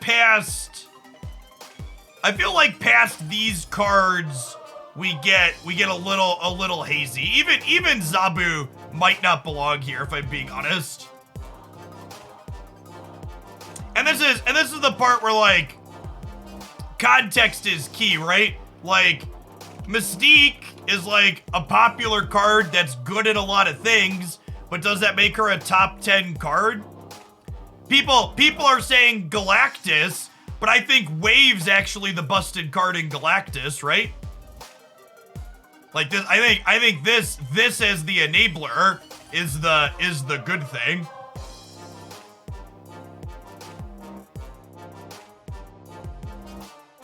Yeah, I think Wave's actually the busted card in the Galactus deck. Cause she also enables Death Wave, incidentally, right? And like nobody's gonna say like Death is busted, right? But like in Death Wave, it's very good. It's like also Wave is the offender there. Yeah, everybody in Marvel Snap everybody hates their cards being interacted with. So shit like Cosmo, whenever best cards come up, like Cosmo, Shang-Chi, Enchantress, people all think these are the best cards just because they shit on people's fun. Yeah, I think Sarah probably belongs in the, and honestly, Zabu probably belongs in here somewhere just in terms of it's an enabler. These enablers are good, right? Would Darkhawk behind the list of Zabu exist? I think Darkhawk was good before Zabu existed, yeah. Yeah, I was playing Darkhawk before the Zabu season release. I think it was fine.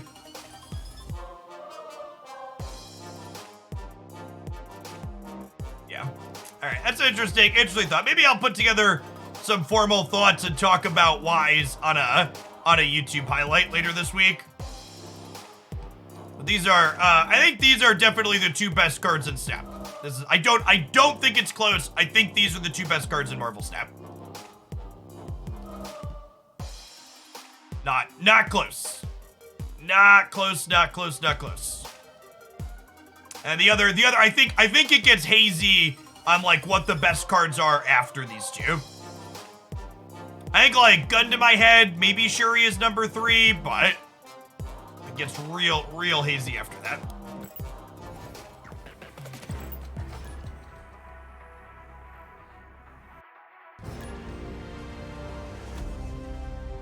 That's why my deck has Arrow, Leader, and Shuri. And I think you could make a strong argument that every deck in Marvel Snap would be more powerful if it had Leader, Arrow, and Shuri in it. I think all of those cards are kind of generically fucked enough that most decks you cut 3 cards, add 3 cards to it, and the deck's probably better. I think there is a reasonable, not far from true take.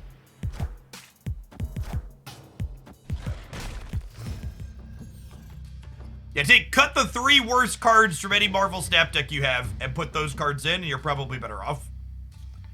And I can Black Widow the Gamma Lab because I don't mind giving them a free Hulk because we have Shang-Chi's here. Is it possible to get all of the cards without paying real money? Kinda. So, in Marvel Snap, you can get all of what are called Series 3 cards without spending any money. However, the small number of very latest releases, Series 4 and 5, you will never have all of those. You will have some of them, but you'll always be missing a small number of them, if that makes sense.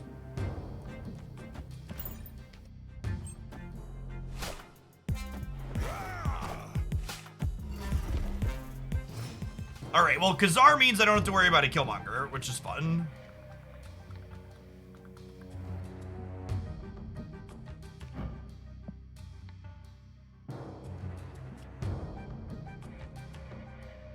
I think I just soak again and we Shang-Chi plus She-Hulk.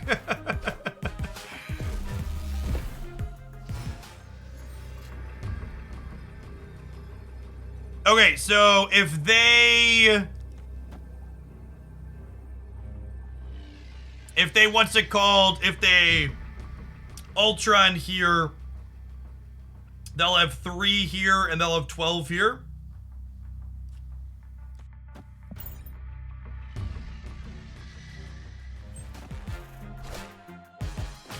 Oh, not Ultron. Are we dead on the right? We might be dead on the right. That's a lot of stats. That's another 1 drop and we're dead. Oh my god, we're soaking too, so we're good.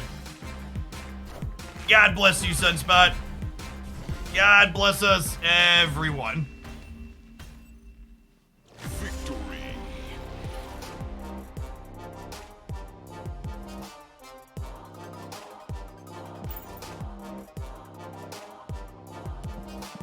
Yes, even if we had Sunspot, we'd have won the breaker. It's a good show.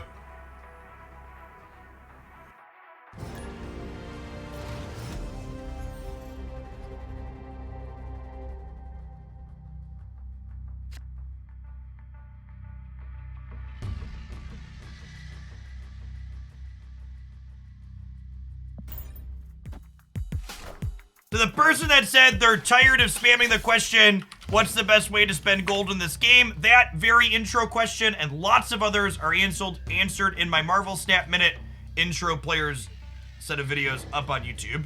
I encourage you to check those out rather than spamming the same question constantly.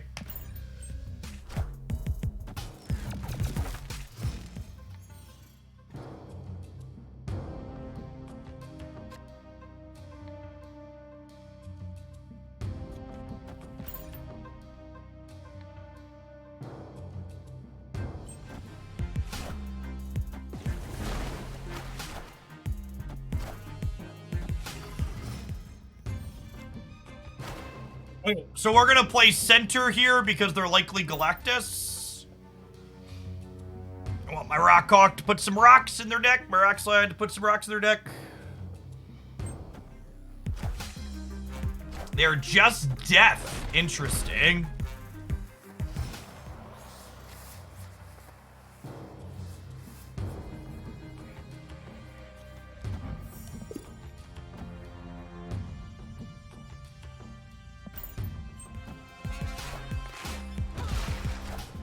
Oh, they're just Death Wave.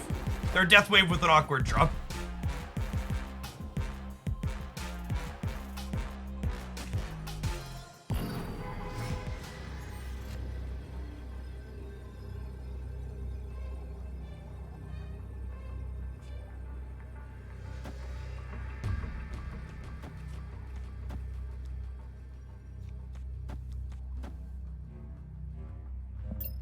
Is going to kick a rock into their deck, which puts them up to 7. So this is a 15 power Hawk.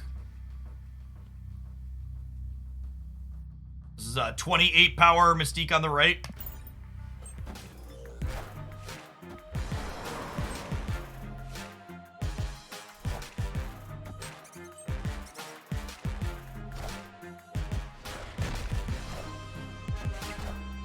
First or second best card in the game, chat. Probably first, honestly.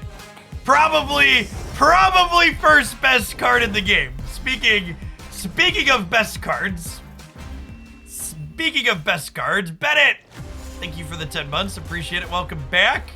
Jay Glenn, appreciate the quarter of a year. And Dibbles, thank you for the 27 months.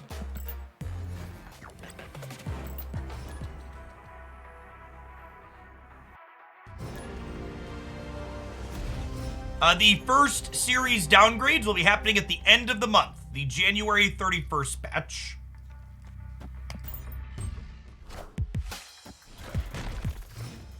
Enchantress biting you at the end was the extra rubs.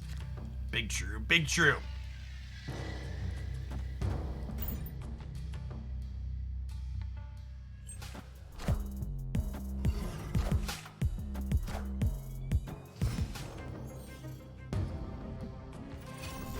There a tournament sometime. So the patch on January 31st is going to be introducing a direct challenge mode, which will mean community tournaments can now be run.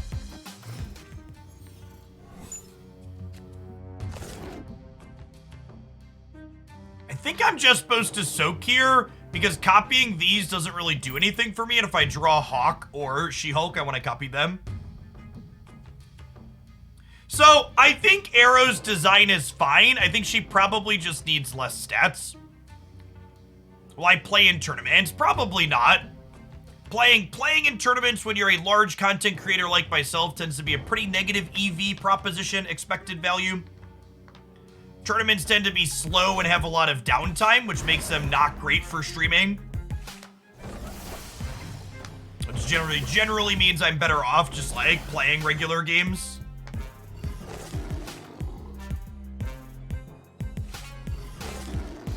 I may try and do some commentary stuff at some point, but it's also worth noting that without a formal spectator client, it's also kind of challenging to...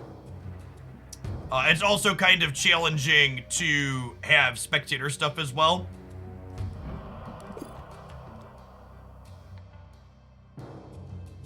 Or do commentary without that. I'm just gonna play Enchantress here for stats. I do not intend to run tournaments like I used to for Magic the Gathering unless we have an official spectator client. Trying to do coverage with people doing screen shares through Discord, especially a game that people primarily play on mobile, sounds like a fucking nightmare.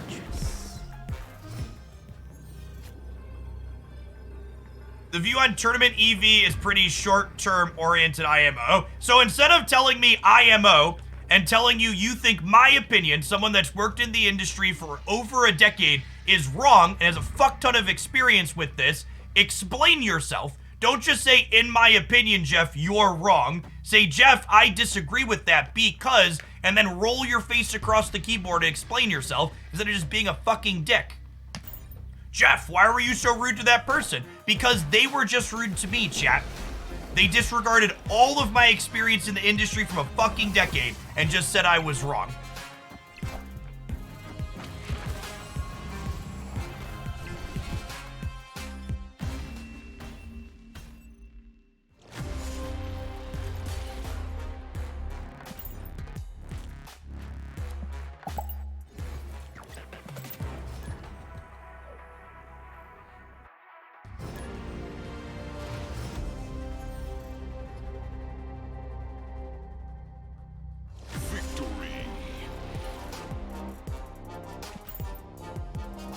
Running tournaments is a nightmare. It takes a lot of work, and it takes like, my wife spent, like, when we would run those Magic tournaments, it would take my wife all day. We'd have an entire staff full of people. Victory.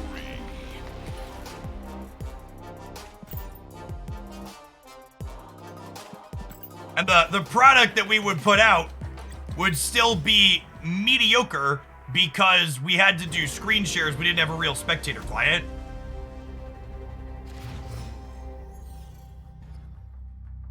Coverage quality with the spectator mode versus having to do Discord screen shares is night and day. It's very, very different.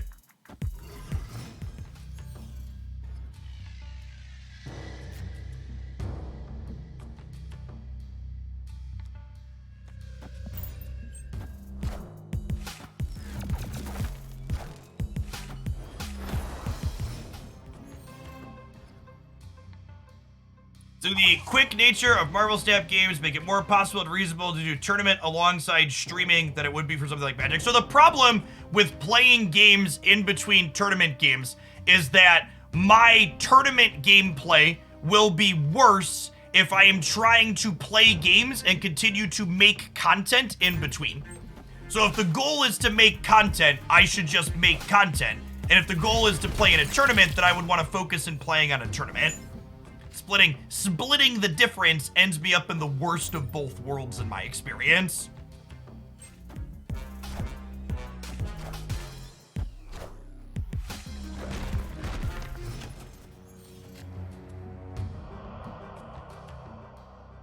think we're just soaking on Sunspot and then doing She-Hulk on the last turn here.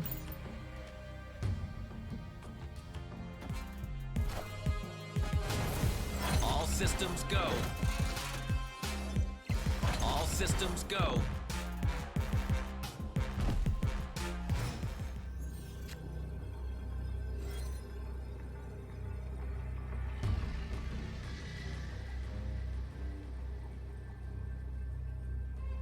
Sarah Patriot, could be Surfer Patriot 2 here. We have priority, which is not great for us. I don't think we could really accomplish much here. We're probably losing the left.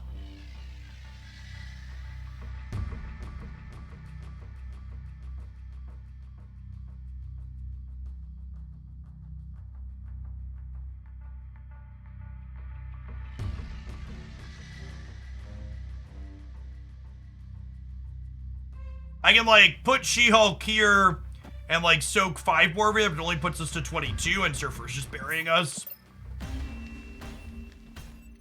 Hey, thanks for the over 2 years, Dr. Grindle. Appreciate it. Welcome back. All right, chat, I'm going to stand up and stretch out my legs. We're going to take a 60-second ad break. We're going to play something else when we get back. BRB.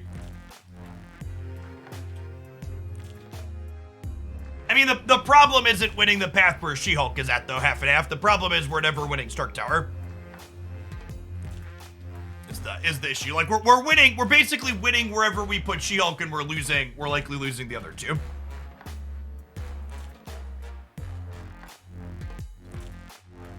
There's a good chance Patriot and Surfer happen on the last turn, which means both of these get bigger, too. For people that are new to the channel, I used to run Magic the Gathering tournaments. It was a monthly thing we did here, right? Like they ranged from like 100 competitors. I think our biggest was just under 300 competitors, and we did full coverage for them.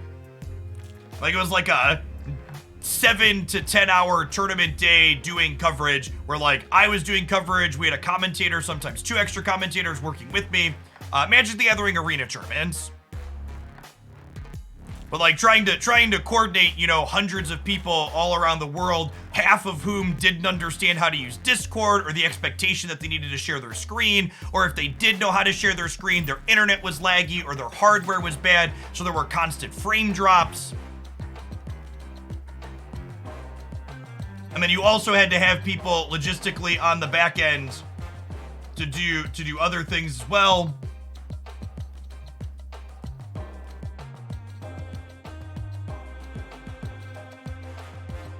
So Magic as a game is a bit longer than Snap. You have like hour rounds versus half hour rounds. But still, even if you have, you know, a few hundred Snap people, you're still looking at a 6 or 7 hour day. And again, the big issue is the logistics of like, if you do an open tournament and try to have coverage, you can't consistently know that people are going to be able to share their screen to get you the results you want for coverage, right? Like what if you're trying to run a tournament to make content with, and the finals is 2 people that can't share their screens, right? You're like, all right, we'll tell you who the winner is later, but we have no idea and we can't broadcast it, right? Yeah, if there was a in-client spectator mode, I would totally run tournaments and do coverage for it. Without an in-client spectator mode, the logistics of it they're just a disaster. Especially for a game that's mobile focused, right?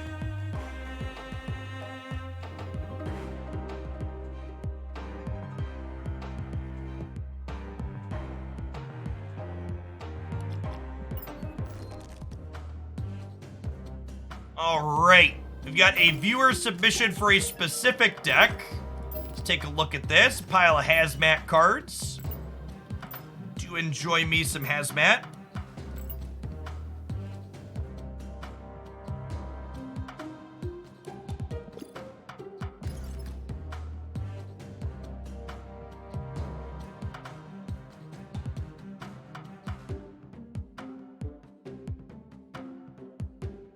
You could run some creator-only stuff, but there's also logistics of like trying to get prizing and securing sponsors for prizing and stuff like that, and making it worthwhile for people to actually be interested in investing time in.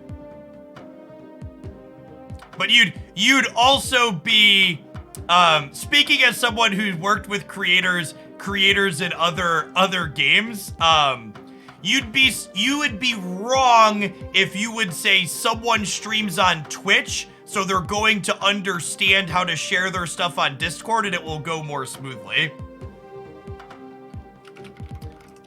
It would go more smoothly because there would just be less people, but there will be logistical issues because people don't understand how their stuff works or their technology doesn't work is definitely something that will be the case.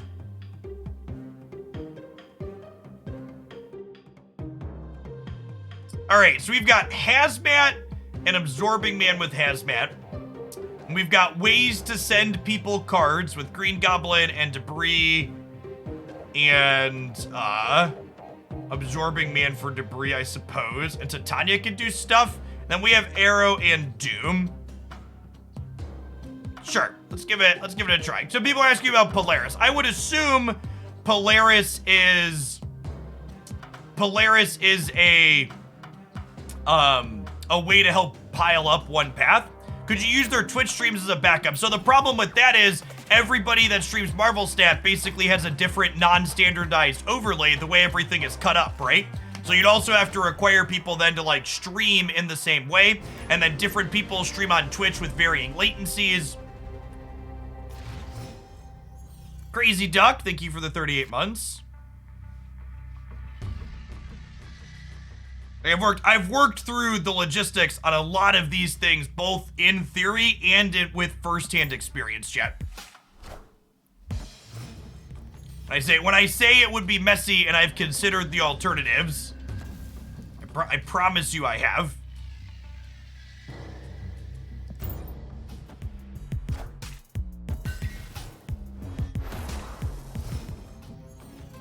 Yes, the other logistical issue with expecting people to share screens is the fact that sometimes they share things on their screen that I wouldn't want on my Twitch stream, right?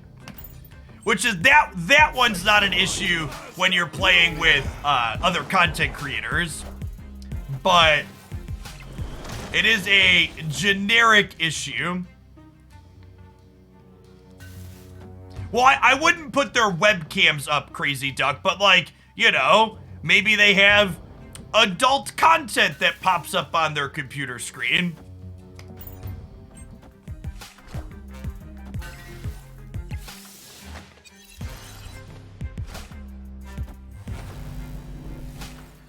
Oh, I guess Polarising into Cudlin is not great.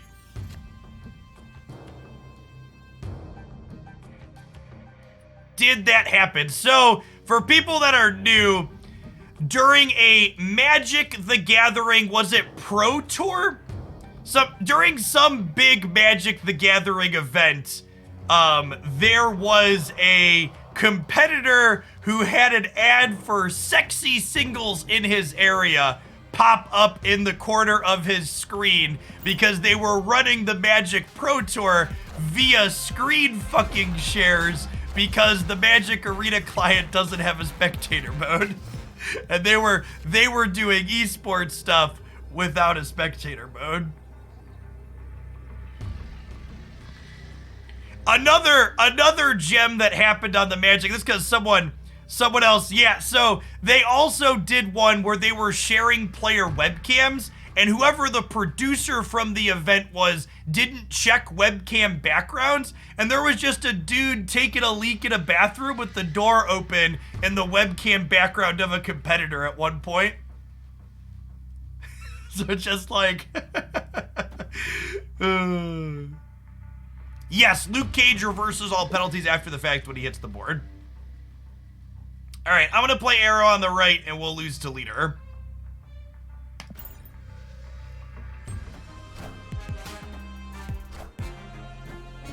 Also losing to Magneto. Good shit.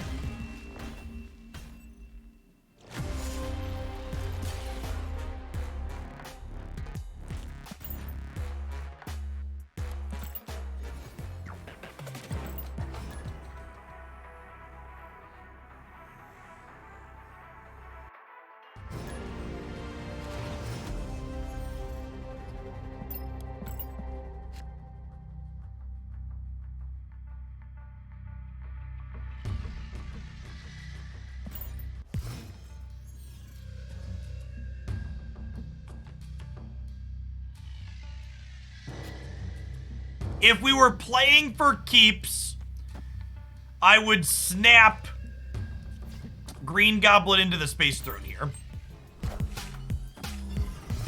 Is it better to buy credits or missions with gold? It is marginally better to buy... missions, but only marginally. Oh, New York does mess this up, doesn't it? That's a good shout. That's fine.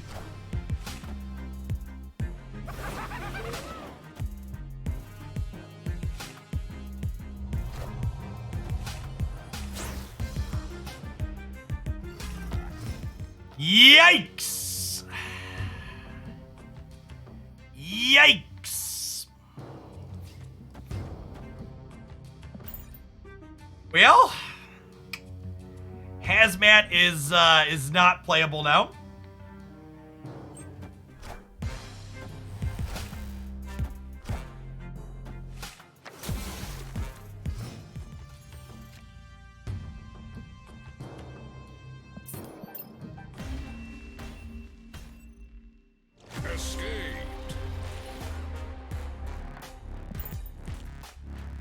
For the people asking, Jeff, why are you not playing cards X, Y, or Z? If you see the word viewer in a deck that we are playing on stream at any point, that means a viewer has sent us a deck list to play for a donation, or we have built something from a viewer card pool.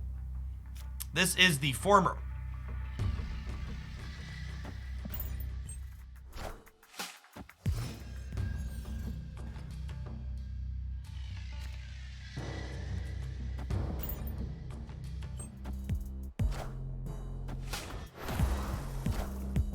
Oh no, chat! They made my Green Goblin worse.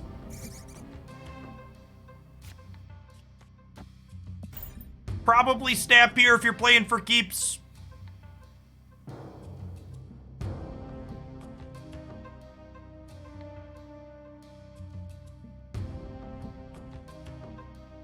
Yeah, I think it was good to take a break from viewer list for a little bit because I was missing so many cards.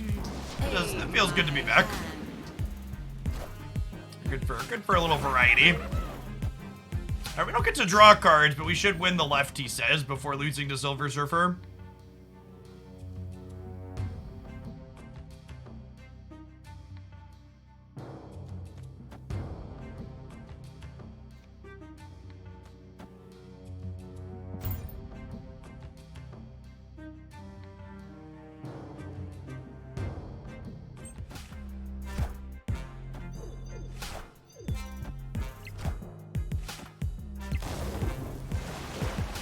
Surfer is +6 on the left, so we are still ahead there, which is nice. We have priority here, so this Hobgoblin beats Brood.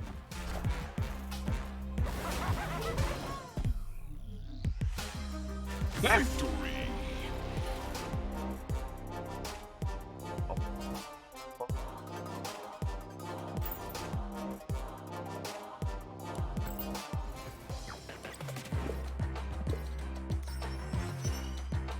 Matches with the snap. Okay, I guess I'll have to start pushing the button.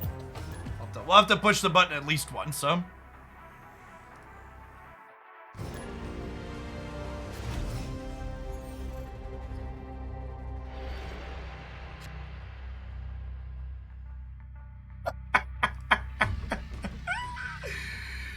Oh. I think my favorite salty nerd interaction is when I block or time someone out or ban them on a platform and they go and complain on another platform. Someone that got timed out earlier today just left a YouTube comment as a warning, letting people know that I don't allow free speech. And listen, chat, if you think me timing you out or banning you on my Twitch channel is a violation of your free speech, then you are an excellent ban, because you are way too fucking stupid to be in my chat. Freedom of speech is not freedom from consequences. It is freedom from the government jailing you for the words that come out of your mouth.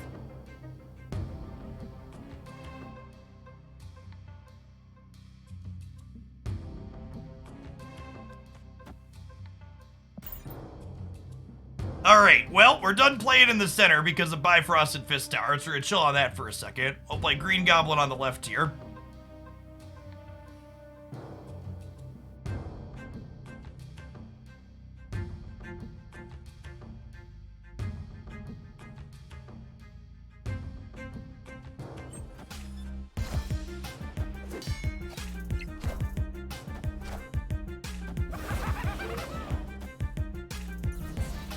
It's been a hot second since we played some Lockjaw on this channel, actually.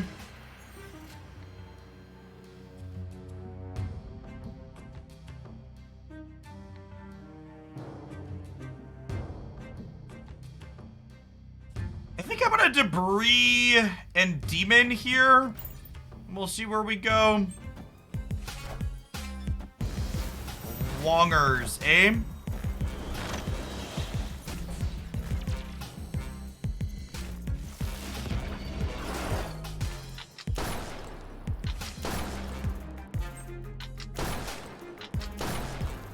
Isn't being censored on public platforms like Twitter a violation of free speech? No, chat. And this is a good lesson for the conservative fucking snowflakes that might be watching.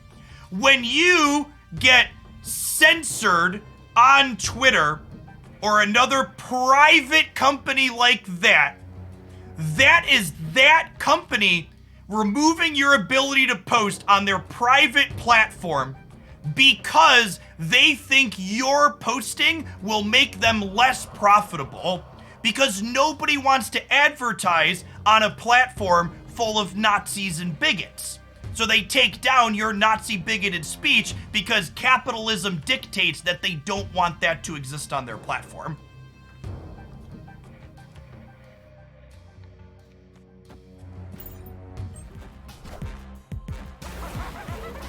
Twitter and other platforms like that banning people that they don't want to have say things on their platform is literally free market capitalism in action.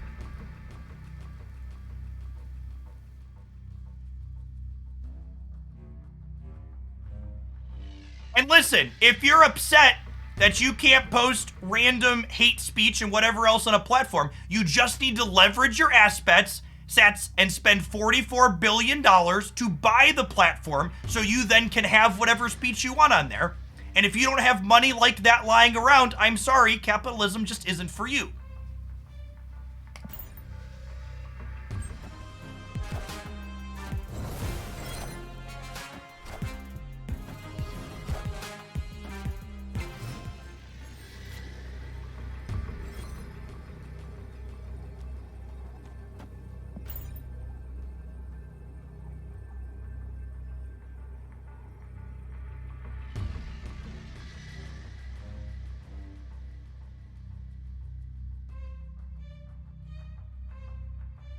This, I think 14's gonna win the right? I think we're good.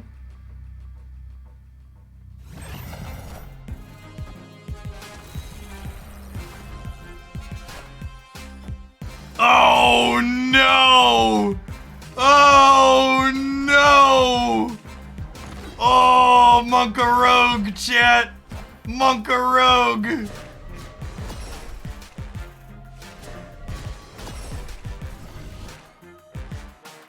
Oh, it was so close at the end, too.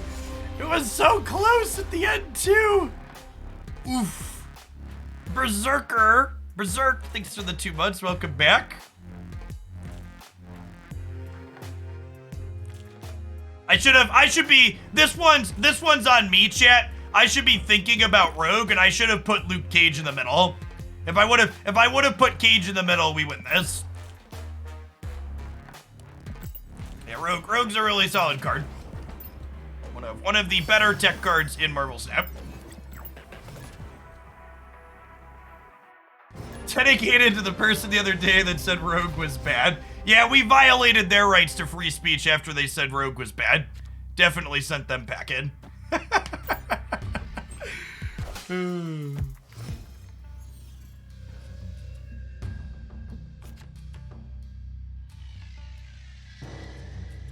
This is so cheap, I might just sit on it for now, actually. Because if we, like, draw debris next turn, I can debris and eat the rock here, too. Punished. I guess it was gonna happen either way, huh? Well, we drew our out at least.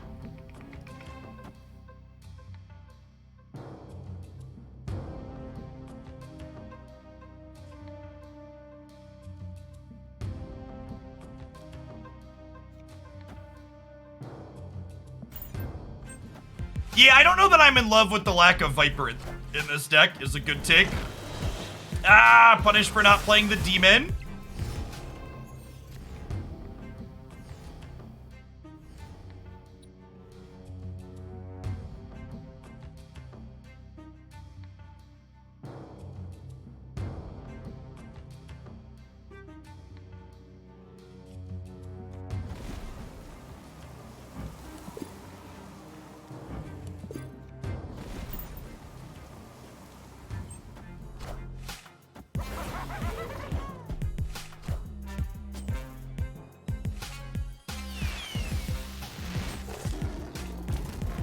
Ah, yes! The classic... The classic Zabu Sandman deck.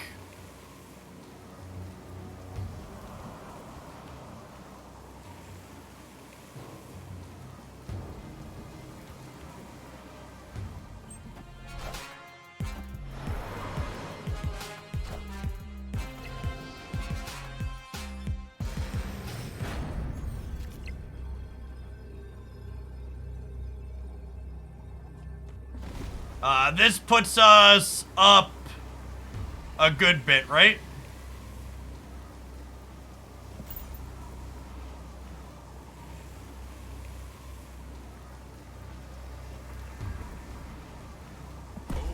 I'm gonna snap to try and finish my mission. This is a bad snap, chat. I have a mission to win a game with a snap, okay?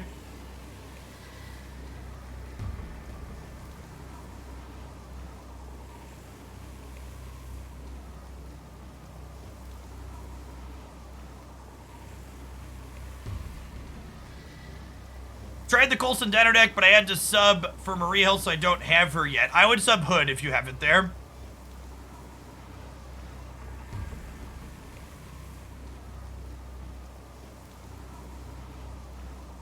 Victory. So, I don't know that Sandman and Zabu is necessarily bad. But I do think that Sandman and Zabu is bad if you're playing Jubilee, because you really don't want to flip Sandman out randomly. My friends with Ben Brode. I've never had any first-hand interactions with Brode outside of a couple of Twitcher back and forths. My background before Marvel Snap was Magic the Gathering, so it's a different game space than Ben worked in previously.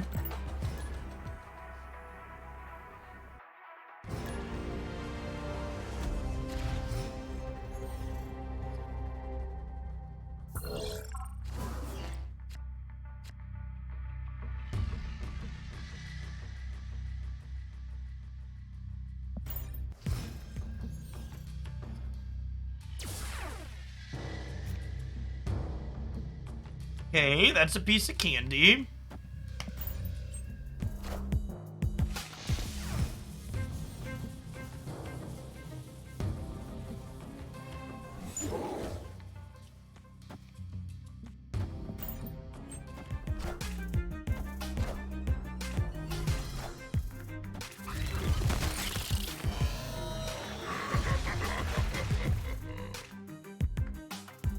I love that the Hulk keeps the cosmetic.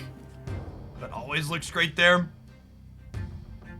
But I have to create my own Marvel Snap stream overlay. The management company I work for does stuff like that for me. Or I work with does stuff like that for me.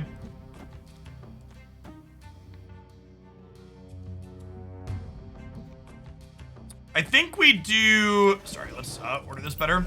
I think we do this. No, wait, that's wrong. I need Hazmat to be last. So that way we can Absorbing Man. So we'll do this, and then we'll Absorbing Man Hazmat, and then we'll Odin Hazmat and Absorbing Man here.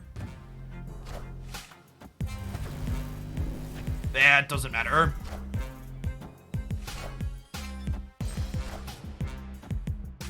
We could get Rogue Tier. Yes, they are a Silver Surfer deck.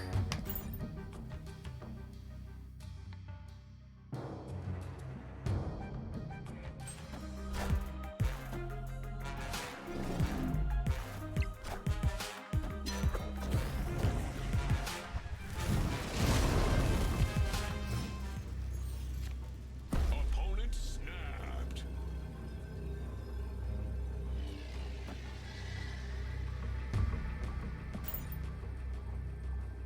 Okay, well, magic into arrow here means that I just get to pull them into here twice, right? Come here, bud.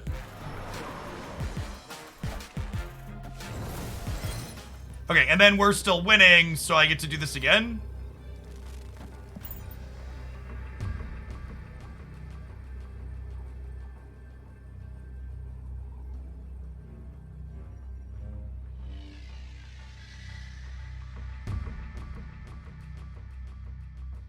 Arrow, so nice. We'll do it twice. Pray they don't have Rogue. Well, they have to have Rogue for the right, and they have to fill the left.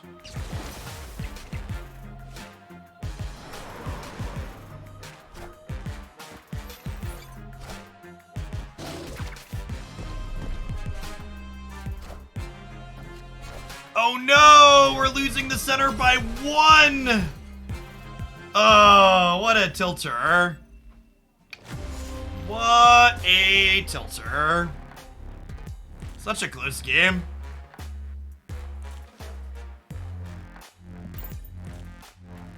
Outstatted by a little bit. Yeah, I don't know that this archetype is playable into these Surfer decks yet. There's so much Rogue and Killmonger. Definitely feels like a tough sell here. And in general, I felt like I've kind of struggled with these Hazmat and Luke Cage decks as Surfer got more popular.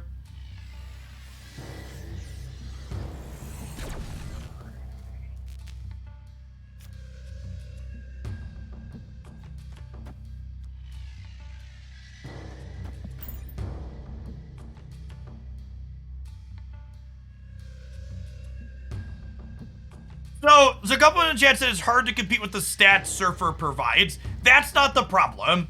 So the reason why this archetype feels not great into Surfer is because of all of their interactive bits.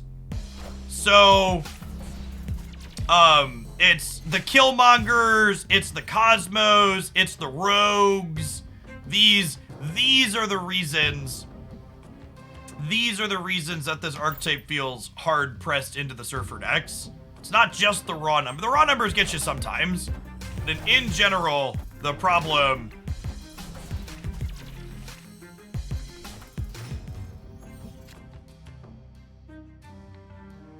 Yeah, Surfer isn't just about the numbers Surfer has, right?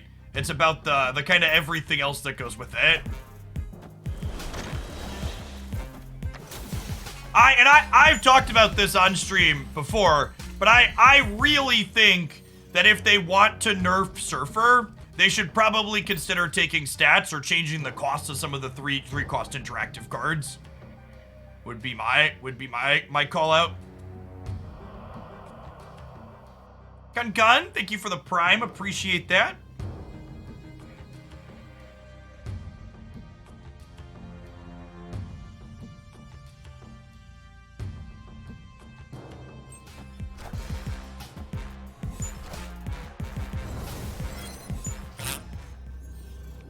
The long pause into fill Machine World left with only 3 stats is certainly a choice. DGN, thank you for the prime, appreciate that. Got us in their sights, shit.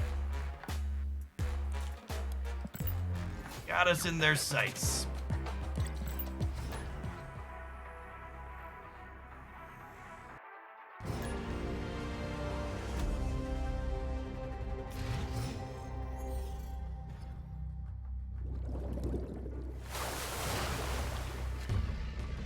By the way, subscribers, I am going to be doing more viewer deck submissions tomorrow on stream. And I'm going to give priority to the slots for those. I'm going to take 5 or 6 of them. We're going to start with them first thing tomorrow morning. I'm going to give those up to people in the subs Discord first tonight. And if they don't get claimed tonight, they'll be available tomorrow morning for anybody that wants to submit a deck then. But first preference is going to go to folks in the Discord server.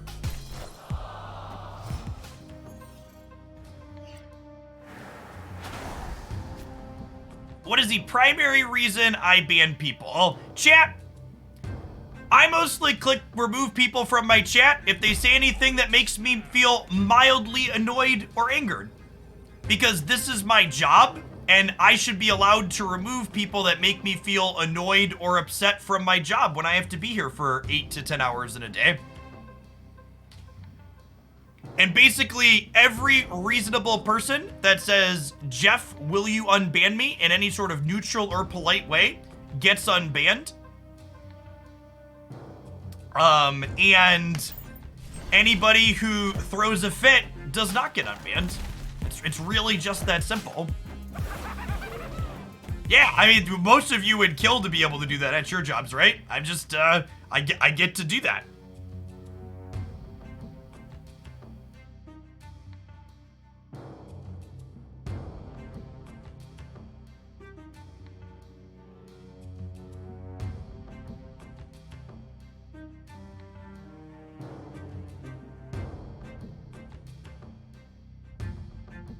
I think I'm just Polarising. I think there's a chance there are a Galactus deck in this Green Goblin was real good here. We'll see though.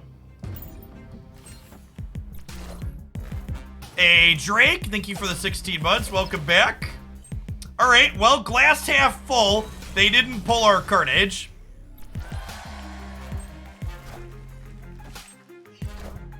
They can, however, take our Titania away.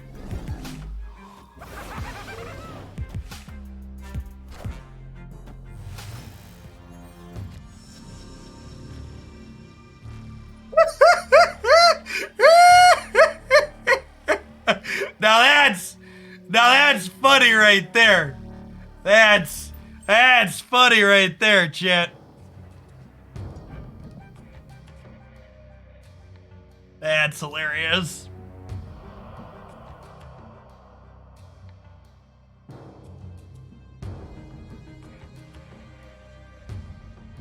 Good stuff.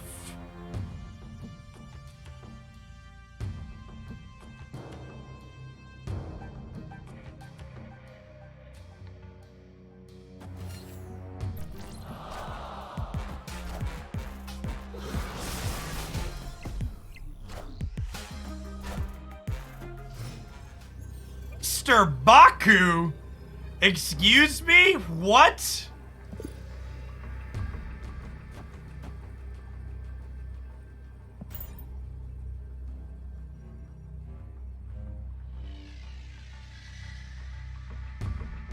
Hey, She-Hulk's a great one, Snap. Hope you have fun with her. We have this Baku variant. I need to play more with it so we can split it. That's a good one. Luchador variants are great.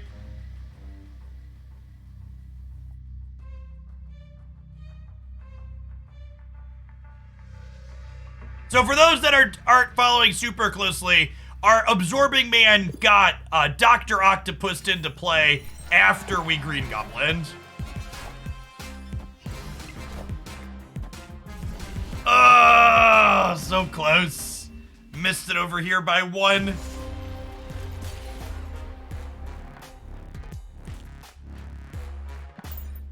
One more point somewhere.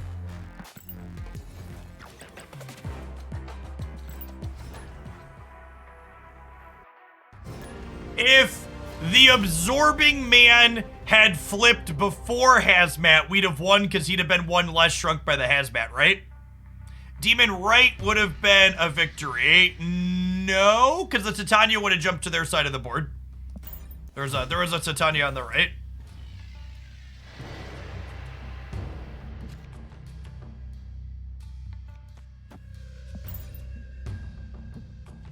Having a lot of fun with the Cerebro Surfer deck. Yeah, that one was gas. That one's definitely gonna get a YouTube highlight later this week.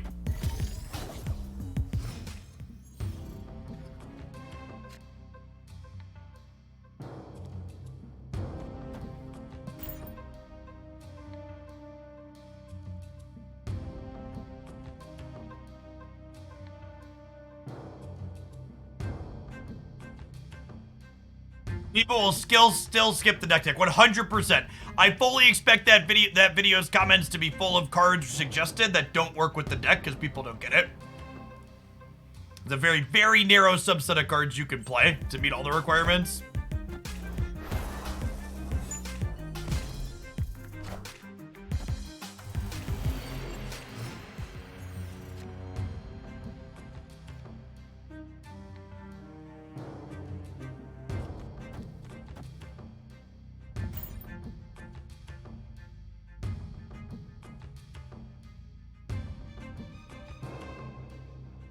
Thanks, Devos. Yeah, they gave us, they gave all the casters one of these, championship jerseys when we were at Worlds.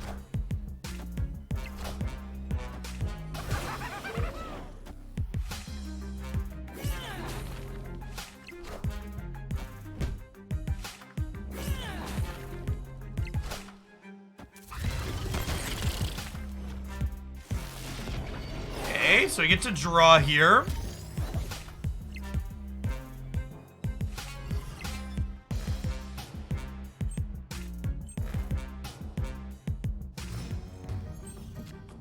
I will say one thing that definitely feels a touch awkward is that, what's the word I'm searching for? I think that feels awkward is Green Goblin giving Surfer something to buff doesn't feel great. Hey, Thunder Punch, thanks for re-upping your Prime here again. Welcome back.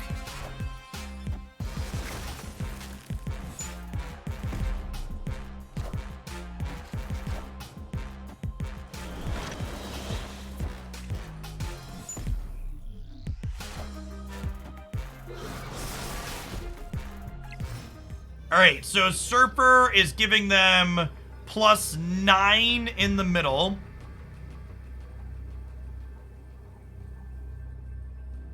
Surfer is giving them +9 in the middle, putting them to 18. And then this puts them back to 10 in the middle, right? Is it enough to win the left, though? We'll be at 9 and they'll be at 0? It might be. This is beating Surfer Center by 1.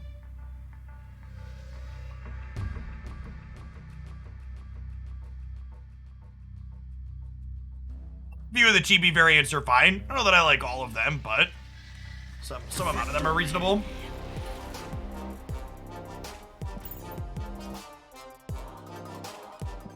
Is there a Surfer Patriot Zabu deck that could work? We tried something like that and it felt like it just was trying to do a little too much.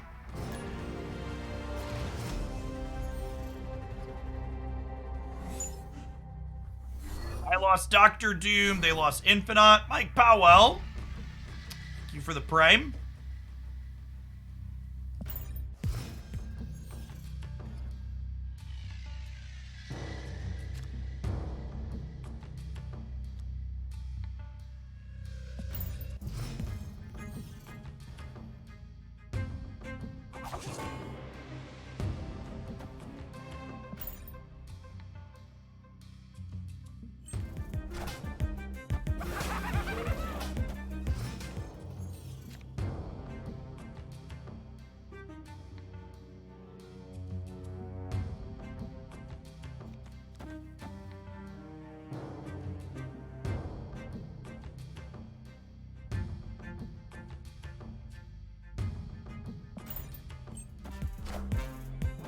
just send this over?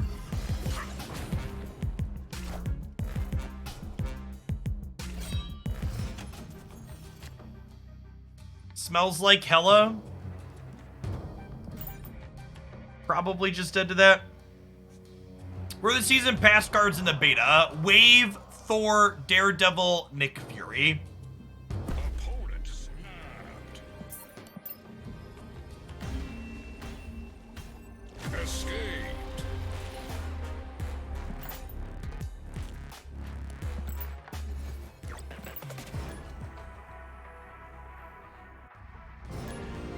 Yeah, we played a little bit of Hazmat Cerebro 2. I think I like it less than regular Cerebro 2. The games where you don't draw Luke Cage, Hazmat just isn't playable, which feels super awkward.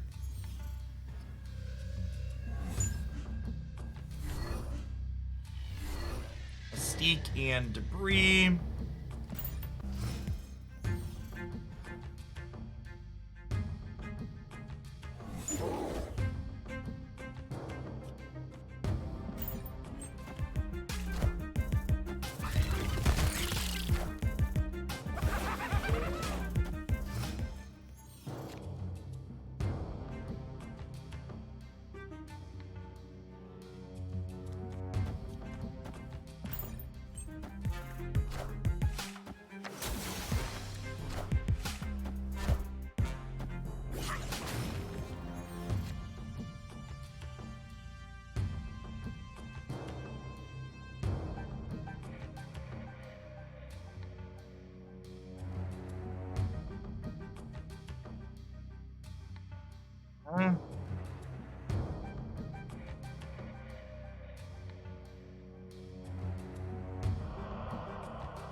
Yeah, Shauna's playable. There's a couple different decks I want to try Shauna in.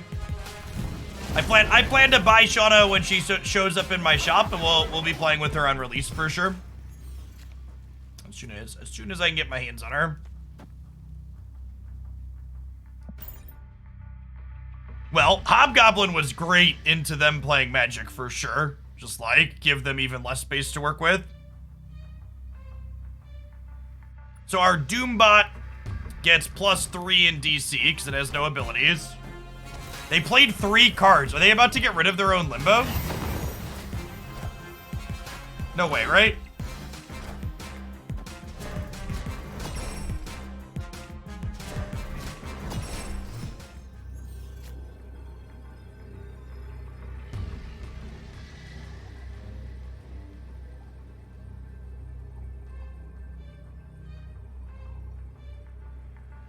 So I need to put 10 power into here to win.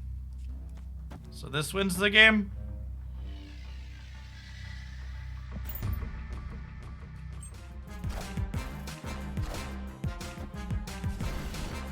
Okay, good chat. Good chat. They just like forgot they made Limbo. I mean, I've been there, chat. I've been there, okay? Sometimes a lot happens between turns 5 and 6.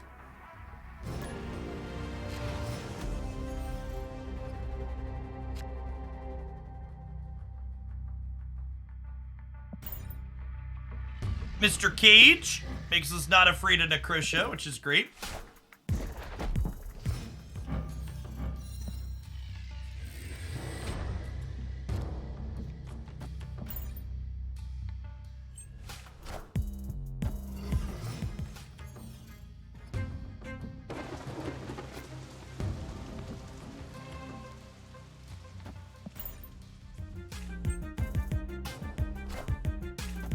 Wind, aid my hand. Victory.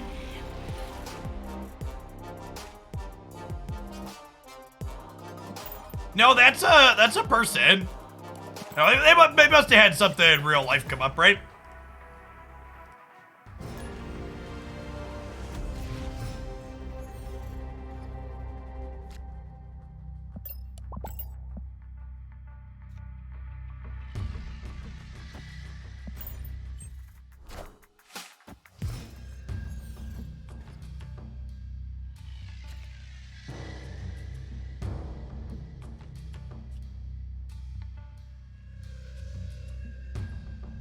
Guess we'll just play Demon Mid. This could be another big house.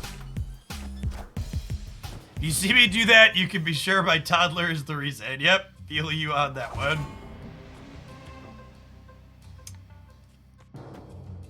Let's pull their Shadowlands Ninja into here, and then this could turn into another one and give them another minus here. Do you expect new bundles to go live in 7 hours? The Devil Dinosaur bundle is supposed to go up tonight, if I recall correctly. Is the data mine? Polaris's animation is so good, chat. Might of Asgard. Mjolnir.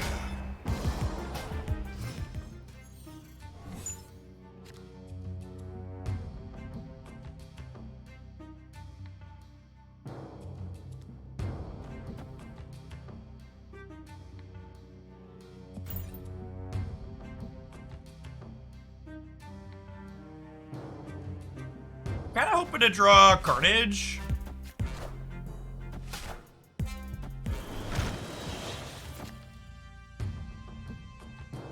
Okay. Now, the tough part here is they played Nova and there's a Killmonger coming. Is the issue.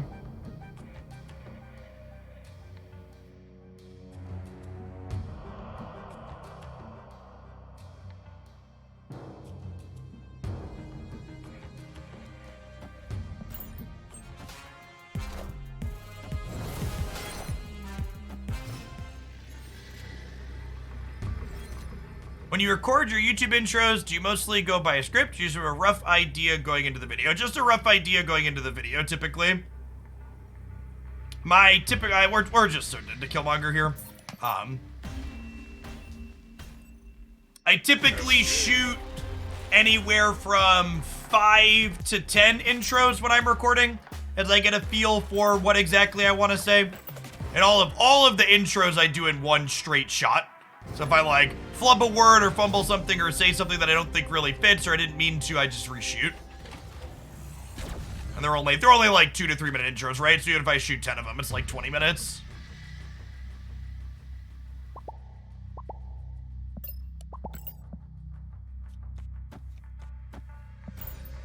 Hey, a peculiar habit. Thanks for the quarter of a year.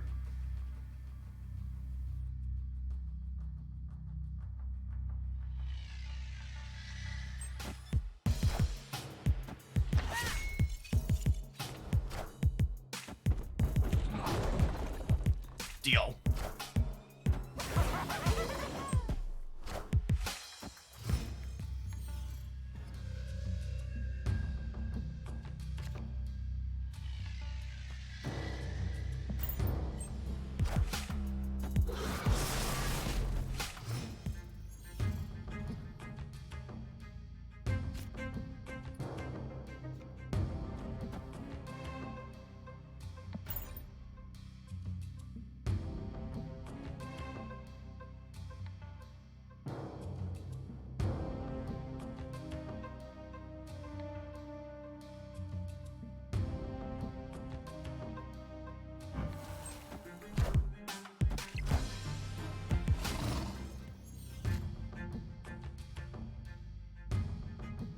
I have no on reveal for this.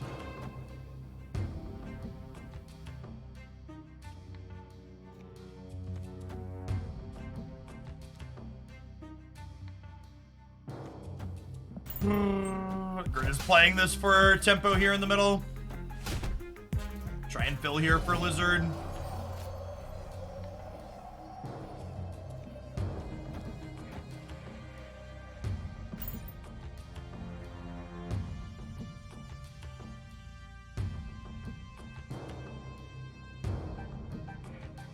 Try and fill the center here with Titania, I think.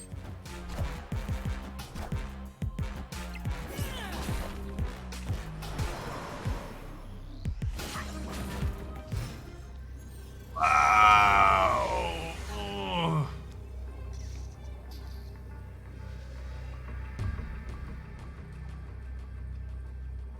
Oh, man. Best card in the game, chat. Best card in the game. And again, one of the reasons why It's easy to see that this card is the best card in the game if you understand what's going on. The fact that a highly synergistic deck like Silver Surfer wants to find room to play Arrow still really just speaks volumes to how cracked her effect is. Like, I think before anything else, you kind of need to, like, get it before you even consider touching things like Surfer, if you even remotely think it's too good, getting it to the point where Arrow and Leader aren't cards that heavily synergistic decks also want to play, I feel like should be a goal. Arrow should be a card you have to, like, okay, I'm building my deck to leverage this effect, not just every deck is better because I'm playing her.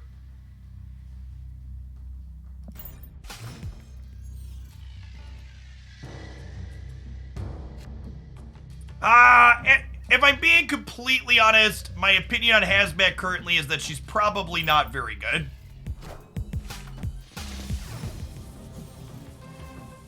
Yeah, we lost the Breaker by 1 Blevins. This is a close game. I think part of the problem with the Hazmat archetype in general to a degree is simply the fact that there's so much strong counterplay in the good decks, right? There's Killmongers and Cosmos and all these other things that just, like, end up making things be real awkward. All right, we're gonna try and lock down the center here.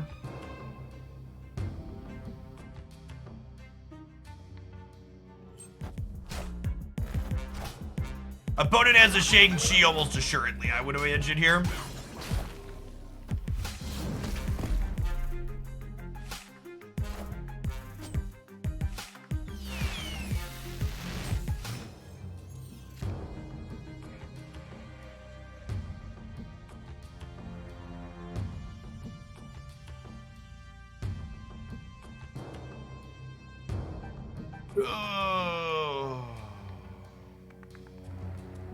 I think I want to play for the left side, chat. Is my plan. Friendly neighborhood Spider-Man here. Oh my god, this works out perfect with our Dr. Doom. Holy crap.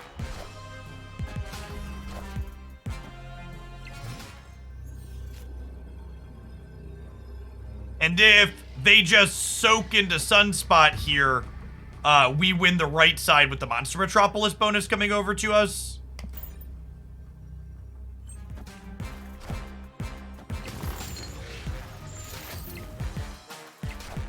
Oh, we lose because of Zabu. Damn. Wait, do we win? 14, lost the Breaker by a little bit. They're up by 17, we're only up by 14. Close.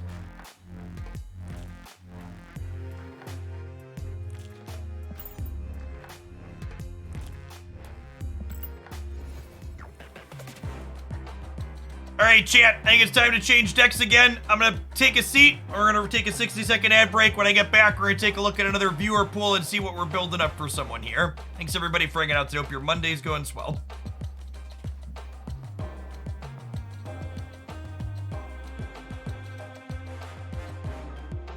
It still feels really strange not having a cord on my headset when I sit down. Like, I keep instinctually going to, like, angle my head like I have for the last little bit.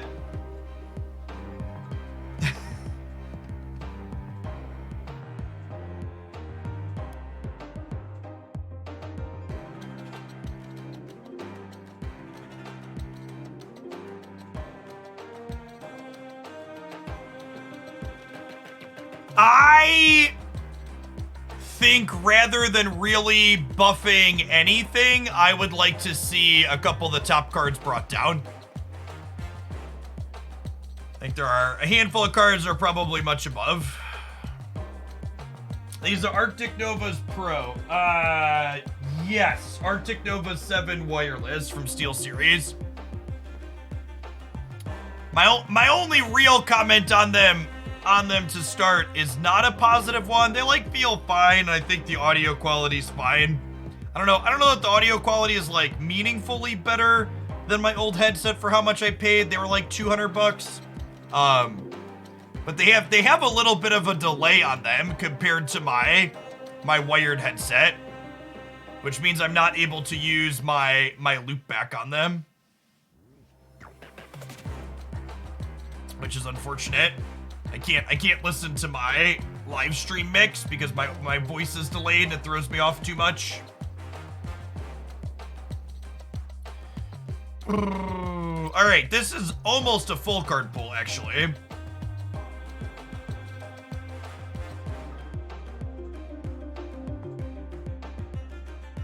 Oh, are they giving me a particular deck? Hey, what's going on, Quirthian? Thank you for the 54 months. I'm not big on Pokemon mainline games. Okay, I think this person has given me a specific deck list. No, if you're giving me, was your intention to submit a specific list, Wickedson? If you're giving a specific list in general, you should link it on snap.fan or something I can import from. This is only for like viewer pool builds.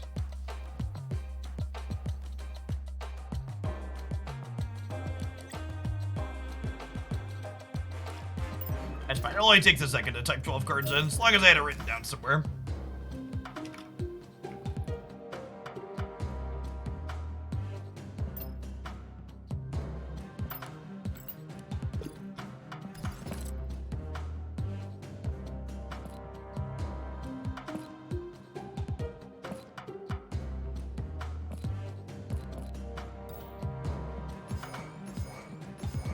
I need to play with our new White Tiger variant, chat.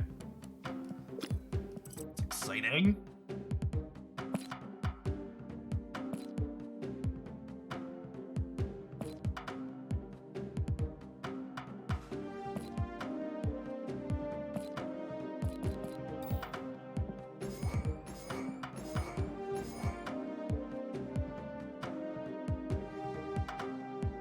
I'm using the wireless receiver that came with the headset, Slezereth, not the Bluetooth. The thing that plugs in via USB.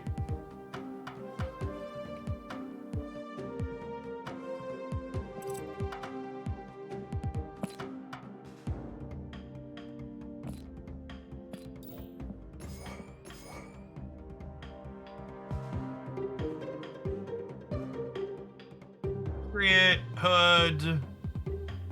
Lockjaw, White Tiger, armor. 6, 7, 8, 9. What am I missing? Oh, they had Domino. I don't think Domino really belongs in here.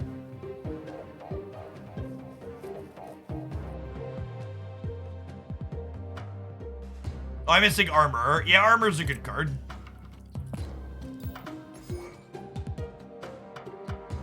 Domino makes us less likely to have Lockjaw, and we have plenty of other cards to play on curves. It's definitely not a Domino deck. The idea is to make lots of demons and tigers, and then buff them with Patriot. Sure. We can play Doctor Doom in that same vein. That's a big thing that you don't mind flipping out, flip it out.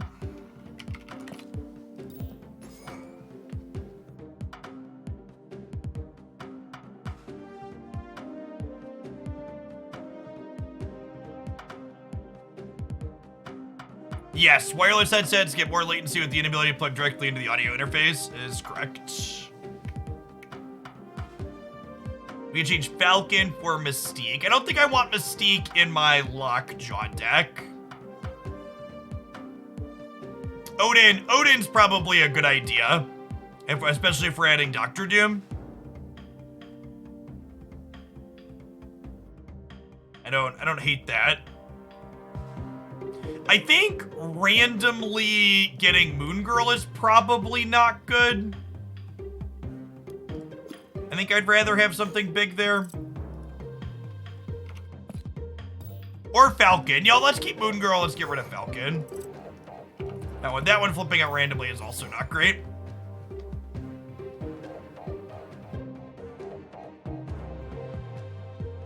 Let's start here.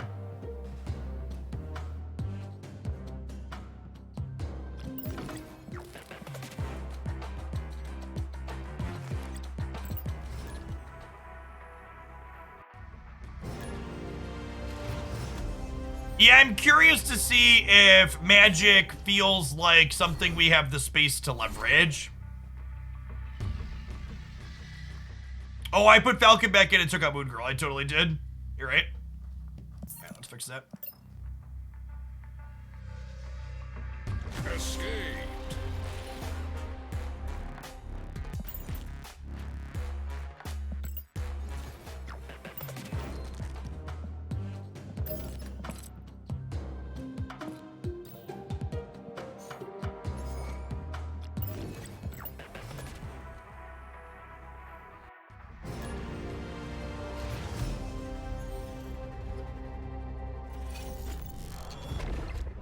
By the way, we had one other deck submission that I still haven't had a link for. Terry Tipke, if you're still here, I don't know if you posted a link earlier and I missed it, but I haven't seen that yet. The other way you submitted got cut off in the donation comment. You could drop a snap.fan link or whatever. Sir Muffins, thanks for the second month. Welcome back. What have a weird overlay for the game? Do you really want my face to be this big? I guess my face is that much bigger. The game is just so tiny like this, chat. Why would I want the game to be this tiny? This is such a I hate when I turn on a stream and like it's like barely a third of the screen, right? I'd much rather have the actual game be larger.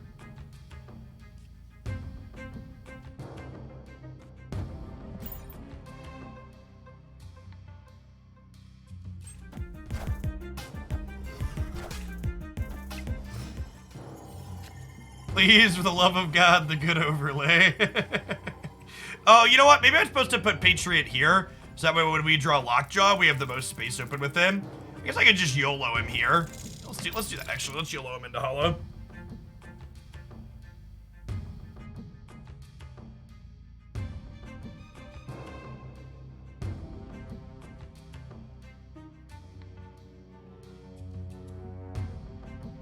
Yeah, I don't think my overlay is strictly the best on Twitch. There's a few different ways that you could do it up nicely. I do, however, think that you should do something other than just like display the what's it called? Prefer something more than just seeing the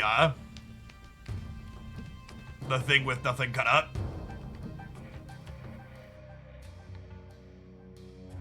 The ones that like cut things out exactly and have like the button and the portraits and stuff, those look reasonable.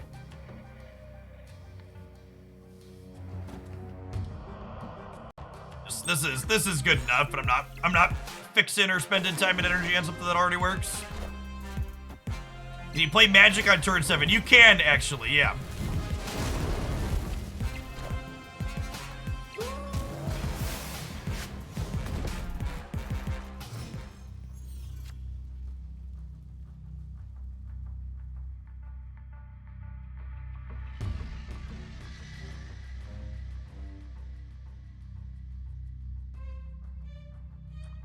What's in my deck?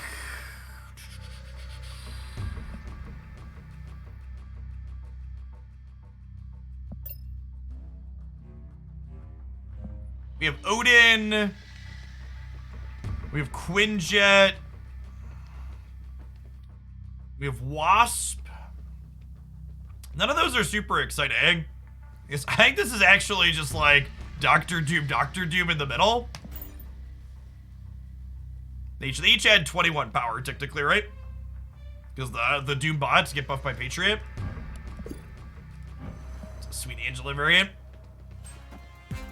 Friendly neighborhood Spider-Man. That's fine. I wasn't planning to play there anyways, bud. We're good. We're cool. Okay, they also have a Doctor Doom.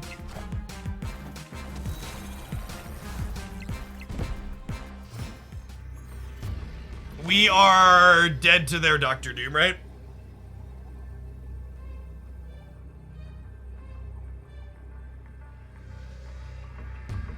Their Doom puts them to 20 here, and White Tiger only puts us to 17. We just can't win the middle.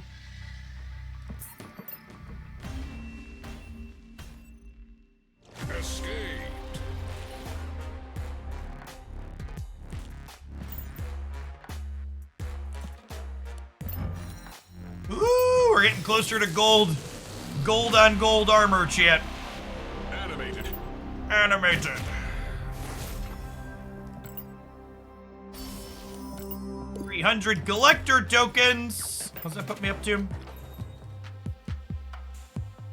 We're at 8,000 collector tokens, chat. Money in the bank. Some sweet variants.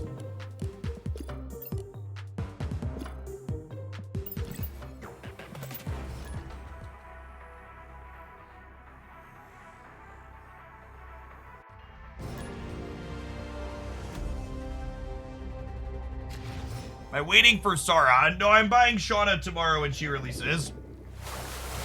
My plan moving forward is I'm going to buy every single new card right when it releases. We skipped Sauron and we're waiting on Skrull as well, and then from here on out I'll be able to stay Series 5 complete.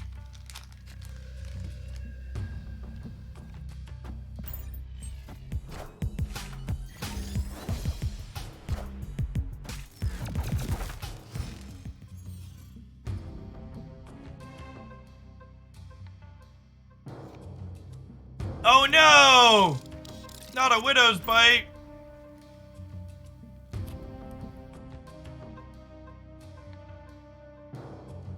Opponent snapped.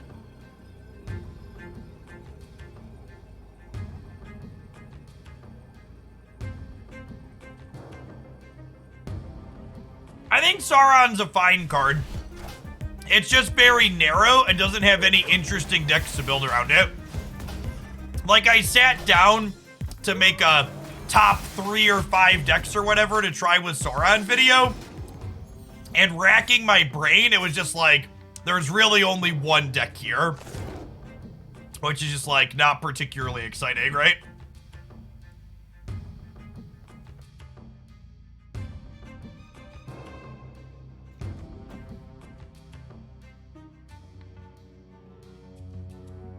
I think I'm doing this, and I'm just not playing the Widow's Bite.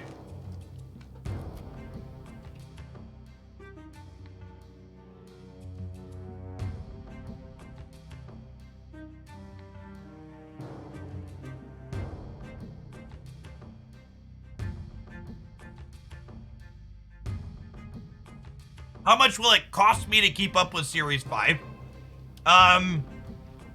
It depends on what bundles they release exactly, but I expect it to, you have to, rough math says you need to play Marvel Snap for over 100 hours a month on average, and spend $300 to $400 to get every single card right when it releases in the end game.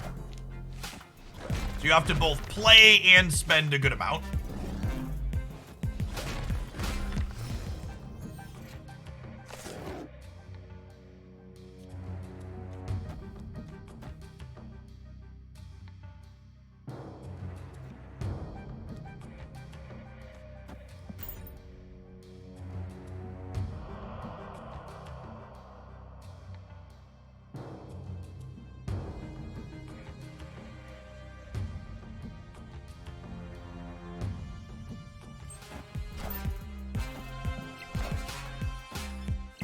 Friendly neighborhood Spider-Man here.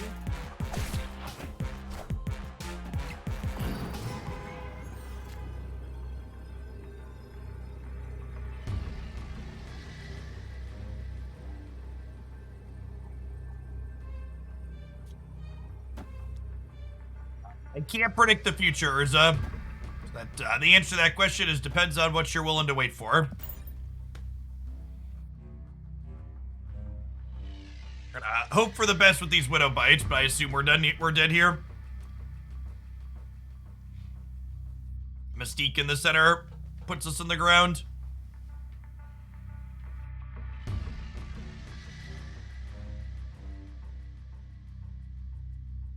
So far, this deck does not feel like it puts anywhere near big enough numbers into play to be competitive.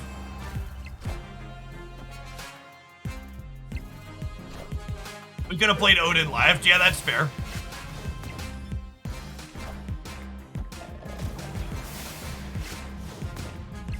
Or there were so many rocks in our deck, chat. We were losing these two anyway, so it didn't matter. Look at this. We'll give this one a few shakes, but I think not linear enough, meaning we don't put big enough numbers into play, and not interactive enough, meaning we can't disrupt people that are putting big numbers into play, is probably an accurate description of what's going on here. Just a little bit too fair.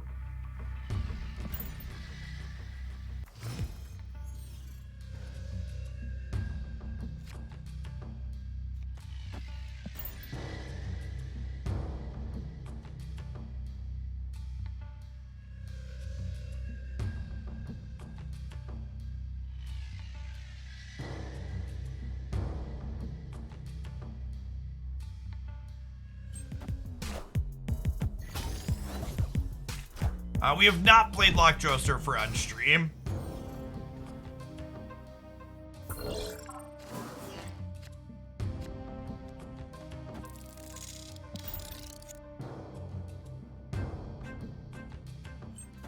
The Lockjaw Wasp consistency has been good. I am a professional Lockjaw player, chat.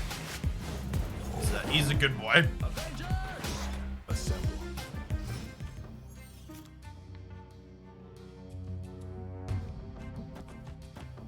We'll put Hood in, we'll hit Odin, we'll get another Tiger Trigger.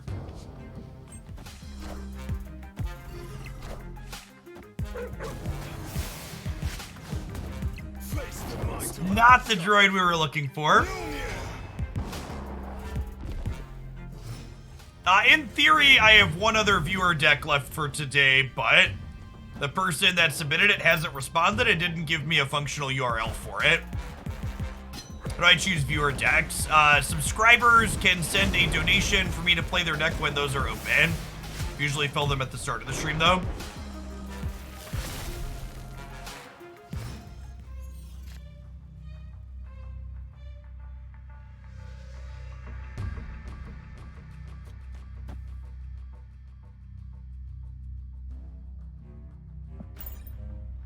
Might be wrong to show them the Onslaught here and let them know that I can put 2 more power into the right.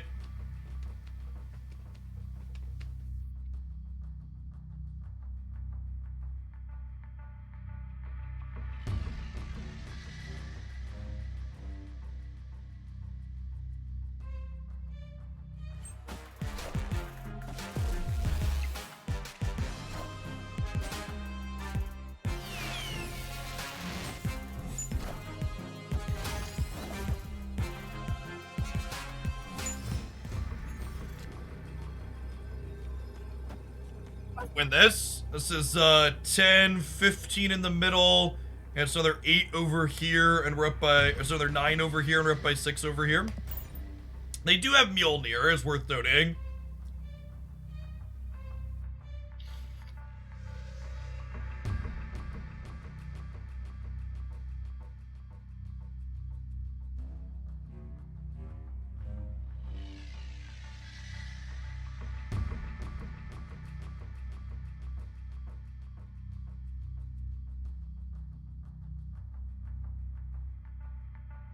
They could be an Odin deck as well, yeah.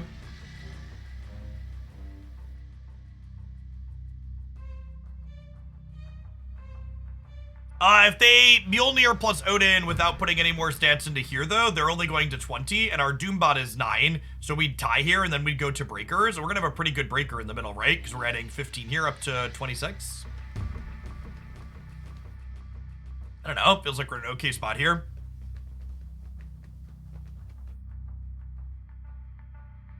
Opponent.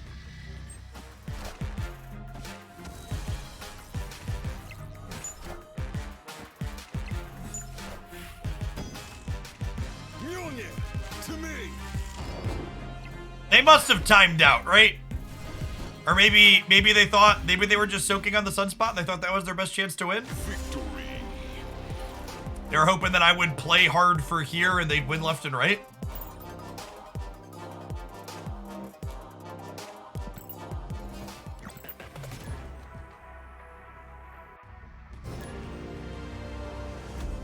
Odin Mjolnir is not 20, they have Captain America. It would be 20 if they played them on the right side, Maestros. Because if they played Odin and Hammer on the left, they would have lost center and right.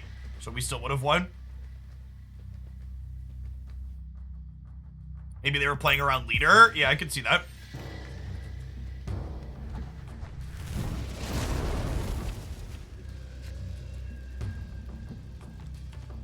No, Mjolnir only ever benefits your Thor. That's my experience been between the two. The PC client is, let's not call it good, but let's call it passable. I will use the word passable.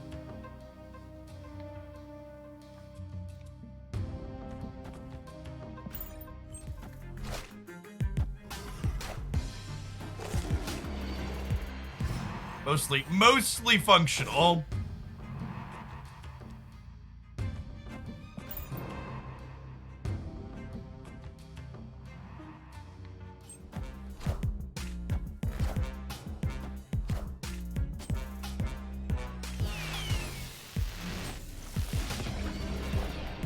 Yes, the most noteworthy thing is that the inbox doesn't work on PC. Is an accurate thing to say.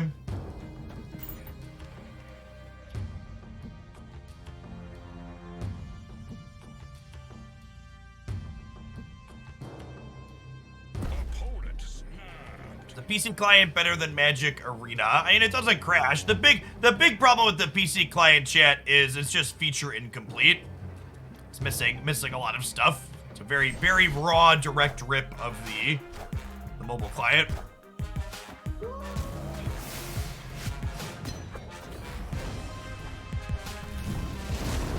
Hey, Limbo. Do do do do. Do do do do. What if I just go Dr. Doom into Odin Demon? I think that's ideal.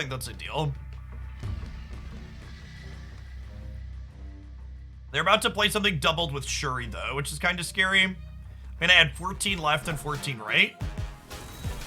We're getting She-Hulked.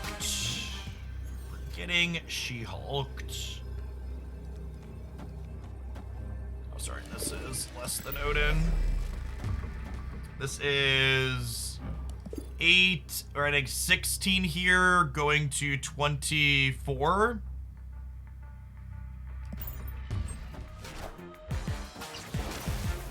Or are they just counting on whatever they discard winning the right? They have 5 cards in hand, chat. We're gonna win the right, Copium. We're gonna win the right, Copium. Oh, never lucky rubber ducky.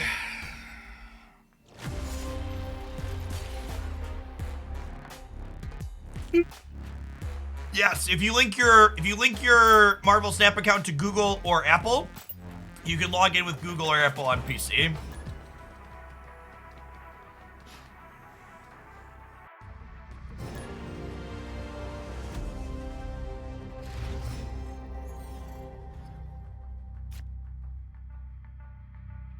Basically never playing this until the last turn or until we're lockjawing it.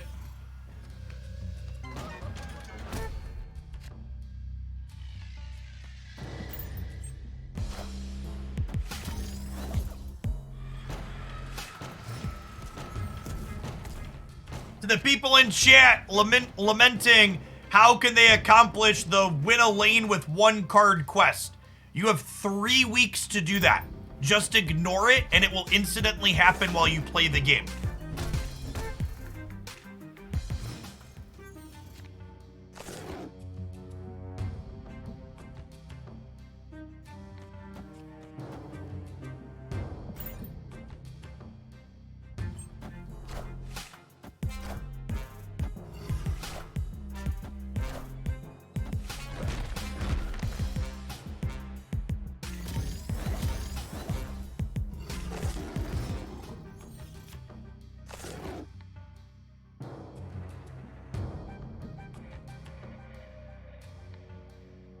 Our numbers are just too tiny. Yeah, I think I'm gonna be done with this one and play something else. Escaped.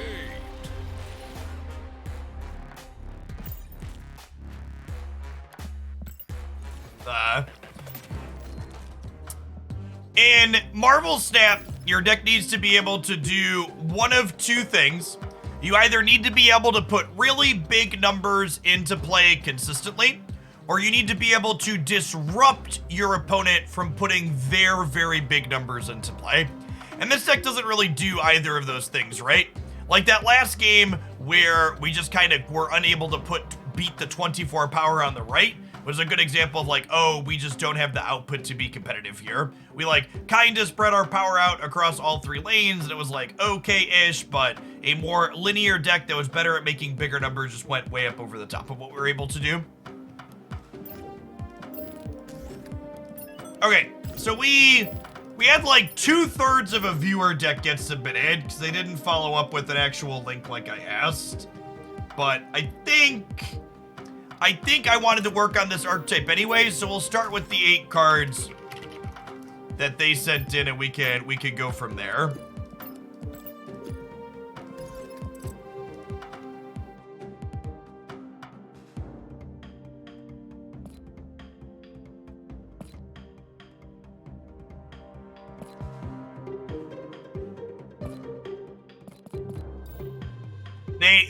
They tried to write the whole deck list out in the donation comment, and the last 4 cards got cut off because there's a character limit in the donation comment.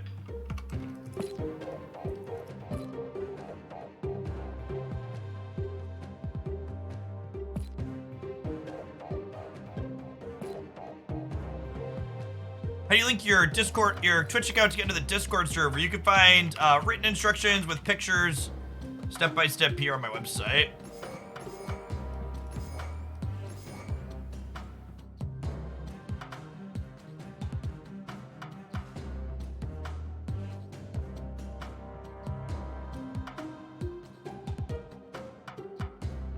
All right, Gambit is definitely living a little dangerously.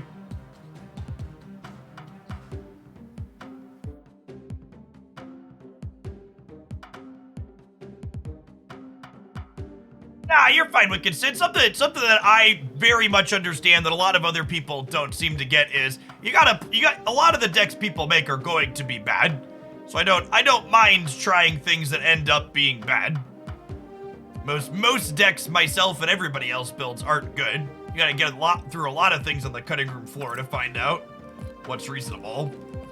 All right, what are 3 cost on reveal effects? Killmonger's good. I actually don't know if Maximus is good here, right?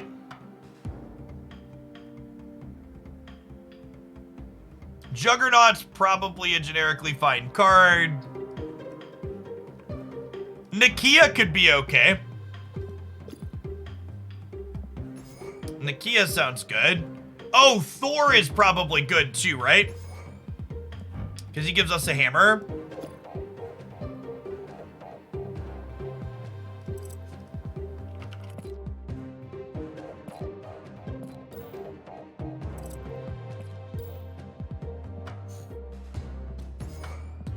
Honestly, what if we did this? What if I like play Wasp, but we play Jane with Thor still?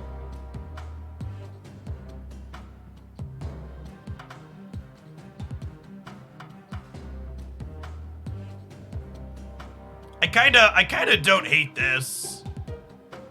I assume Doctor Strange was here to move things out of the path, but I don't know if that's good enough necessarily. What do you think is the best pool 3 deck without Zabu or Surfer in it? I don't know offhand. Probably something with Arrow and Leader.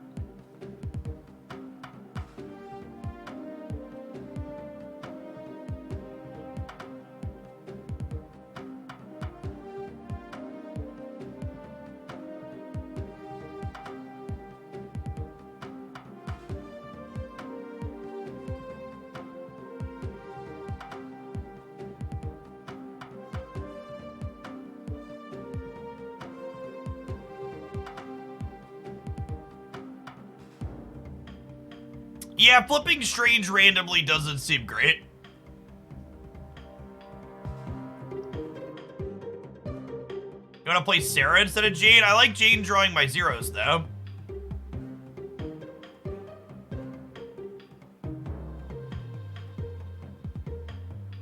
Yeah, it might be right just to have something that's a pile of stats.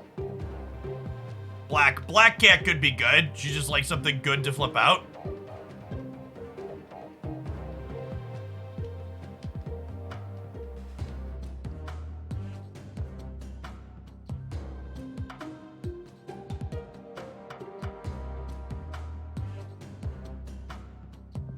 Yeah, flipping Strange out of Lockjaw is not good.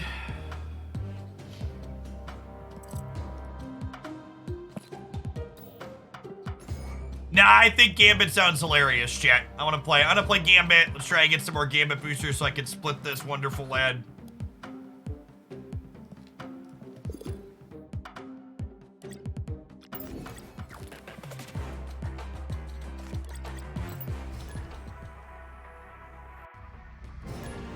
I have not played any Orca yet.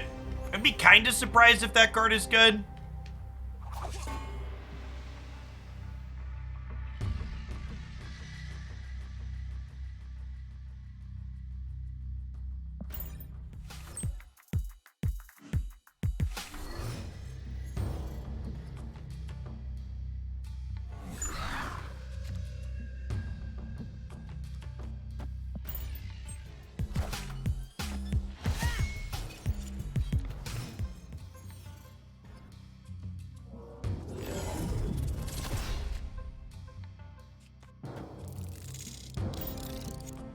Look at how strong Gambit is on this board, chat.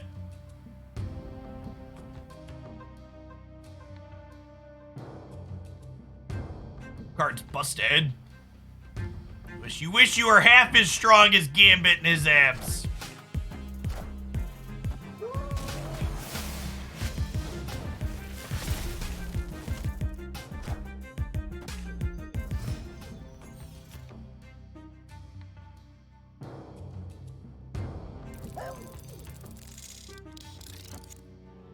Okay, this makes Gambit better later.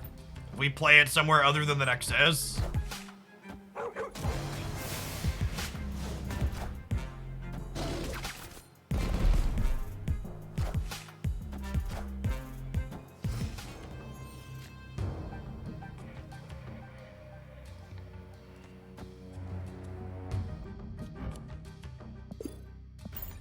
Alright, chat. Gambit's gonna discard Ironheart, and we're gonna kill Cosmo. And it's gonna be beautiful. Do.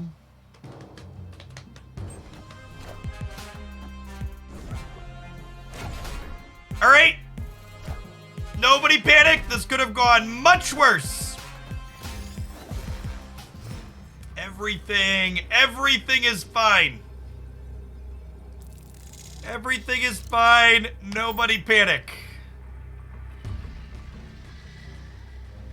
If we weren't gonna kill Cosmo, at least we didn't kill Iceman, okay? Tell you to buy the Pro Bundle. If you have $100 to spend on Marvel Snap, the Pro Bundle is the best use of that money if you've already bought the Season Pass.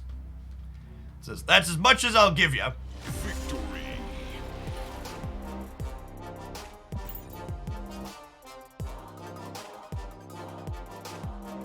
That's all I got. All right, chat. 5 more Black Cat boosters. We get to put her to red border as well.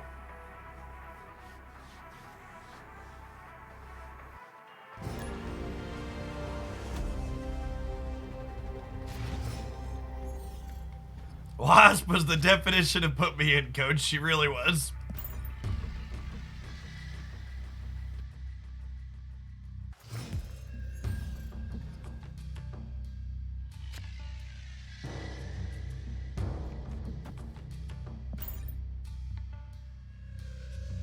Can I rate this deck that I've played 1.5 games with? Nope.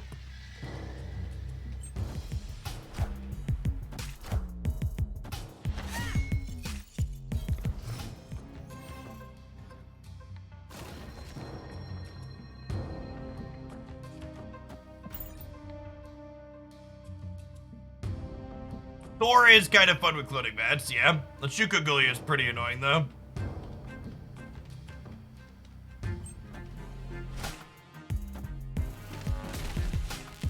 I have not, Win Magus. We had 2 days of a very polarized feature location, and then we did viewer decks today and yesterday. So I'm working on, we're playing catch up here. The Nexus events Thor variant. This was a Battle Pass Thor variant.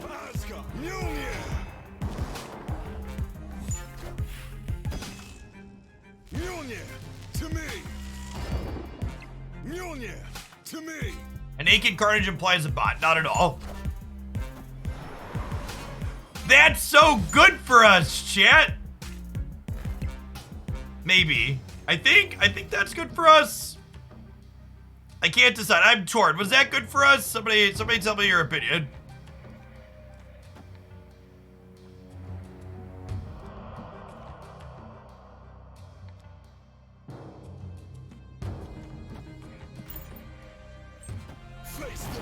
Killmonger's scary. I mean, it's scary for them too, though, right? To me. Yeah, to me. Mjolnir to who? To me. Kneel before Galactus.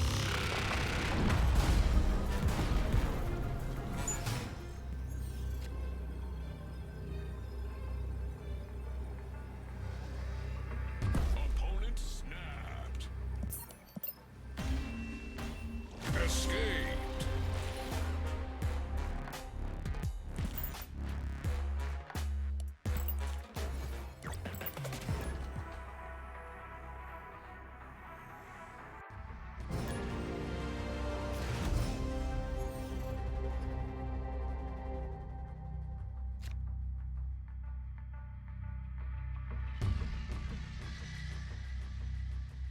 The more I experience Galactus and Marvel Snap, the more I come around on the idea that past Jeff was probably right, and it's a pit stain of a card that's probably too obnoxious.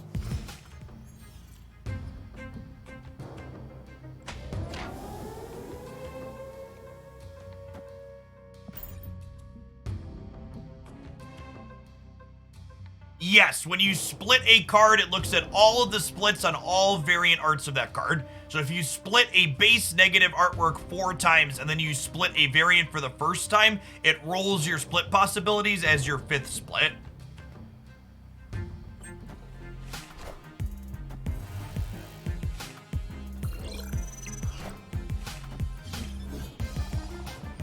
Yeah, I was kind of the opinion for a while that Galactus having bad cube equity made it fine, but the more I experience it, the less I feel like I hold that opinion.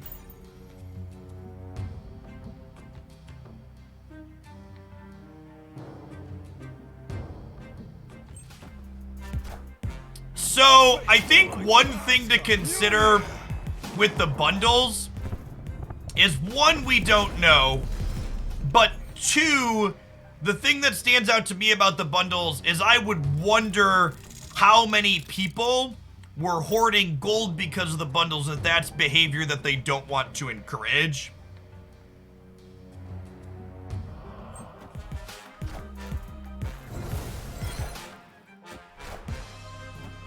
I'll be curious to see if we get another bundle like that. Wasp and Mjolnir were our best draws there. I guess we go Brood into Surfer. Juggernaut's gonna be real rude to us here, though.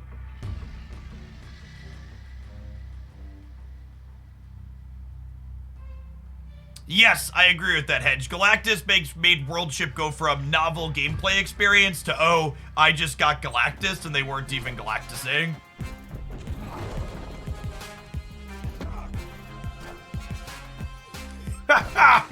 Absolutely dumpster.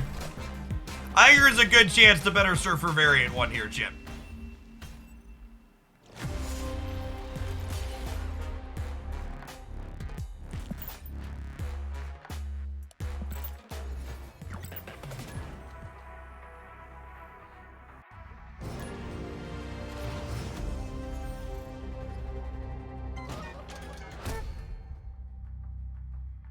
Flipping Maximus out of my deck at random to give my opponent 2 cards seemed like something I didn't want to do, Brightstar. So I'm playing Black Cat over Max for that reason.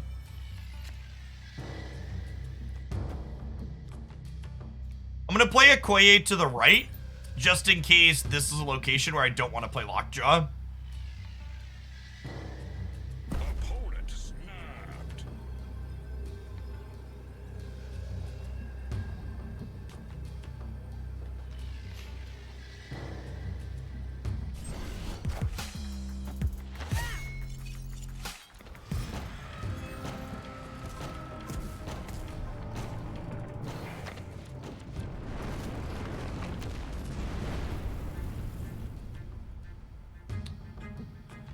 Well, it was a location that I don't want to play Lockjaw into, but not quite for the reasons I was expecting.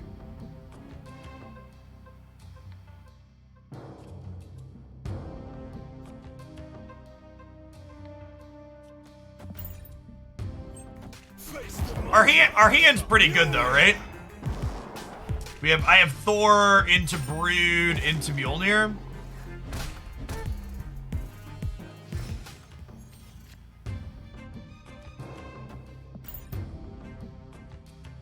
It's just, unfortunately, you can't Lockjaw things if you don't have things in your deck to get. So I can't, like, tuck Surfer in and, like, get it back out. Which feels bad.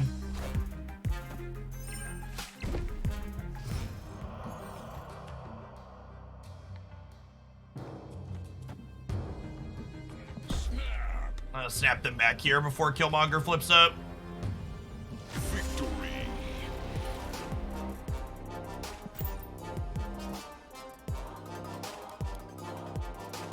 5 more Gambit boosties, chat.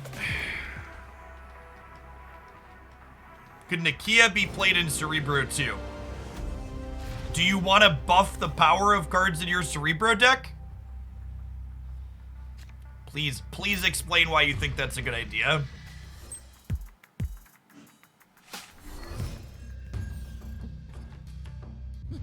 This land can never be fully known. Alright, we don't play Weird World games on this stream, chat. Escaped. Ooh, Wolfsbane is a good one. Is Wolfsbane better than Nakia? Wolfsbane might be better than Nakia. I think I like that shout.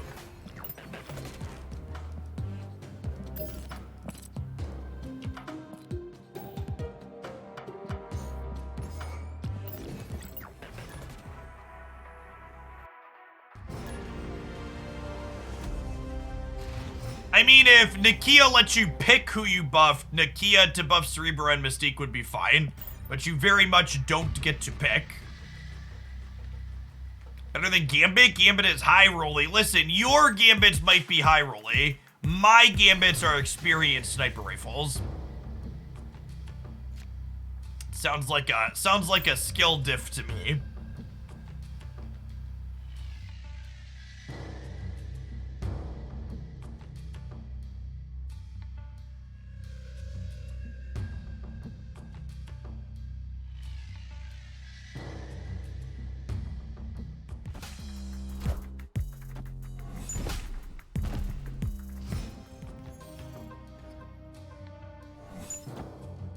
Well, I was going to snap before the Killmonger flipped up. That is no longer an option.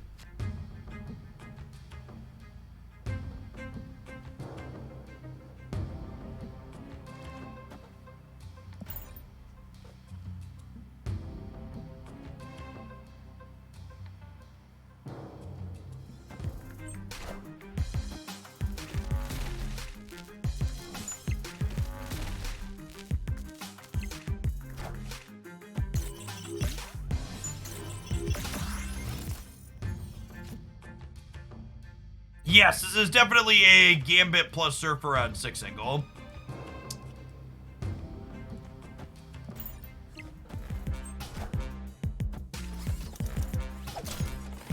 Or now. We could go now.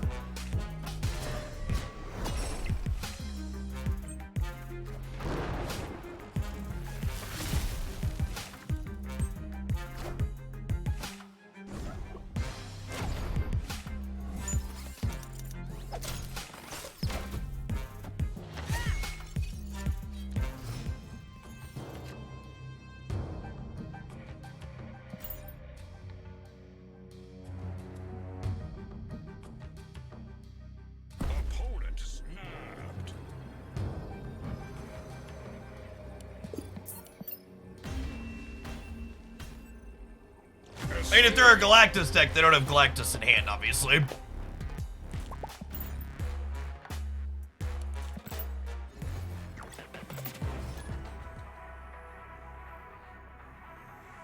I'd recommend you check out some of the Darkhawk variations I have up on my YouTube channel, Emery's. Crystal didn't end up feeling very good on average.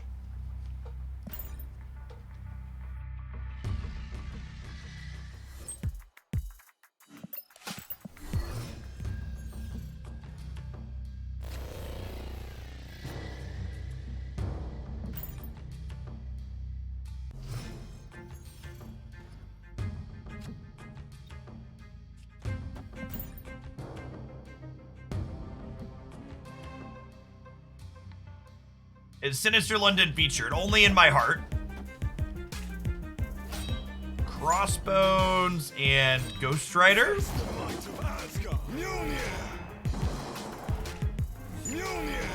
Mjolnir.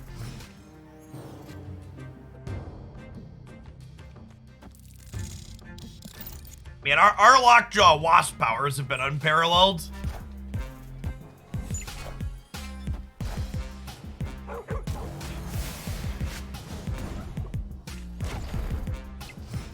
Nailed it. Easy dub. Opponent snapped.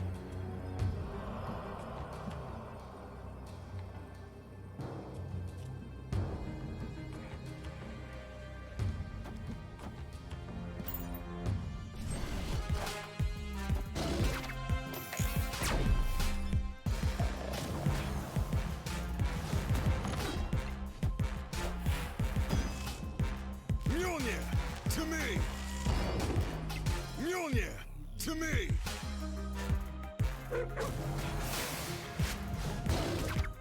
Friendly neighborhood Spider-Man here. Ah.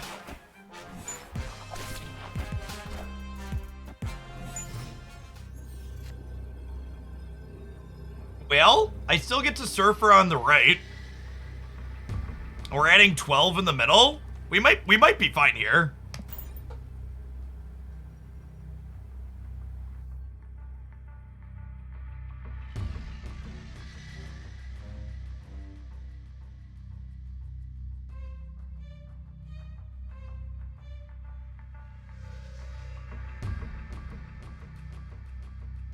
One of the things I like to tell people to keep in mind when it comes to Snap and the comment about suddenly I'm seeing people with perfect decks or high MMR decks is you don't know that you're playing people with full collections or if you're playing people that just happen to have or happen to be utilizing their best possible cards that they've opened.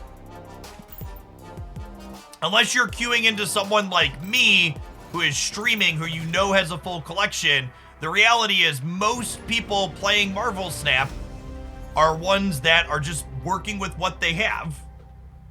You're gonna start looking up cards, see what they do. I like snap.fan. Also keep in mind if you're hanging out here watching the Twitch stream, you can type ! card name in chat to pull up the text of a card.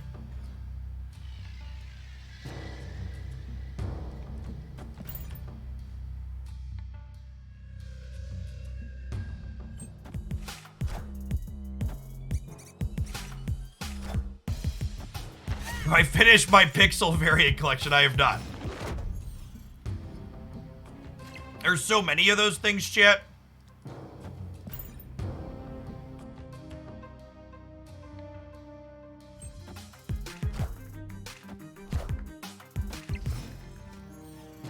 Only 194 Pixel variants, only.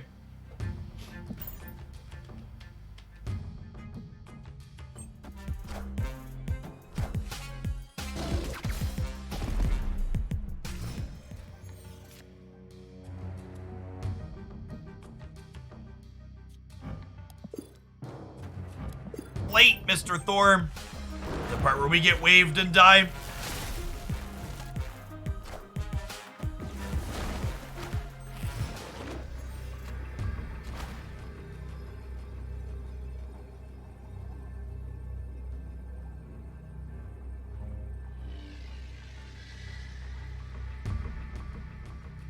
I would have had such a good final turn, too.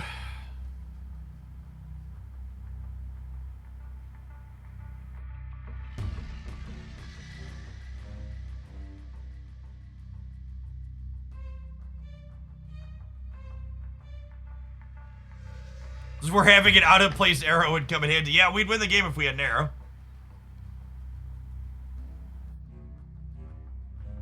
Yeah, there's a world where Silver Surfer is Copium and wins the game.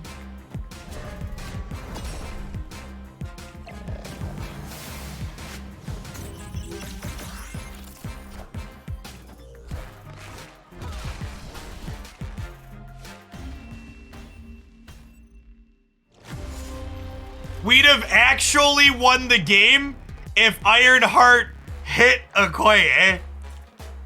We'd have actually won the game with any other Ironheart permutation than this one.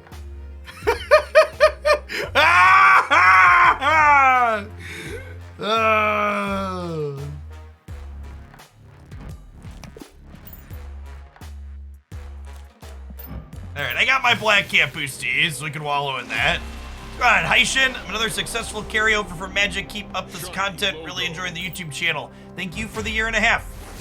Appreciate the continued support. Good to see Magic folks along for the ride.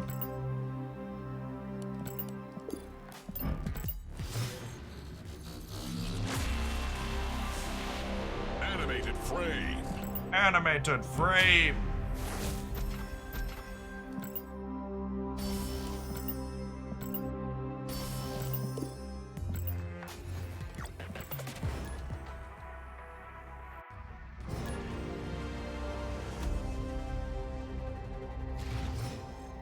Yes, leader will not copy things that have been tucked in with Lockjaw and does not copy things that have been destroyed.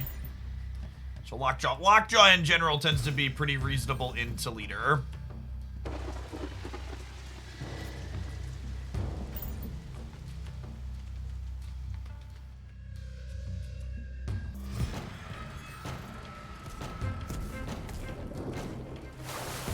Well, that's sad.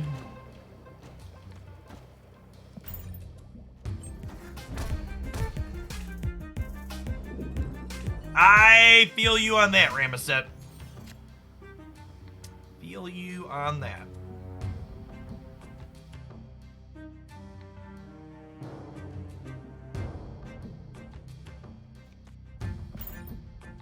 Mess the stats into play here and win the aisle. Then we gotta try and figure out how to win one of the other locations.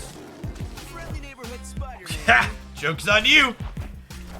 Ain't nobody got time to play into Murray Isle after this.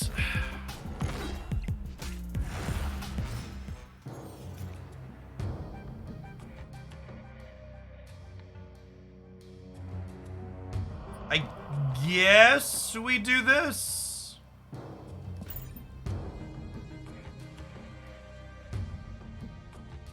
You know the rate of getting a new card out of cash is 50%. When you get to reserves, it's 25%.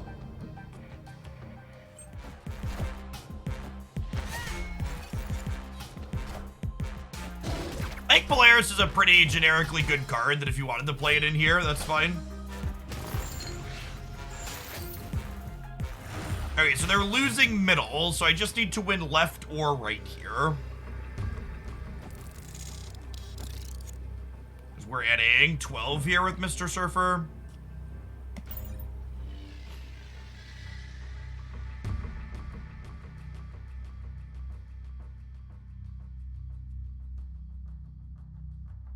Stop playing Magic in October. Don't know if you see a link there. Yep.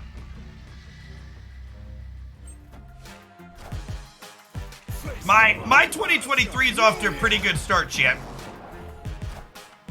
It's been 3 months since I logged in to play Magic the Gathering, and it's been over a month since I posted on Twitter. It's crazy what quality of life improvements happen when you remove certain things.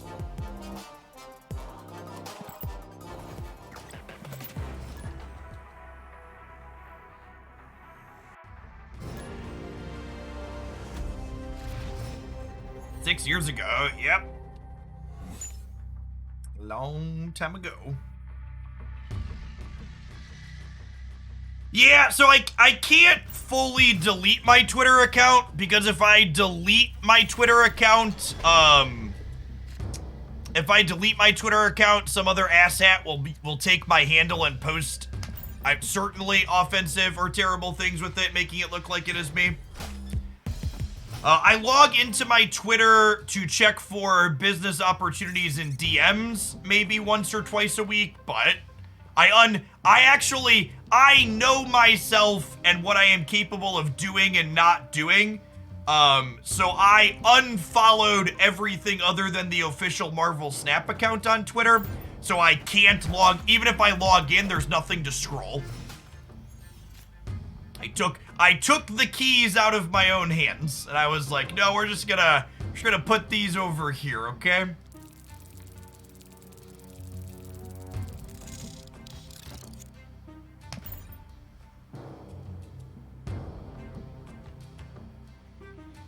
Well, so, making content is my full-time job, Prevy, so for the last few years, I had been largely continuing to do Magic the Gathering stuff because it, pays for a place for me to live and a way to feed my family. That's the primary reason I continued to play Magic for as long as I did. I think we actually Jane here, so that way we can add 4 here with Brood if we need to.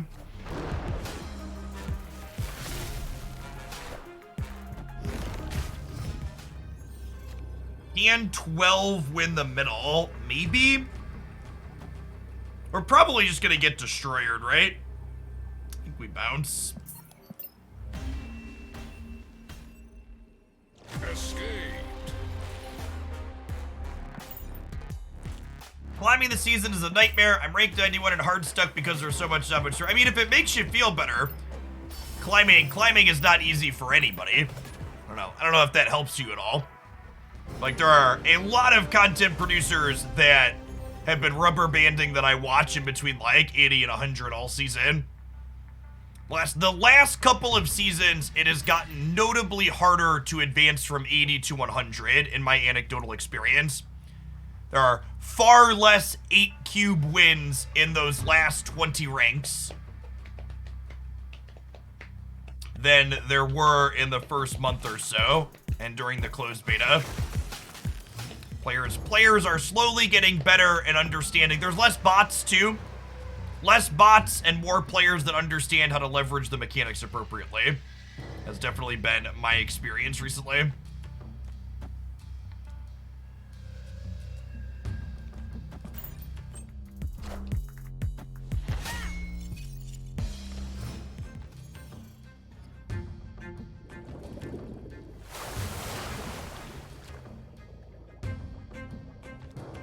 Well, Black Cat would like Warrior Falls, thanks.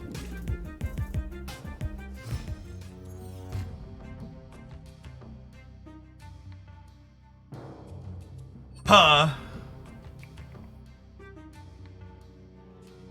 I'm just playing Thor.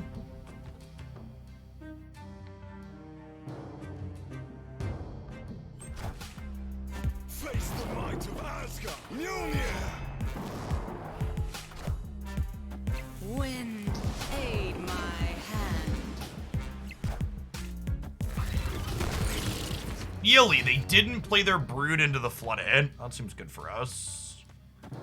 I'd like to put my Brood into the Flooded.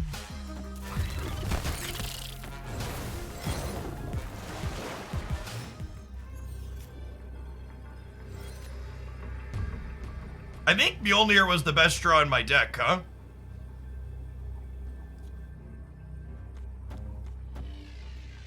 Many people are actually infinite. I believe they said somewhere between 3 and 10% typically hit infinite.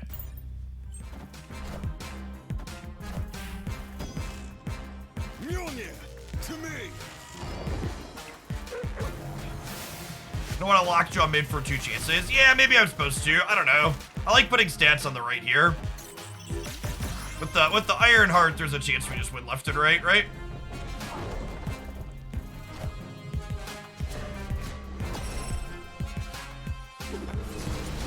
Yeah, good stuff. This is actually kind of impressive, right? Like, we beat their Surfer without drawing our own. is a neat observation here. The fact that Lockjaw makes Thor a better inclusion, this archetype, is really sweet. I'm kind of digging this build. I don't know that Gambit is good. Gambit's a little memey. But the kind of core idea of like Thors with Lockjaw and Surfer is kind of fun.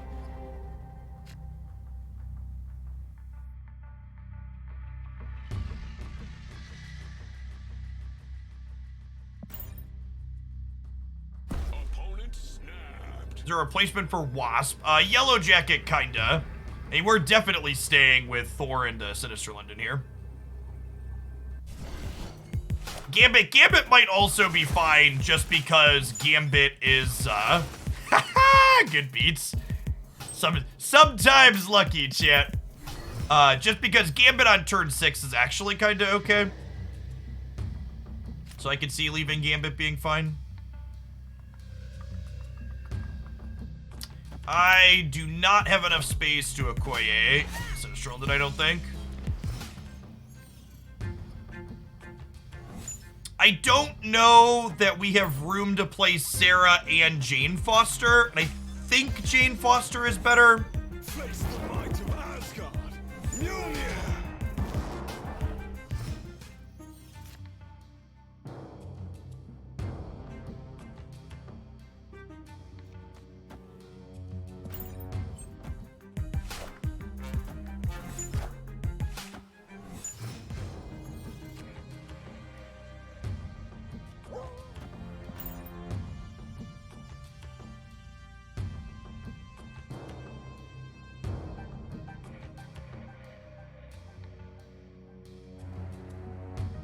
To my knowledge, I don't believe there's a site that does that, Financial Games.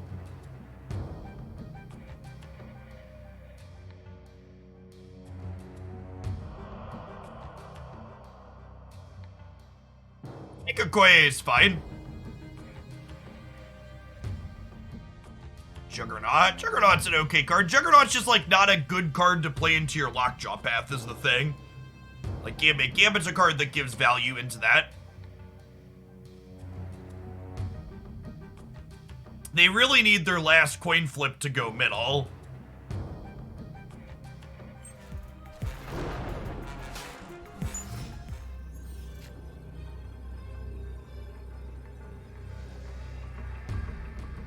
Okay, so if I Wolfsbane here and Brood here, I guaranteed get Brood in the middle.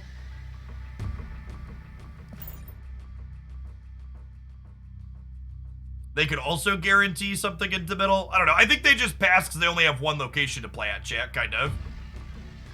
Cosmo. I'm aware Cosmo is there, chat. I don't have any other plays other than on reveals. Victory. Someone asked about the Pro Bundle. I have a full breakdown to give you all the information comparing the Pro Bundle to other purchases here. So you can kind of make your own decision about that.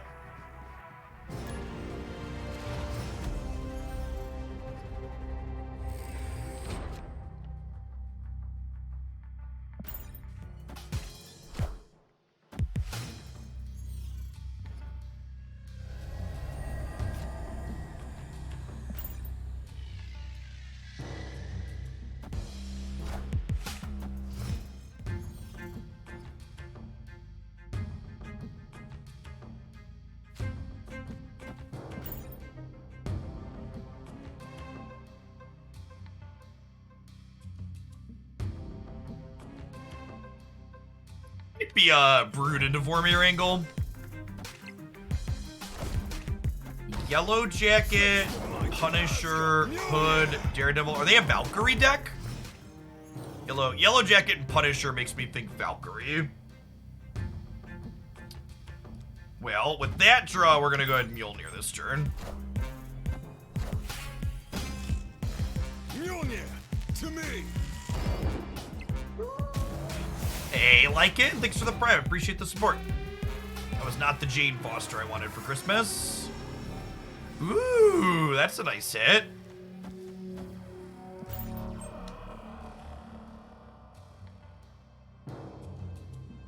I don't know that Daredevil implies Valkyrie, but Daredevil's just like kind of a generically good card, so it could kind of go in anything. The information that Daredevil provides can be useful in a lot of different spots. After this game chat, it looks like it's time for our hourly ad break.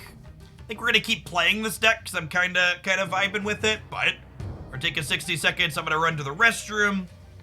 I'll be back with more Snap. Folks that are new to the channel, I usually stream till about 4:30 or 5 o'clock Central, so we're going for another couple hours yet today.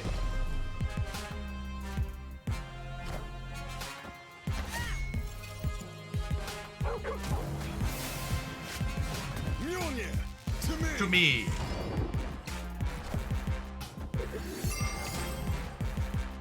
Yikes. Lockjaw went in the middle. Oh wait, Lockjaw in the middle is bad for us, right? If Lockjaw would have gone left, we could have Surfered to win the left. Are we dead now? I think we might be dead now, chat. We did accurately read that they were a Valkyrie deck, though. I don't know if that does anything for us.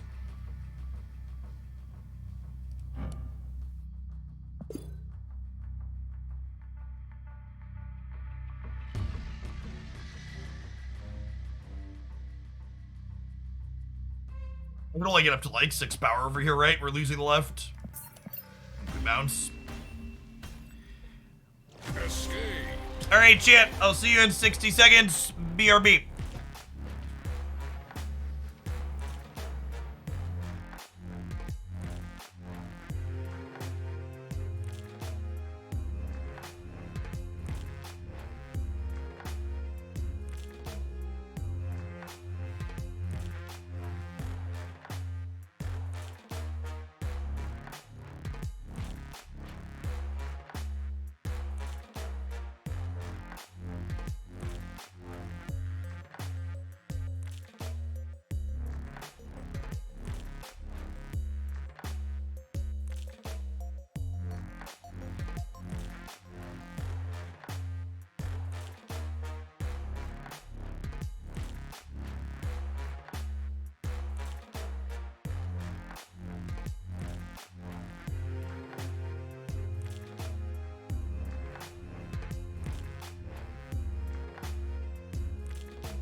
I think I want to play this deck until we at least get our last 5 Gambit boosters, huh?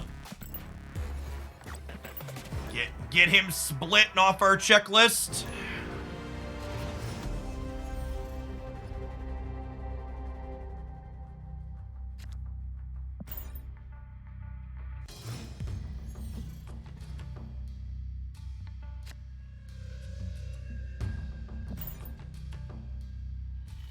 Yeah, the new upcoming variant Devil Dino is not bad.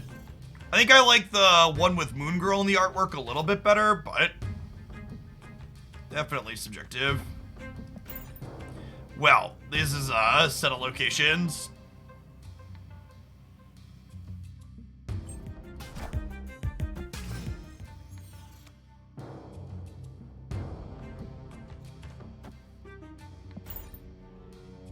Yeah, that's probably true. I have a lot of variants.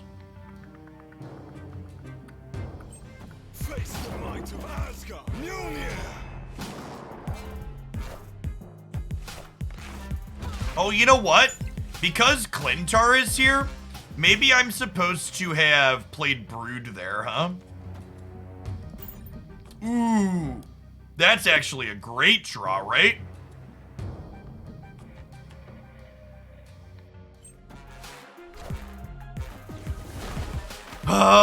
Fuck wave, chat.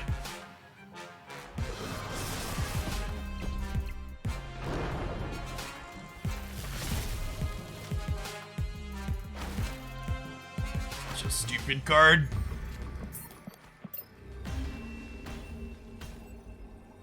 Escaped.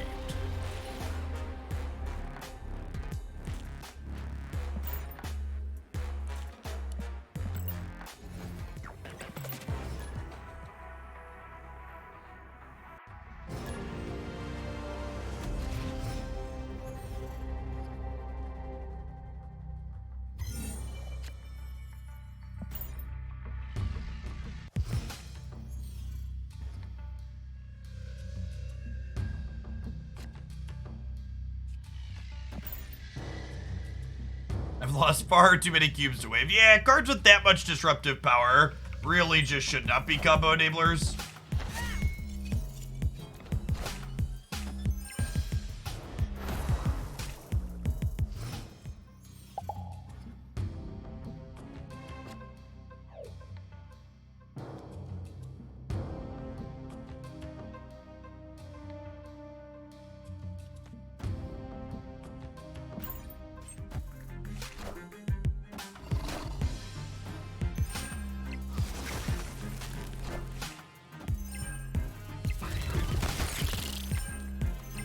By liking Okoye in this, she's probably better than the other 2 drops I could be playing.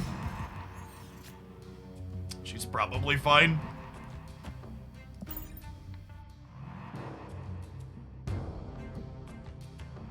Big old kitty on the right.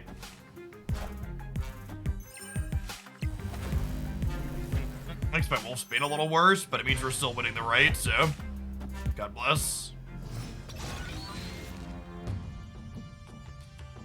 You say it's hard to catch up at this point. So, something that's good to note about Marvel Snap is the way Marvel Snap's core game system is designed is you will always be able to catch up and acquire every Series 3 card regardless of when you start playing Marvel Snap. Even without spending $0. Like any card game, it's going to take you a little bit to learn the format and understand the game. But you can definitely acquire a complete collection still. That was not the surfer I wanted for Christmas, chat.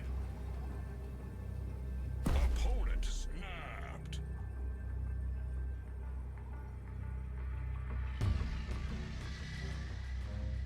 I think we beat leader. I'm gonna stay because I think we beat leader. We're 1 in 3 to surfer here.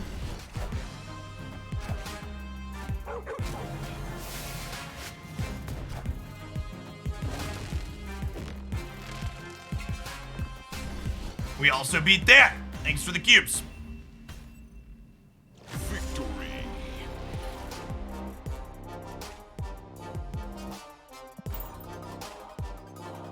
Yeah, I'm picking up what this deck is putting down. There's our Gambit split, but I don't know that we're done with this yet. What's going on? I gotta play a little more. Press a pick. Thank you for the almost 5 years. Welcome back. Appreciate it.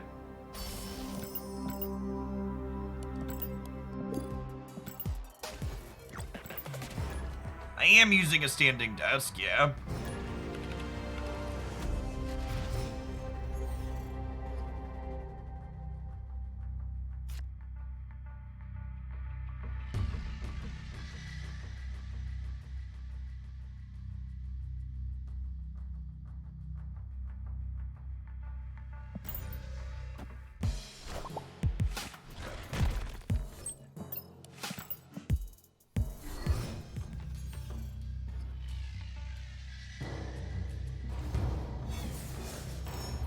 Okay. Our Lockjaw is less than great into a Korg Rock Slide deck, but probably still worth getting going here. It is kind of fun into the Widow's Bite, though.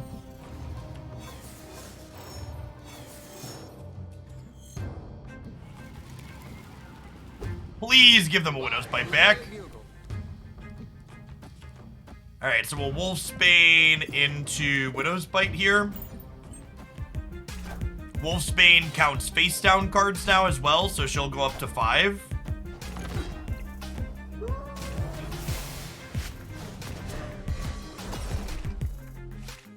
A little less than ideal there.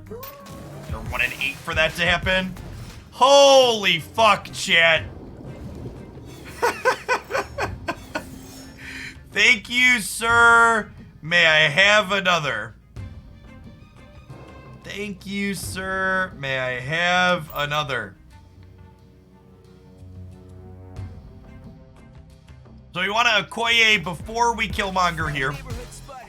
So this way, if Okoye hits Wolfsbane, the rock is there to make Wolfsbane bigger.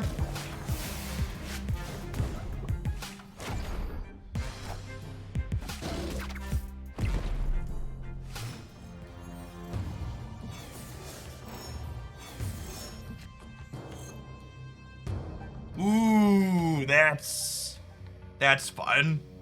Okay, so let's Jane, which grabs us Wasp, and then we'll draw, and we get to guaranteed play whatever else we draw next turn, unless they disrupt us somehow.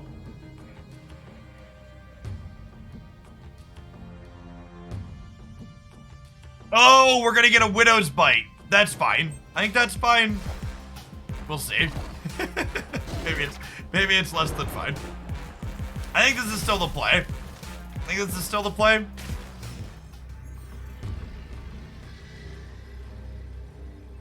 It has 1 power, chat.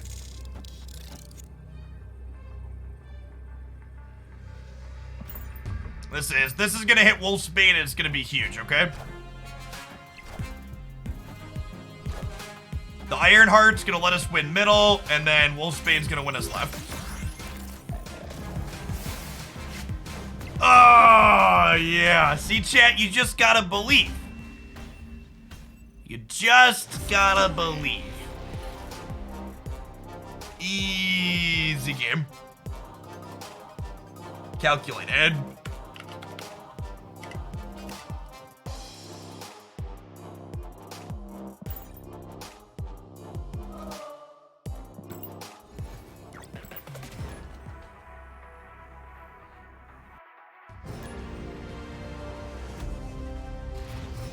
Yes, Wolfsbane remembers the stats when you tuck it into your deck. So it comes back out and gets even larger. They desperately need to fix the repairings in their matchmaking algorithm.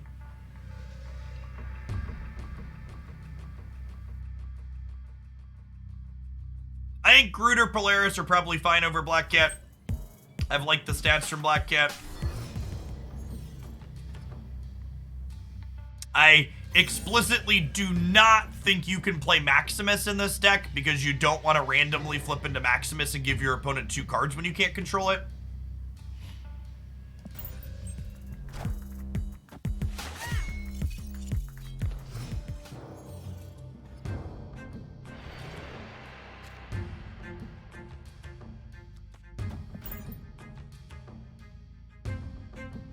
Oh, you know what? I should just Lockjaw to the right, because it's going to slide right anyways, and I'd kind of like to Wolfsbane next turn. So if I'm going to end up right anyways, I might as well have let the Wolfsbane get larger, huh? Yeah, it's a mistake on my part. This Wolfsbane should be 5 instead of 3 when we tuck it in.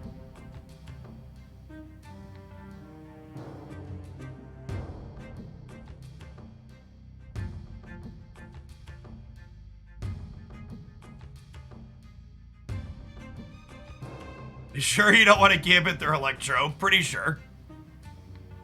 Mostly confident.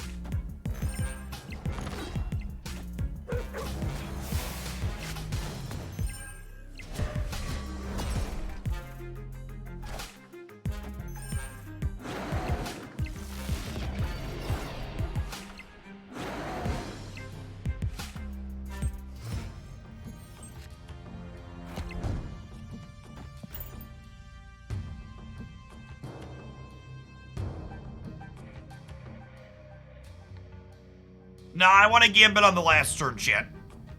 We're gonna play Jane out here.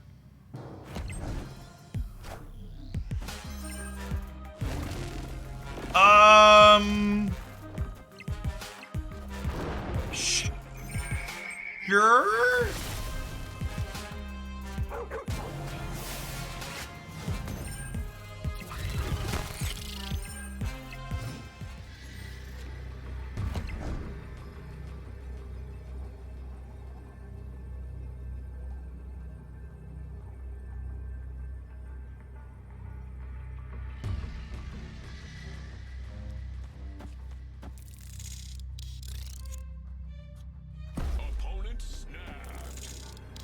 I'm staying, chat. I believe in our Gambit. Gambit's got my back, chat. Ain't about to fail me now. Don't fail me now. Ooh. Do. All right, chat, 75% to win the game. Oh, Gambit! Why, Gambit? Why? Oh, no. Oh, no. I know, only pain, chat. I know, stupid, sexy Gambit is an ability to throw a card. You're lucky you're sexy, Gambit. Otherwise, you'd be cut from the team.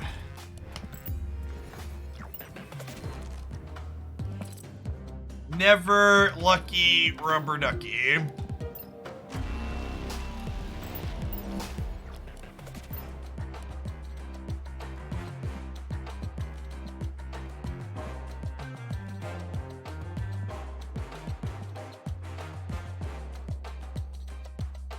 Are these not alphabetized? I was gonna change to never lucky, but trying to find them in that list is actually impossible. What's going on, Mojo? Thank you for the quarter of a year. Welcome back.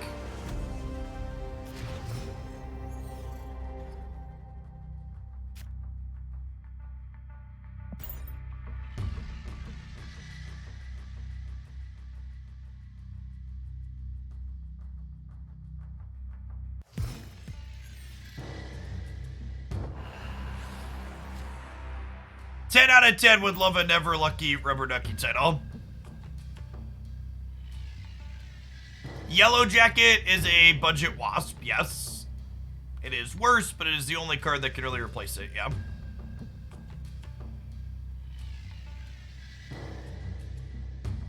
Am I title collection complete? I don't know that we have a full list of titles.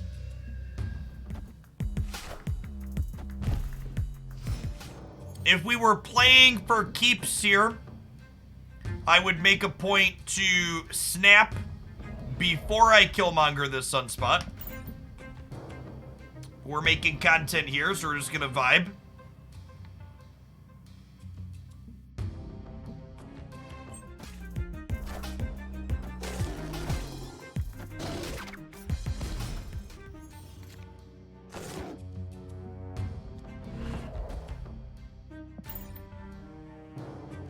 The Death's Domain is about to end up somewhere else. We'll see where exactly here in a moment.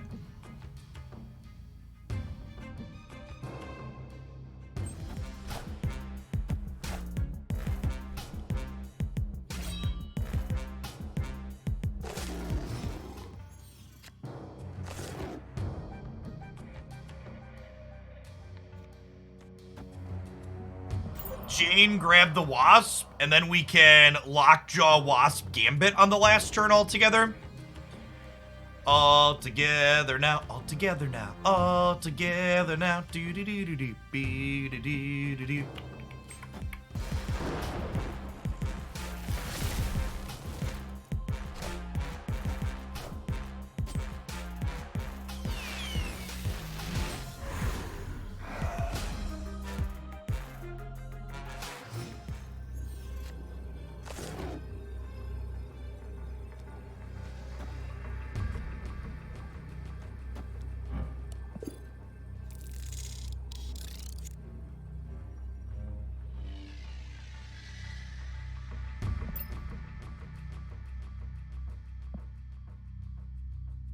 Is Brood Surfer better?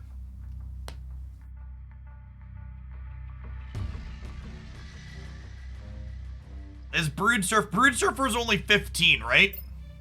They have an Infinite?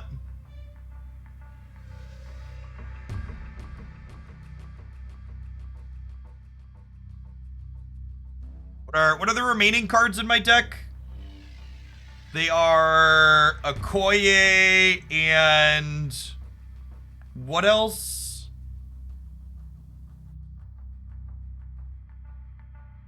Okoye and Thor. And we're 50% to get the Silver Surfer back out here too. Really? They have armor or something?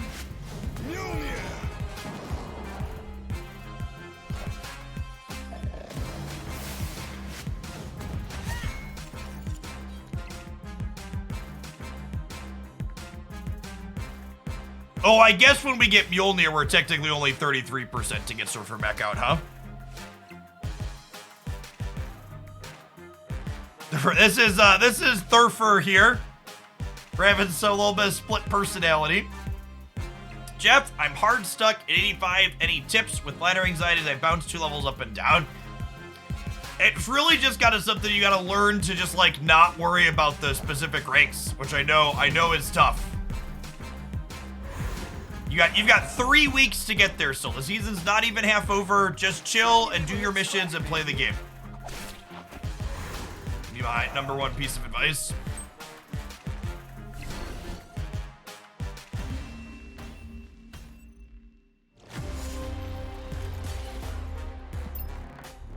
They were 100% it there. They're infinite there. Just into the Shang-Chi. Hey. What's going on? Brenarski, thank you for the 27 months. Afternoon.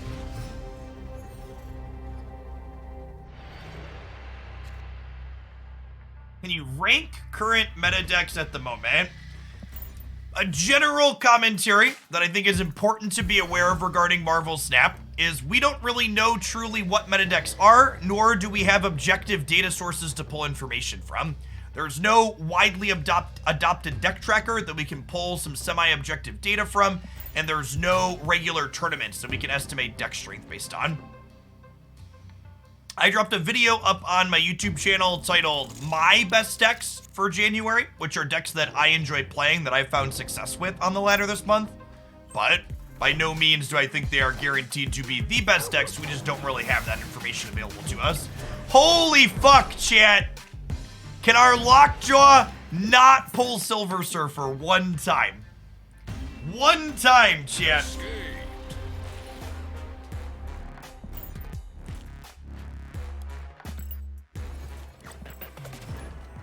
Actually just been 3 times in a row. I'm not salty, you're salty. There's my 2023 favorites. Brood!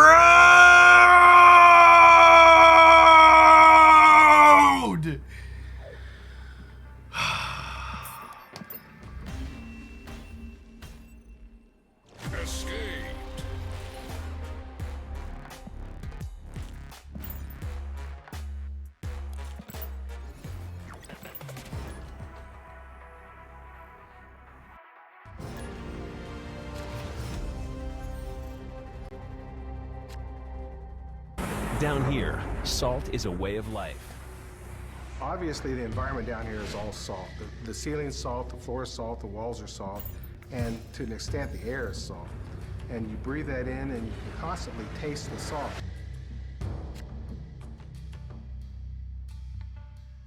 Opponent snapped. All right, I'm staying in, shit. They can't bully me. Can't bully me. I've already been bullied so much today.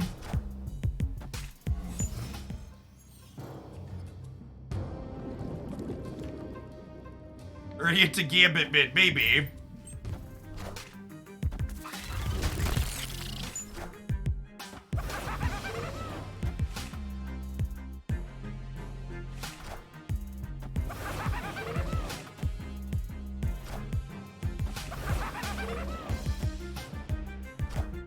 Okay, so we brewed Atlantis.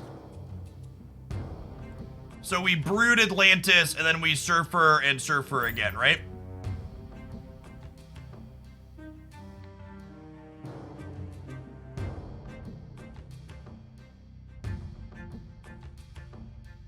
I don't think I'm supposed to hold Surfer as a surprise. I think they put some amount of stats into Bar Sinister on 6 if they don't do it before then.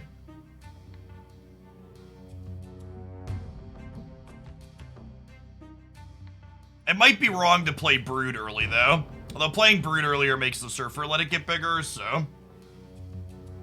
In before Debris. Yeah, that's a possibility, for sure. If they Debris middle this turn, we win, though, right? Because we win left and right.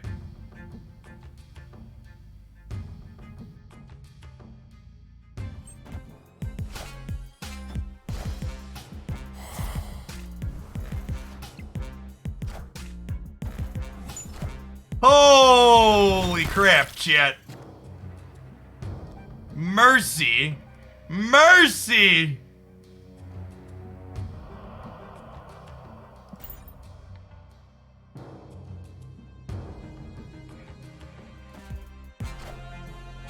No! Oh, okay, I deserve that. I deserve that. Just full bullied. Escaped.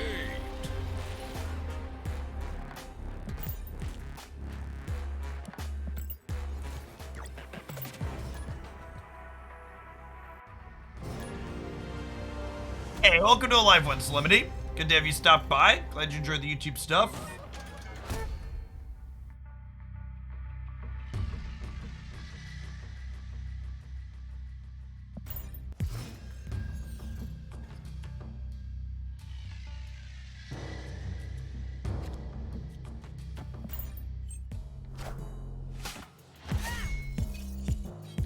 Oh, I could have Killmongered. Yes, I didn't think about Killmonger. That's a good shout. Yeah, Killmonger 5. Yeah, that was the play. I agree. I did not think about that line at all.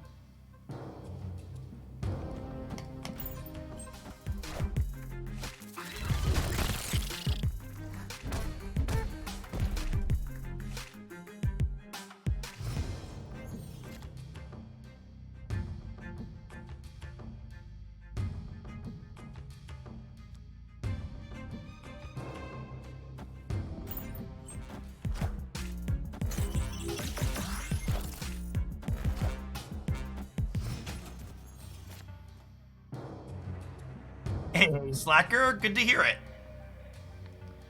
Do I want to get Black Cat into the center? I think I do. Just not give that to the opponent for free.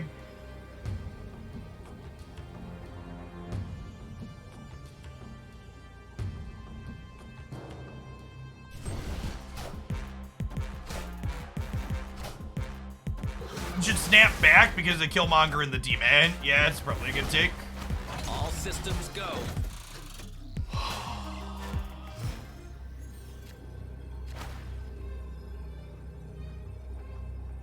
Well, not everybody I play against is playing in Infinite, Alex. A lot of our opponents are players who aren't quite Infinite yet. You get paired down quite frequently.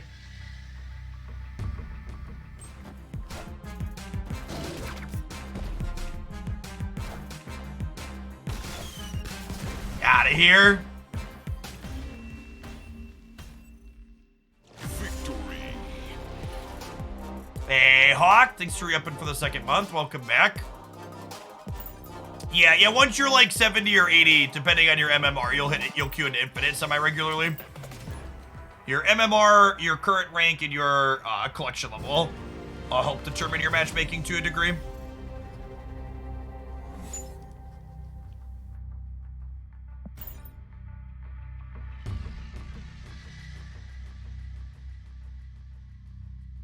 Hey, Beanie Man, thanks for the brand new tier 1. Appreciate the support. Folks like you make my job possible. Finally have a good looking hand, Subterranea. Can I get some rocks in chat for our Subterranea game? It's only fitting. We have rocks for the Subterraneas now. Whoa, Beanie Man with the big pile of sub gifties too. Happy Monday to you. Hope your weekend was swell.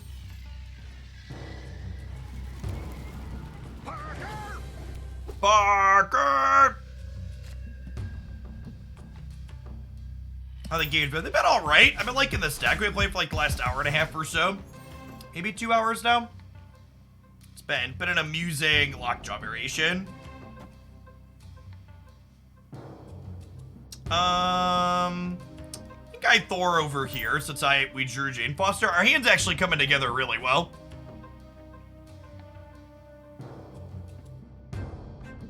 We had to go Thor into Lockjaw plus Rock over here, into Jane middle, into Surfer, Wasp plus another 3-drop. We draw the rocks to hit him with Lockjaw. Yeah, exactly. Hey, Steve.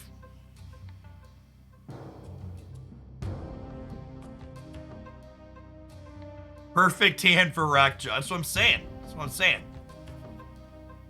Rockjaw and then rock into another rock. Yeah, probably what's about to happen.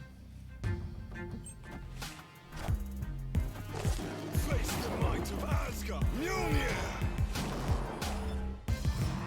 I'm so glad Spider-Man is playable with Zabu now. He's such an iconic character. It was sad when he didn't have a playable deck.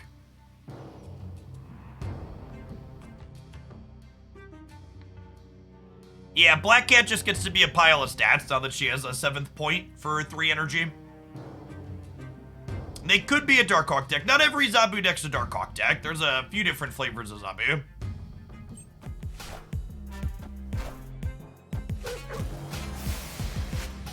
Mjolnir. To me.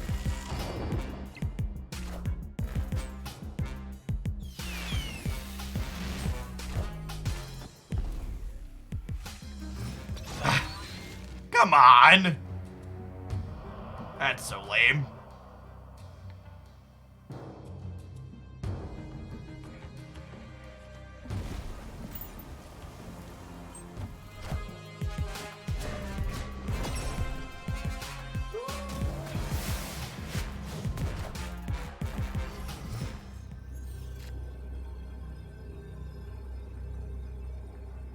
Gambit gets rid of the Sandman Copium. Something like that.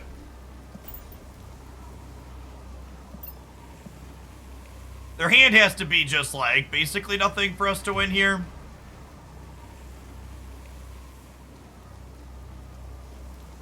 They also got Subterranean, so their hand could be nothing. We'll stay here for a cube. Whatever we play left disappears, chat. It's going into the deck. Maybe I should have Wolfsbaned last turn to have a chance to pull it back out this turn.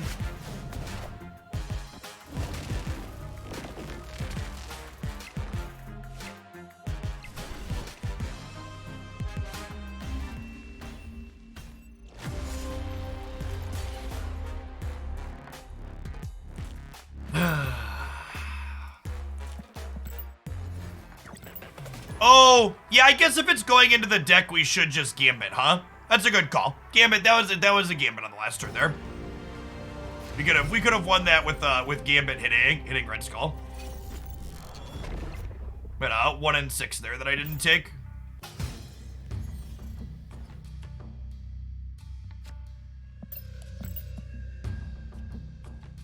I think we'll Okoye mid, and then we'll Thor mid. Thor into Monster Metropolis is pretty solid. We have Killmonger for their Sunspot. JK chat, Thor is going to the bar. Actually, we'll Black Cat the center, and then Thor will head to the bar.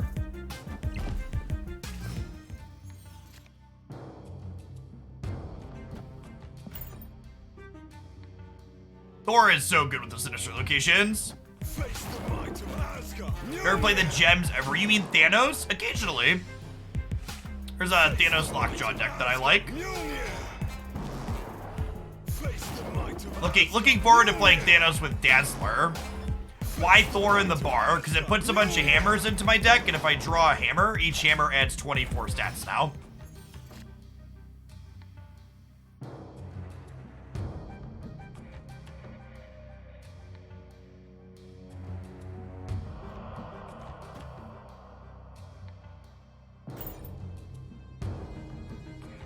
I could be right to play Mjolnir this turn to play around Spider-Man a little bit, but they don't have any cost reduction, so that's probably fine.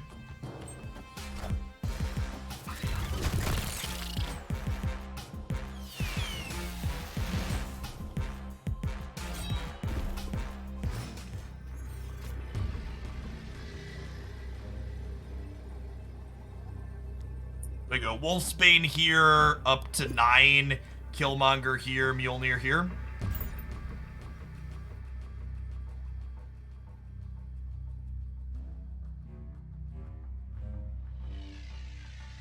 I don't think I need 2 Mjolnirs. 48 should be enough into Bar Sinister. Hopefully that's not famous last words. And then we're taking 6 off them on the left while also adding 9 for ourselves. So it'd be 21 to 10 over there. Victory. We're kind of spread nicely for all 3 paths here with this line. Oh, and it was obviously a Zabu deck with a pretty mediocre draw.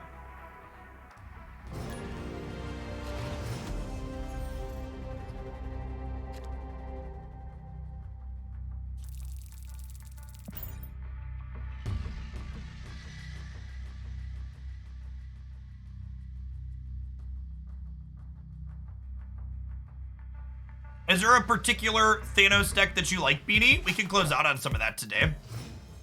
I'll play one more deck after this. Probably go for another 45 minutes to an hour or so. Solid start here. We'll have Thanos into the Kiln. We've got Killmonger for the Sunspot. How does Zabu interact with the Wave Trigger? Your things that originally cost 4 still cost 2. But anything that didn't originally cost 4 will still cost 4. If that makes sense.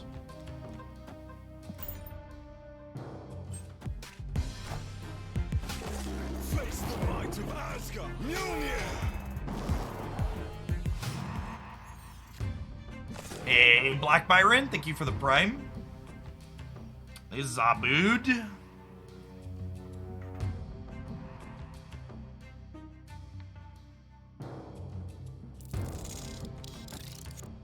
Think we just get playing into more egg here.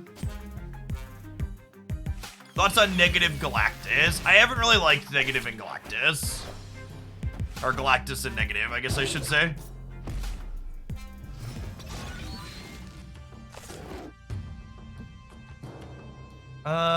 Yep, gotta give her up. Need to grab Mjolnir out of our deck here. Crazy Candy, thank you for the Prime.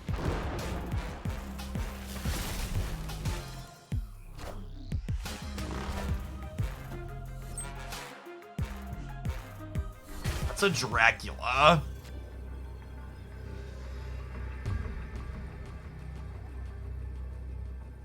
Okay, so I assume we're winning the middle with the hammer. And then I'd wager we're more likely to win Kunlun. So let's do this. This is 7-10 here. We're going to 18. So we're even beating a Giganto over here.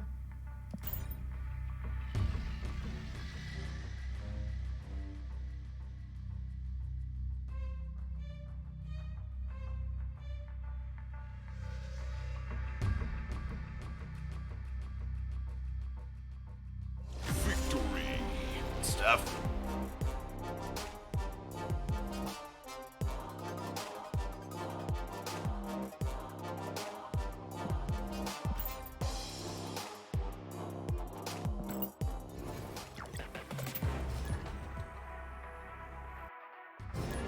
Ha!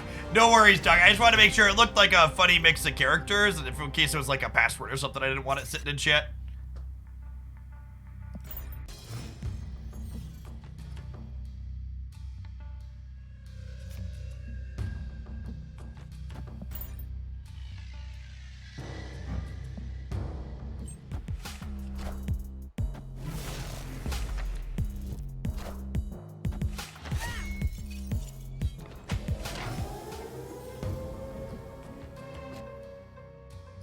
Ooh. Multiple Thors are so good.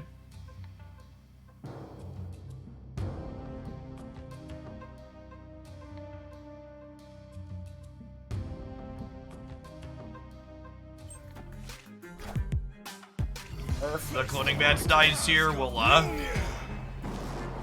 a second Thor. It's really all we need. Yep.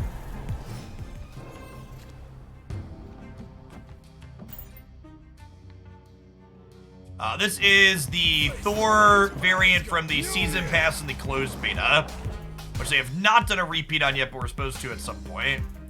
That is our Lockjaw, I'd wager. So we should not expect that to come up.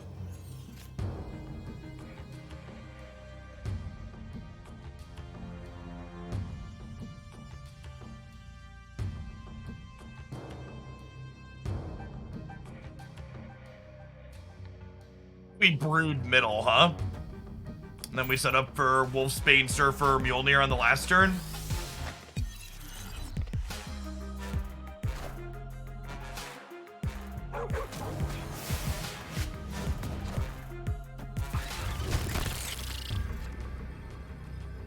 Killmonger.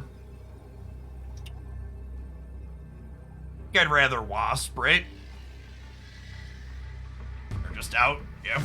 So, we didn't draw Hammer, but I think the line is we go Wasp plus Wolfsbane here, which adds 9 up to 14. And then Silver Surfer kicks us up to 16 here, 10 here, and then another 6 over here to get us well over the top. Honestly, it might even be right to Wolfsbane left. They're kind of locked in here, right? They probably can't get too much more on here. If I Wolfsbane left and then Wasp here into Surfer here, it adds 5 here up to 10. That's probably enough. That's probably better to hedge the left more. Giggity bites. Thank you for the prime. Yeah, so they were probably assuming I had Hammer, because statistically we were likely to have the Hammer with 2 of them in our deck.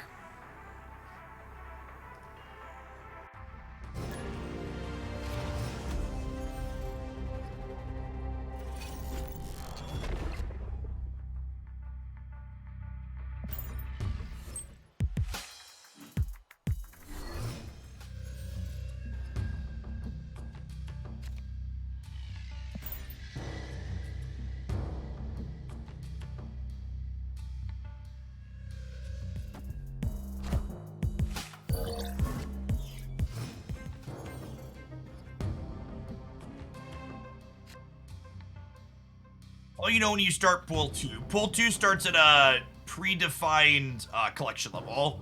It's just when you get there, you're Pool 2. Don't have anything we can play on curve here, unfortunately. You're creating cubes when you lose at 100 with no cubes. Yes, it puts cubes back into the economy. Escape.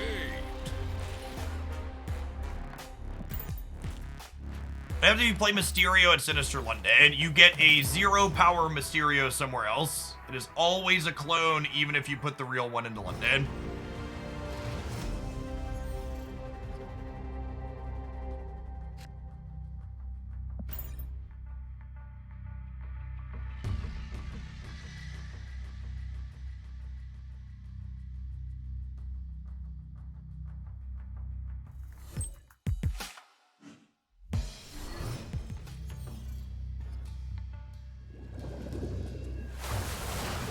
I really don't understand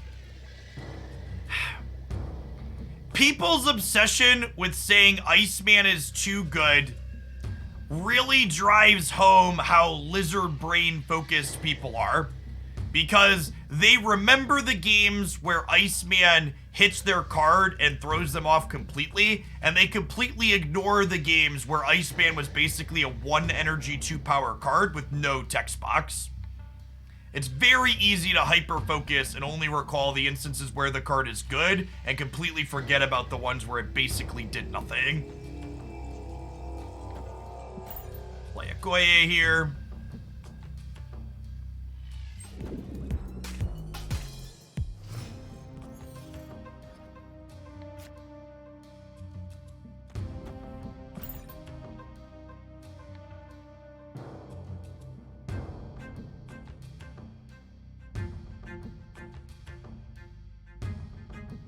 I think Scorpion is probably a reasonable card. It's usually somewhere between 4 and 5 power worth of stats for 2 energy, making it very comparable to things like Angela and Lizard that are other playable 2-drops. Here, right? Like, Scorpion is at most 5 points of stats. There's even a chance that I just, like, don't play Gambit this game. We'll see how it plays out. It may or may not happen on the last turn. We'll see what else we draw. Speak of the devil. Hey, look at that, chat. I'm not gonna play this card that Iceman hit, and I'm not gonna play the card that Scorpion hit. Funny. Who'd have thunk? I should play Mjolnir because they are a Leech Leader deck. I should play Mjolnir because they are a Leech Leader deck. I have made a mistake by clicking submit.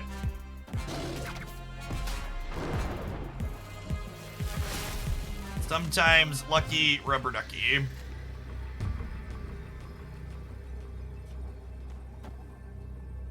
And they're out of here. There's Sarah Surfer. They could be Sarah Surfer. They could also be Leech Leader, though. This core of just, like, kind of generically good cards goes in both of those.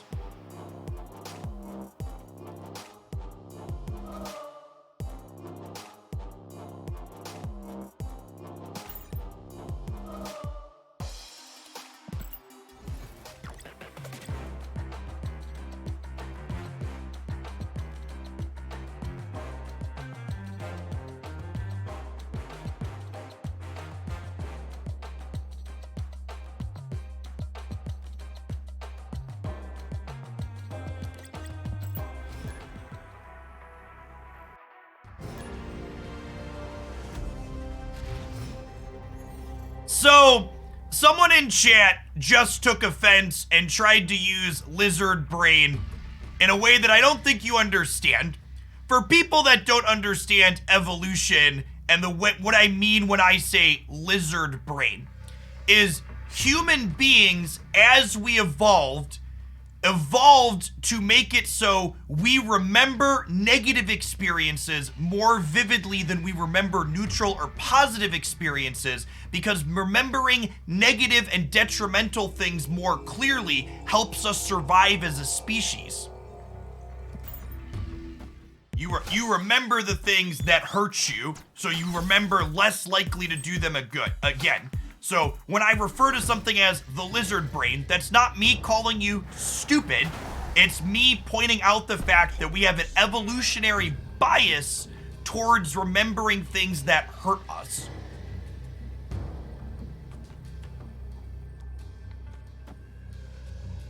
Lizard brain emote went. So already there. It's actually one of the new emotes that just got added. And Orden, thank you for the 2 months of Prime.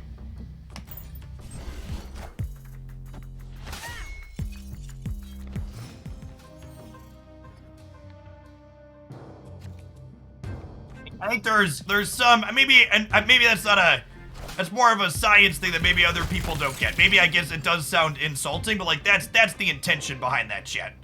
Is, hey, this is this thing that was an evolutionary imperative that human beings have. Beanie Man, thank you for the sub gifts. That's super generous. Welcome. We're gonna play a couple more games with this. We're gonna hit an ad roll, and then we're gonna wrap up on some Thanos. Yes, Yondu did hit Surfer, which was not great for us. They played Electro, not in the Isle of Silence. They are definitely a Galactus deck. Unfortunate.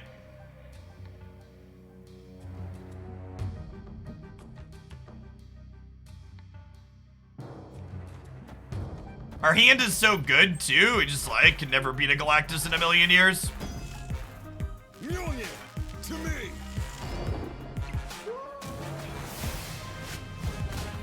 I don't think anybody should buy Series 4 and 5 cards from the shop, Brian, until you're Series 3 complete.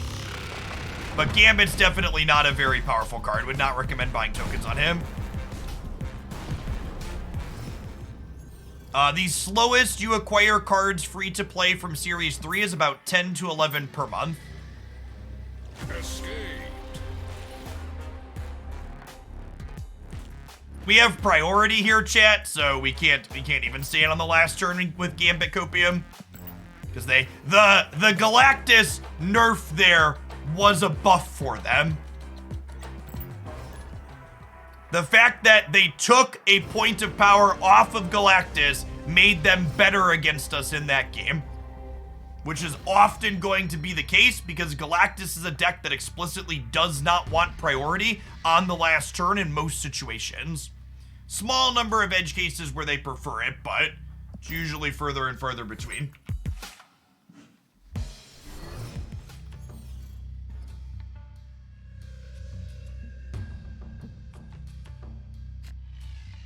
Yeah, the Galactus losing a point of power felt like a we see our stats indicate this is too good and we need to do something, so we're just like generically pulling a stat off of this as kind of a panic move button as they came back from the holidays. Hey, the Aura Dog, thank you for the almost 6 years, the absurdly generous tier 3, welcome back. So is Wolverine not a good card with Galactus? Yeah, that's one of the kind of optimization slash conclusions people came to. All right, it's just awful here. As Galactus got iterated on, is that you don't want things like Wolverine because of not wanting priority. I don't know. I think Galactus needs some kind of rules text change. Whether it's a full fundamental redesign or something. Honestly, it could even be something like Galactus saying, Brode stated in his opinion that Galactus was the hardest card to balance in the game. Yeah, I agree with that. I think that's a good, I believe that take. Honestly, I think a good change for Galactus is he should just say, Galactus should say you always have priority. And probably just not have any stats as well. Like he's a 1 or 0 power card that makes you have priority. I think is what I would like to see.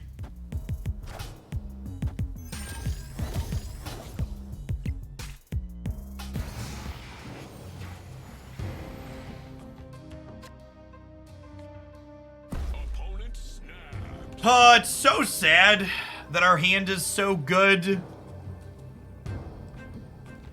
But Adelan is here.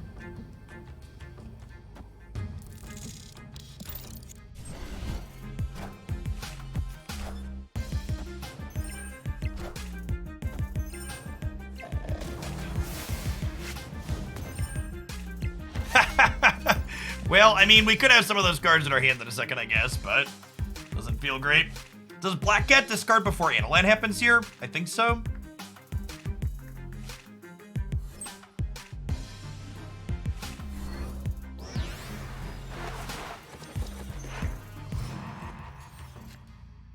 All right, well, Brood is a nice hit for Kiln here.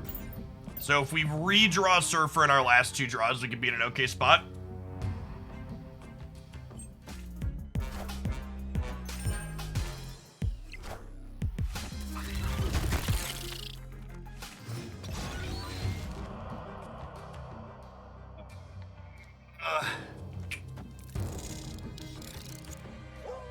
I should chill on Wasp, right?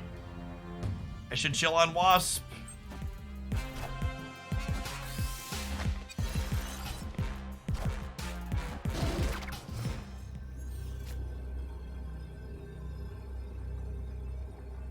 Cosno.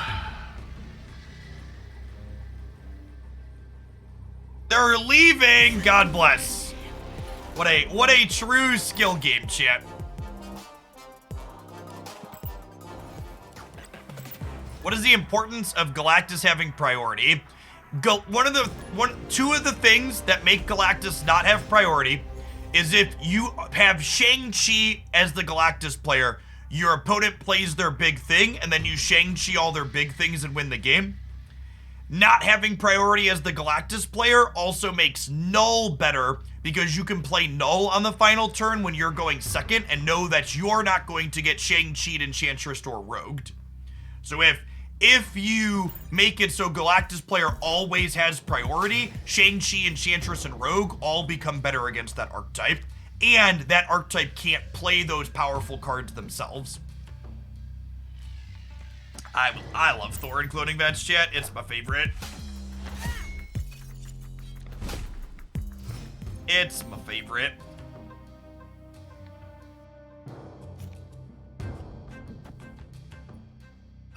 I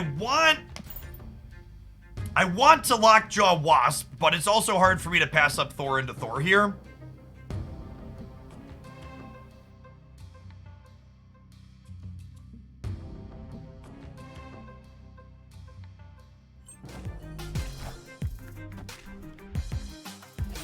Face the might of Asgard. Mjolnir.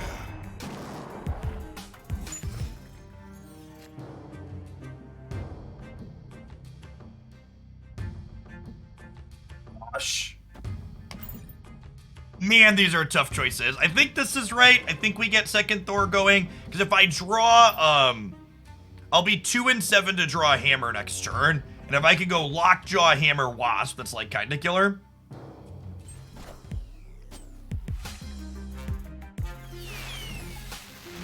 Face the might of Asgard. Mjolnir. Yeah, sick. Okay,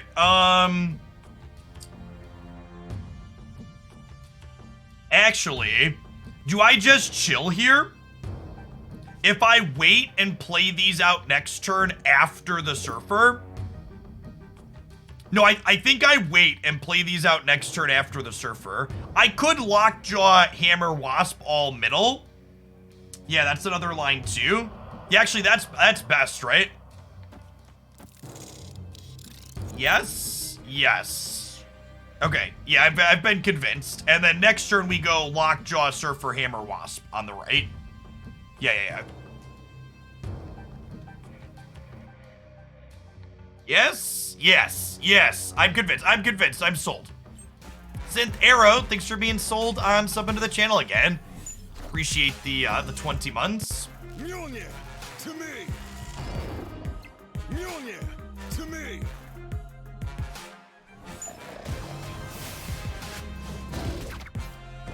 Oh, and we killed the Sunspot. We really want to hit Jane to draw another hammer out of our deck. That'll do too, though. So Lockjaw into Surfer, into Mjolnir, into Wasp. And again, these cards can re-pull Surfer here potentially as well. Whatever the first card we put in can be gotten back out by the second and third. There's 5 cards in our deck. So it'll be 1 in, 5 twice to re-pull Surfer. When you dupe Thor, you're like 90% to win the game. Something high like that, agreed. Especially when you find Hammer. Is repulling Surfer better than surfering behind stuff? That's an interesting question. I wonder what the math on that is.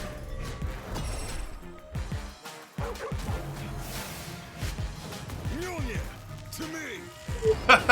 Grow, my children. They have 2 cards in hand. We could still lose to an Infinite in the Dracula chat. Mjolnir to me. We could lose the left here.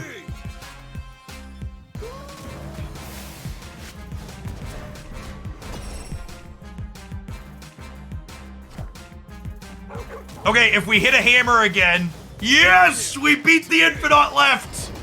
Papi. All right.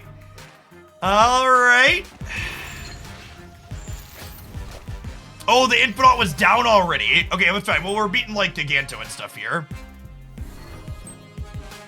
Get the little itty bitty baby Dracula, chat. Victory.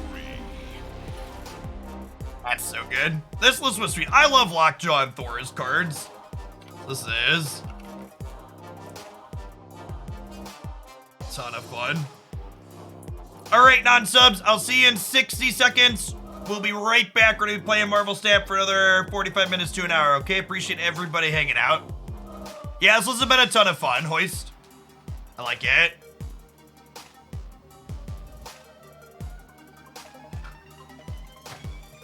I think Leader is still worth using Collector Token. I think Leader is one of, if not the best card in Marvel Snap currently.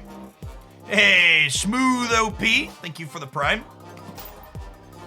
Let's get some Thanos going. I don't remember if I have a Thanos deck in my deck editor right now. Might need to go grab one. Yeah, I'm gonna go net deck from Pastchef real quick.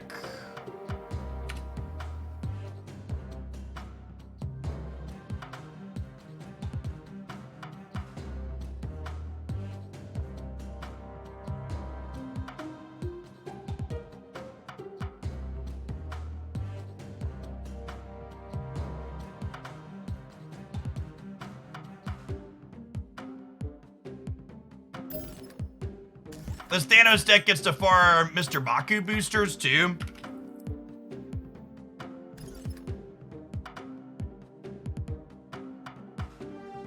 Oh.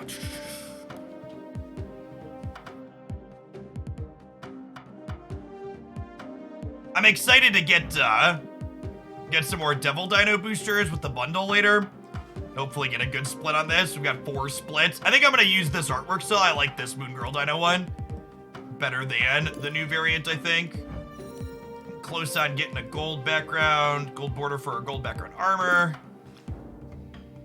All right, excuse me. Let's play some Mr. Baku.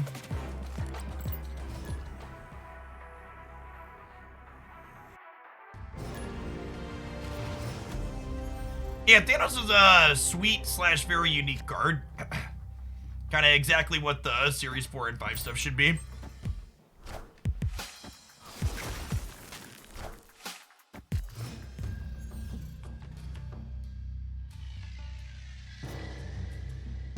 Well...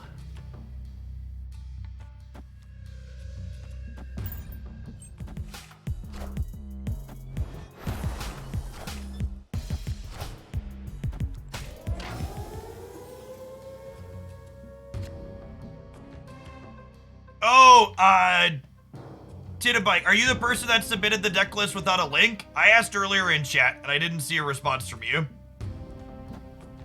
Your deck list only came through with like 8 cards because you didn't use a link like the instructions said. Schlappa Chop, thank you for the brand new Prime. Yeah, this Thanos deck is gonna be the last deck that I play today. If you slide into my DMs or email me with the PayPal receipt purchase, and I will refund you. Since that didn't work out.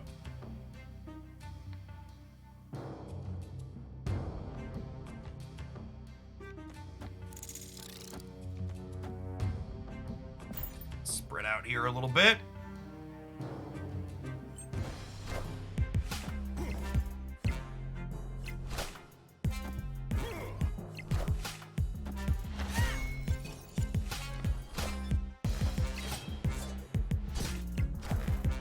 Yep.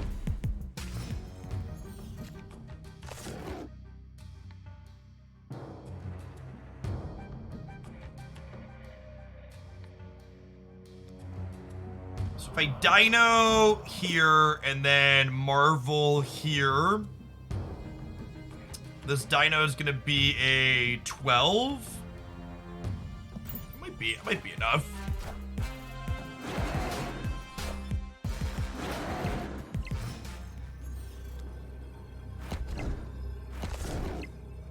Is that better than Blue Marvel, eh? Maybe? If I do this here and this here, this will be 9 over here plus 3 more from the Ant-Man, and then armor means I'm beating this here in theory too if they play any cards. Yeah, like this.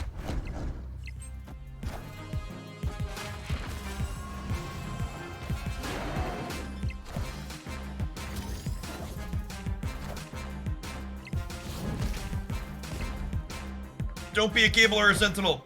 Moon Girl. Oh, they had Zabu still. Rough. Close game. Close game. Why is armor in this deck? Because our deck cares about Shang-Chi and Killmonger. So armor lets you protect a path of 1 drops from a Killmonger. It's very good in your Ant-Man path.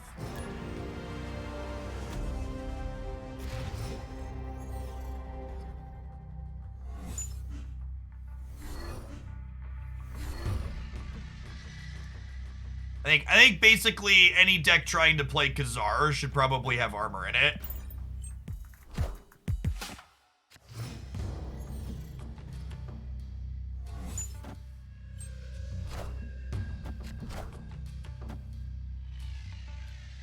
Okay, you know what? It feels good to not get Scar Diff for once today.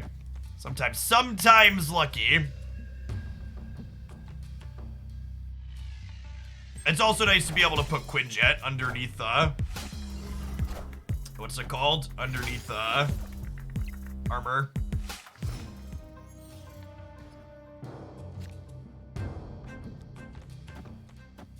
Want to put M'Baku last here, because I don't want to flip him back out if possible, because he jumps back out at the end of the game.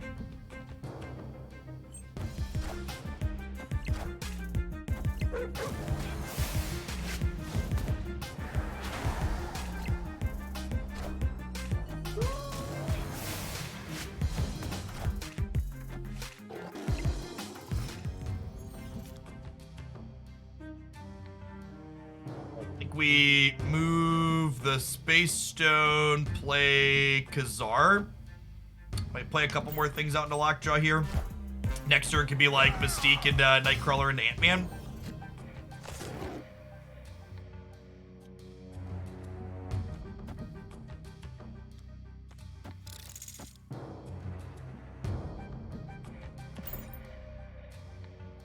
I guess it's awkward that if the Power Stone flips back out, Thanos isn't on here.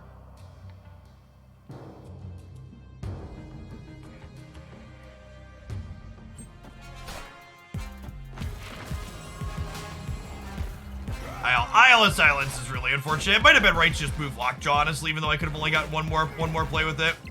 Like if we find Dino or Blue Marvel here, they both kind of suck because of the Isle. Reality is often disappointing, chat.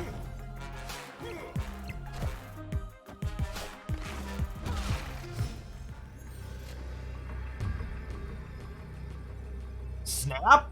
No, we're dead, chat. They're gonna Arnim Zola or something with the She-Hulk here. Escape.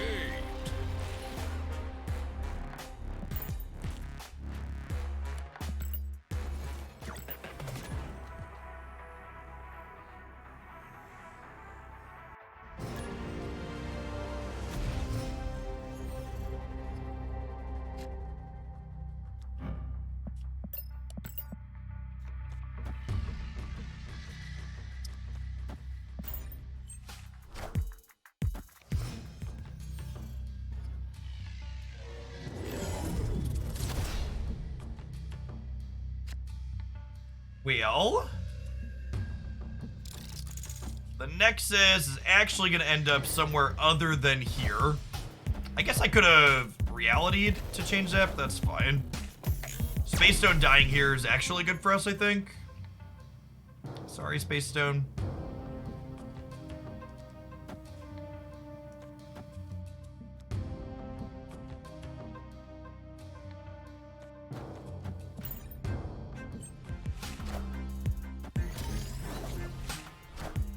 I don't think Shauna is good in this deck. This deck does not have a problem filling its locations up. And Shauna is a card that helps you fill your board more, right? So I'm not quite sure what problem we have that Shauna would be solving. In fact, she sounds like she creates them, right? Much longer am I planning to be on for? Another 15, 20 minutes or so. Our 5 o'clock viewer count dip has happened as people start to leave work for the day. Can you believe that, chat? People watch twitch.tv while they work? Unthinkable. Who would do that?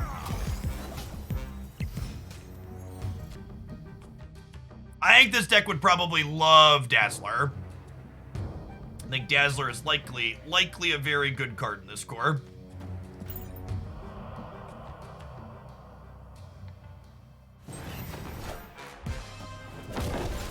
Yes, Europeans going to bed is also a thing, for sure. Yeah, I don't know if this deck can keep up with these Shuri decks yet. Because listen, these games have not felt competitive.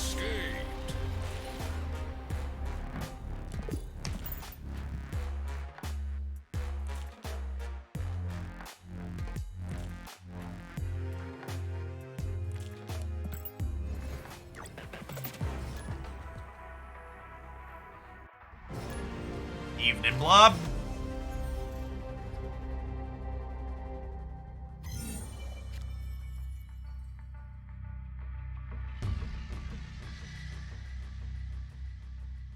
All right, we have turn 1 Land War Elves, turn 2 Lockjaw. This is our ideal start. Worried, Wong Shuri is scary, Wong Shuri Nexus is horrifying. Exactly.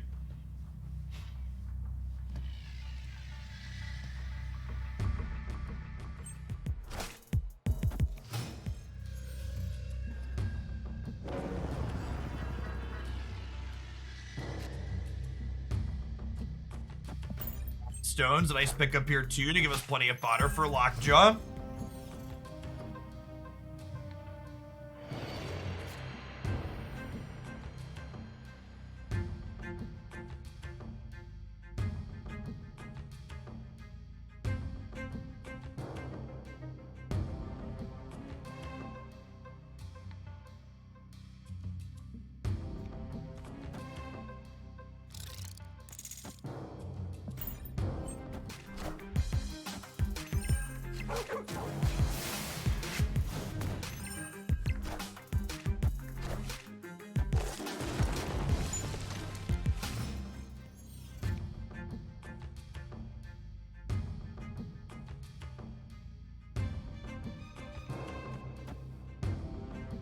All right, I think we armor up the middle. I'm gonna Power Stone here as well, and then we'll get to slide Lockjaw over to the right. We'll probably Devil Dino mid, and then we'll decide, do we want to Mystique the Dino or do something else on 6 with the Lockjaw, depending on what we draw.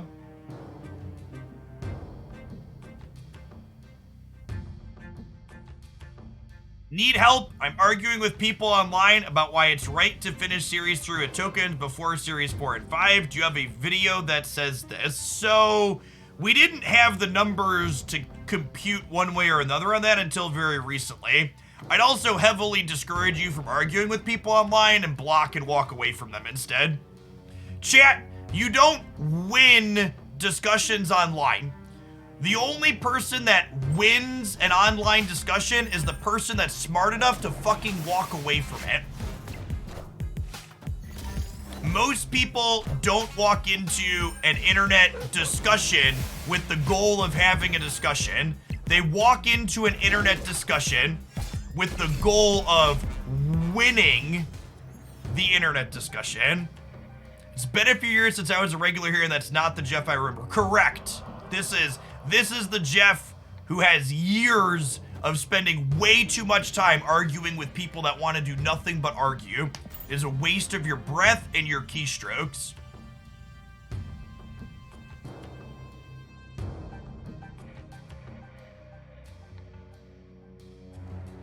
If I could go back in time and give Jeff from a decade ago starting out content one piece of advice, it would be block and walk away from people trying to bicker with you more and engage with them less.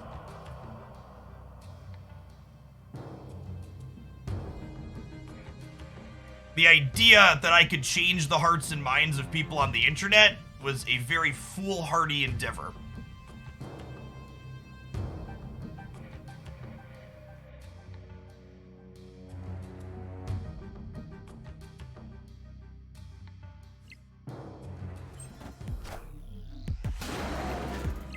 Friendly neighborhood Spider-Man here. Wind, aid my hand.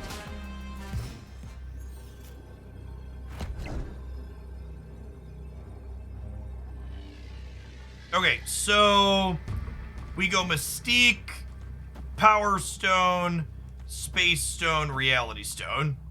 I think we have a real shot to win here. We're gonna draw 2 cards. This is 10, 16 on the right.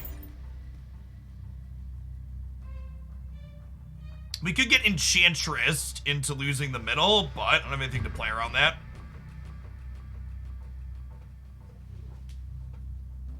Just roll with it here.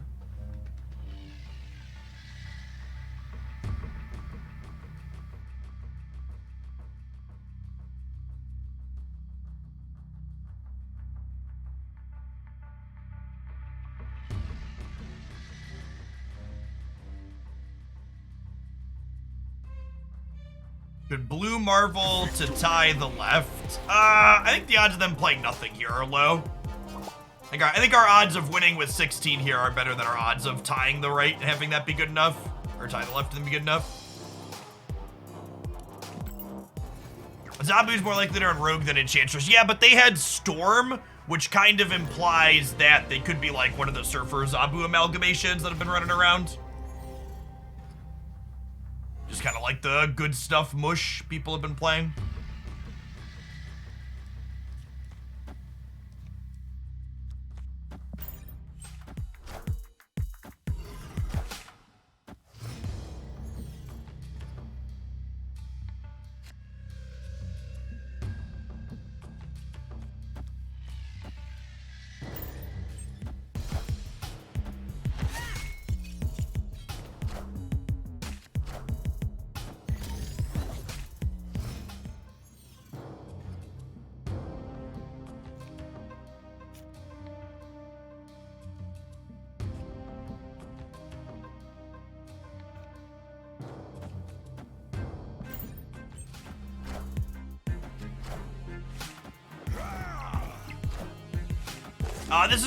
This is my preferred Thanos build, Trench.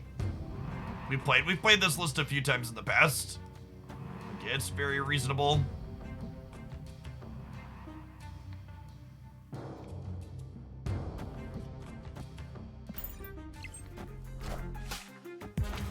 And then I think we're just like Dino on the last turns here.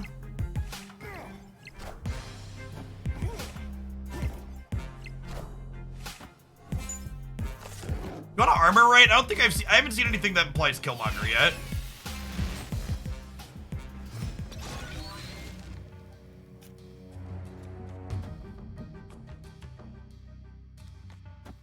This stops them from cloning something on the Vats here too, which is perfect. I get to copy my Dino and then stop them. Lovely.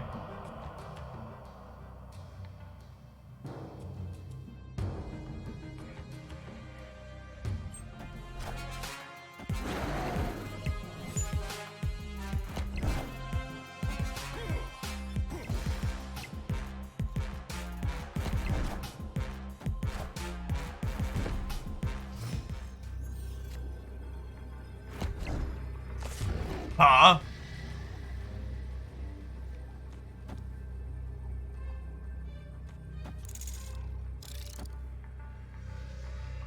I have to play for the middle now, because if they Omega Red pop off, we lose the right.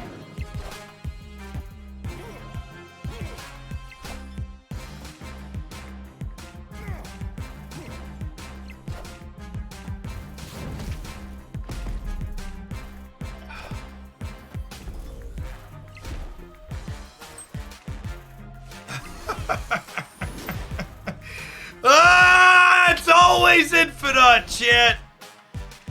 It's always infinite. All right, I think that's my last bad beat of the afternoon. We've been live for about 7.5 hours. I'm gonna go ahead and call it. Appreciate everybody hanging out. I'll be back tomorrow morning to do it all again. I will be taking some viewer-submitted decks again for tomorrow morning. If you are a Twitch sub who's interested in doing that, make sure you pop into the subs Discord server. I'm gonna try and fill those tonight in advance. If we don't fill the slots, they will be available tomorrow. If you pop in the Discord and want to submit a deck or a pool build around for tomorrow's stream, we're gonna be doing those first thing in the morning when I go live. Everybody enjoy the rest of your day. Remember to check out my YouTube channel for daily Marvel Snap deck highlights. Cover a different deck there 7 days a week. We had a Agent Coulson Devil Dino Brew go up there this morning.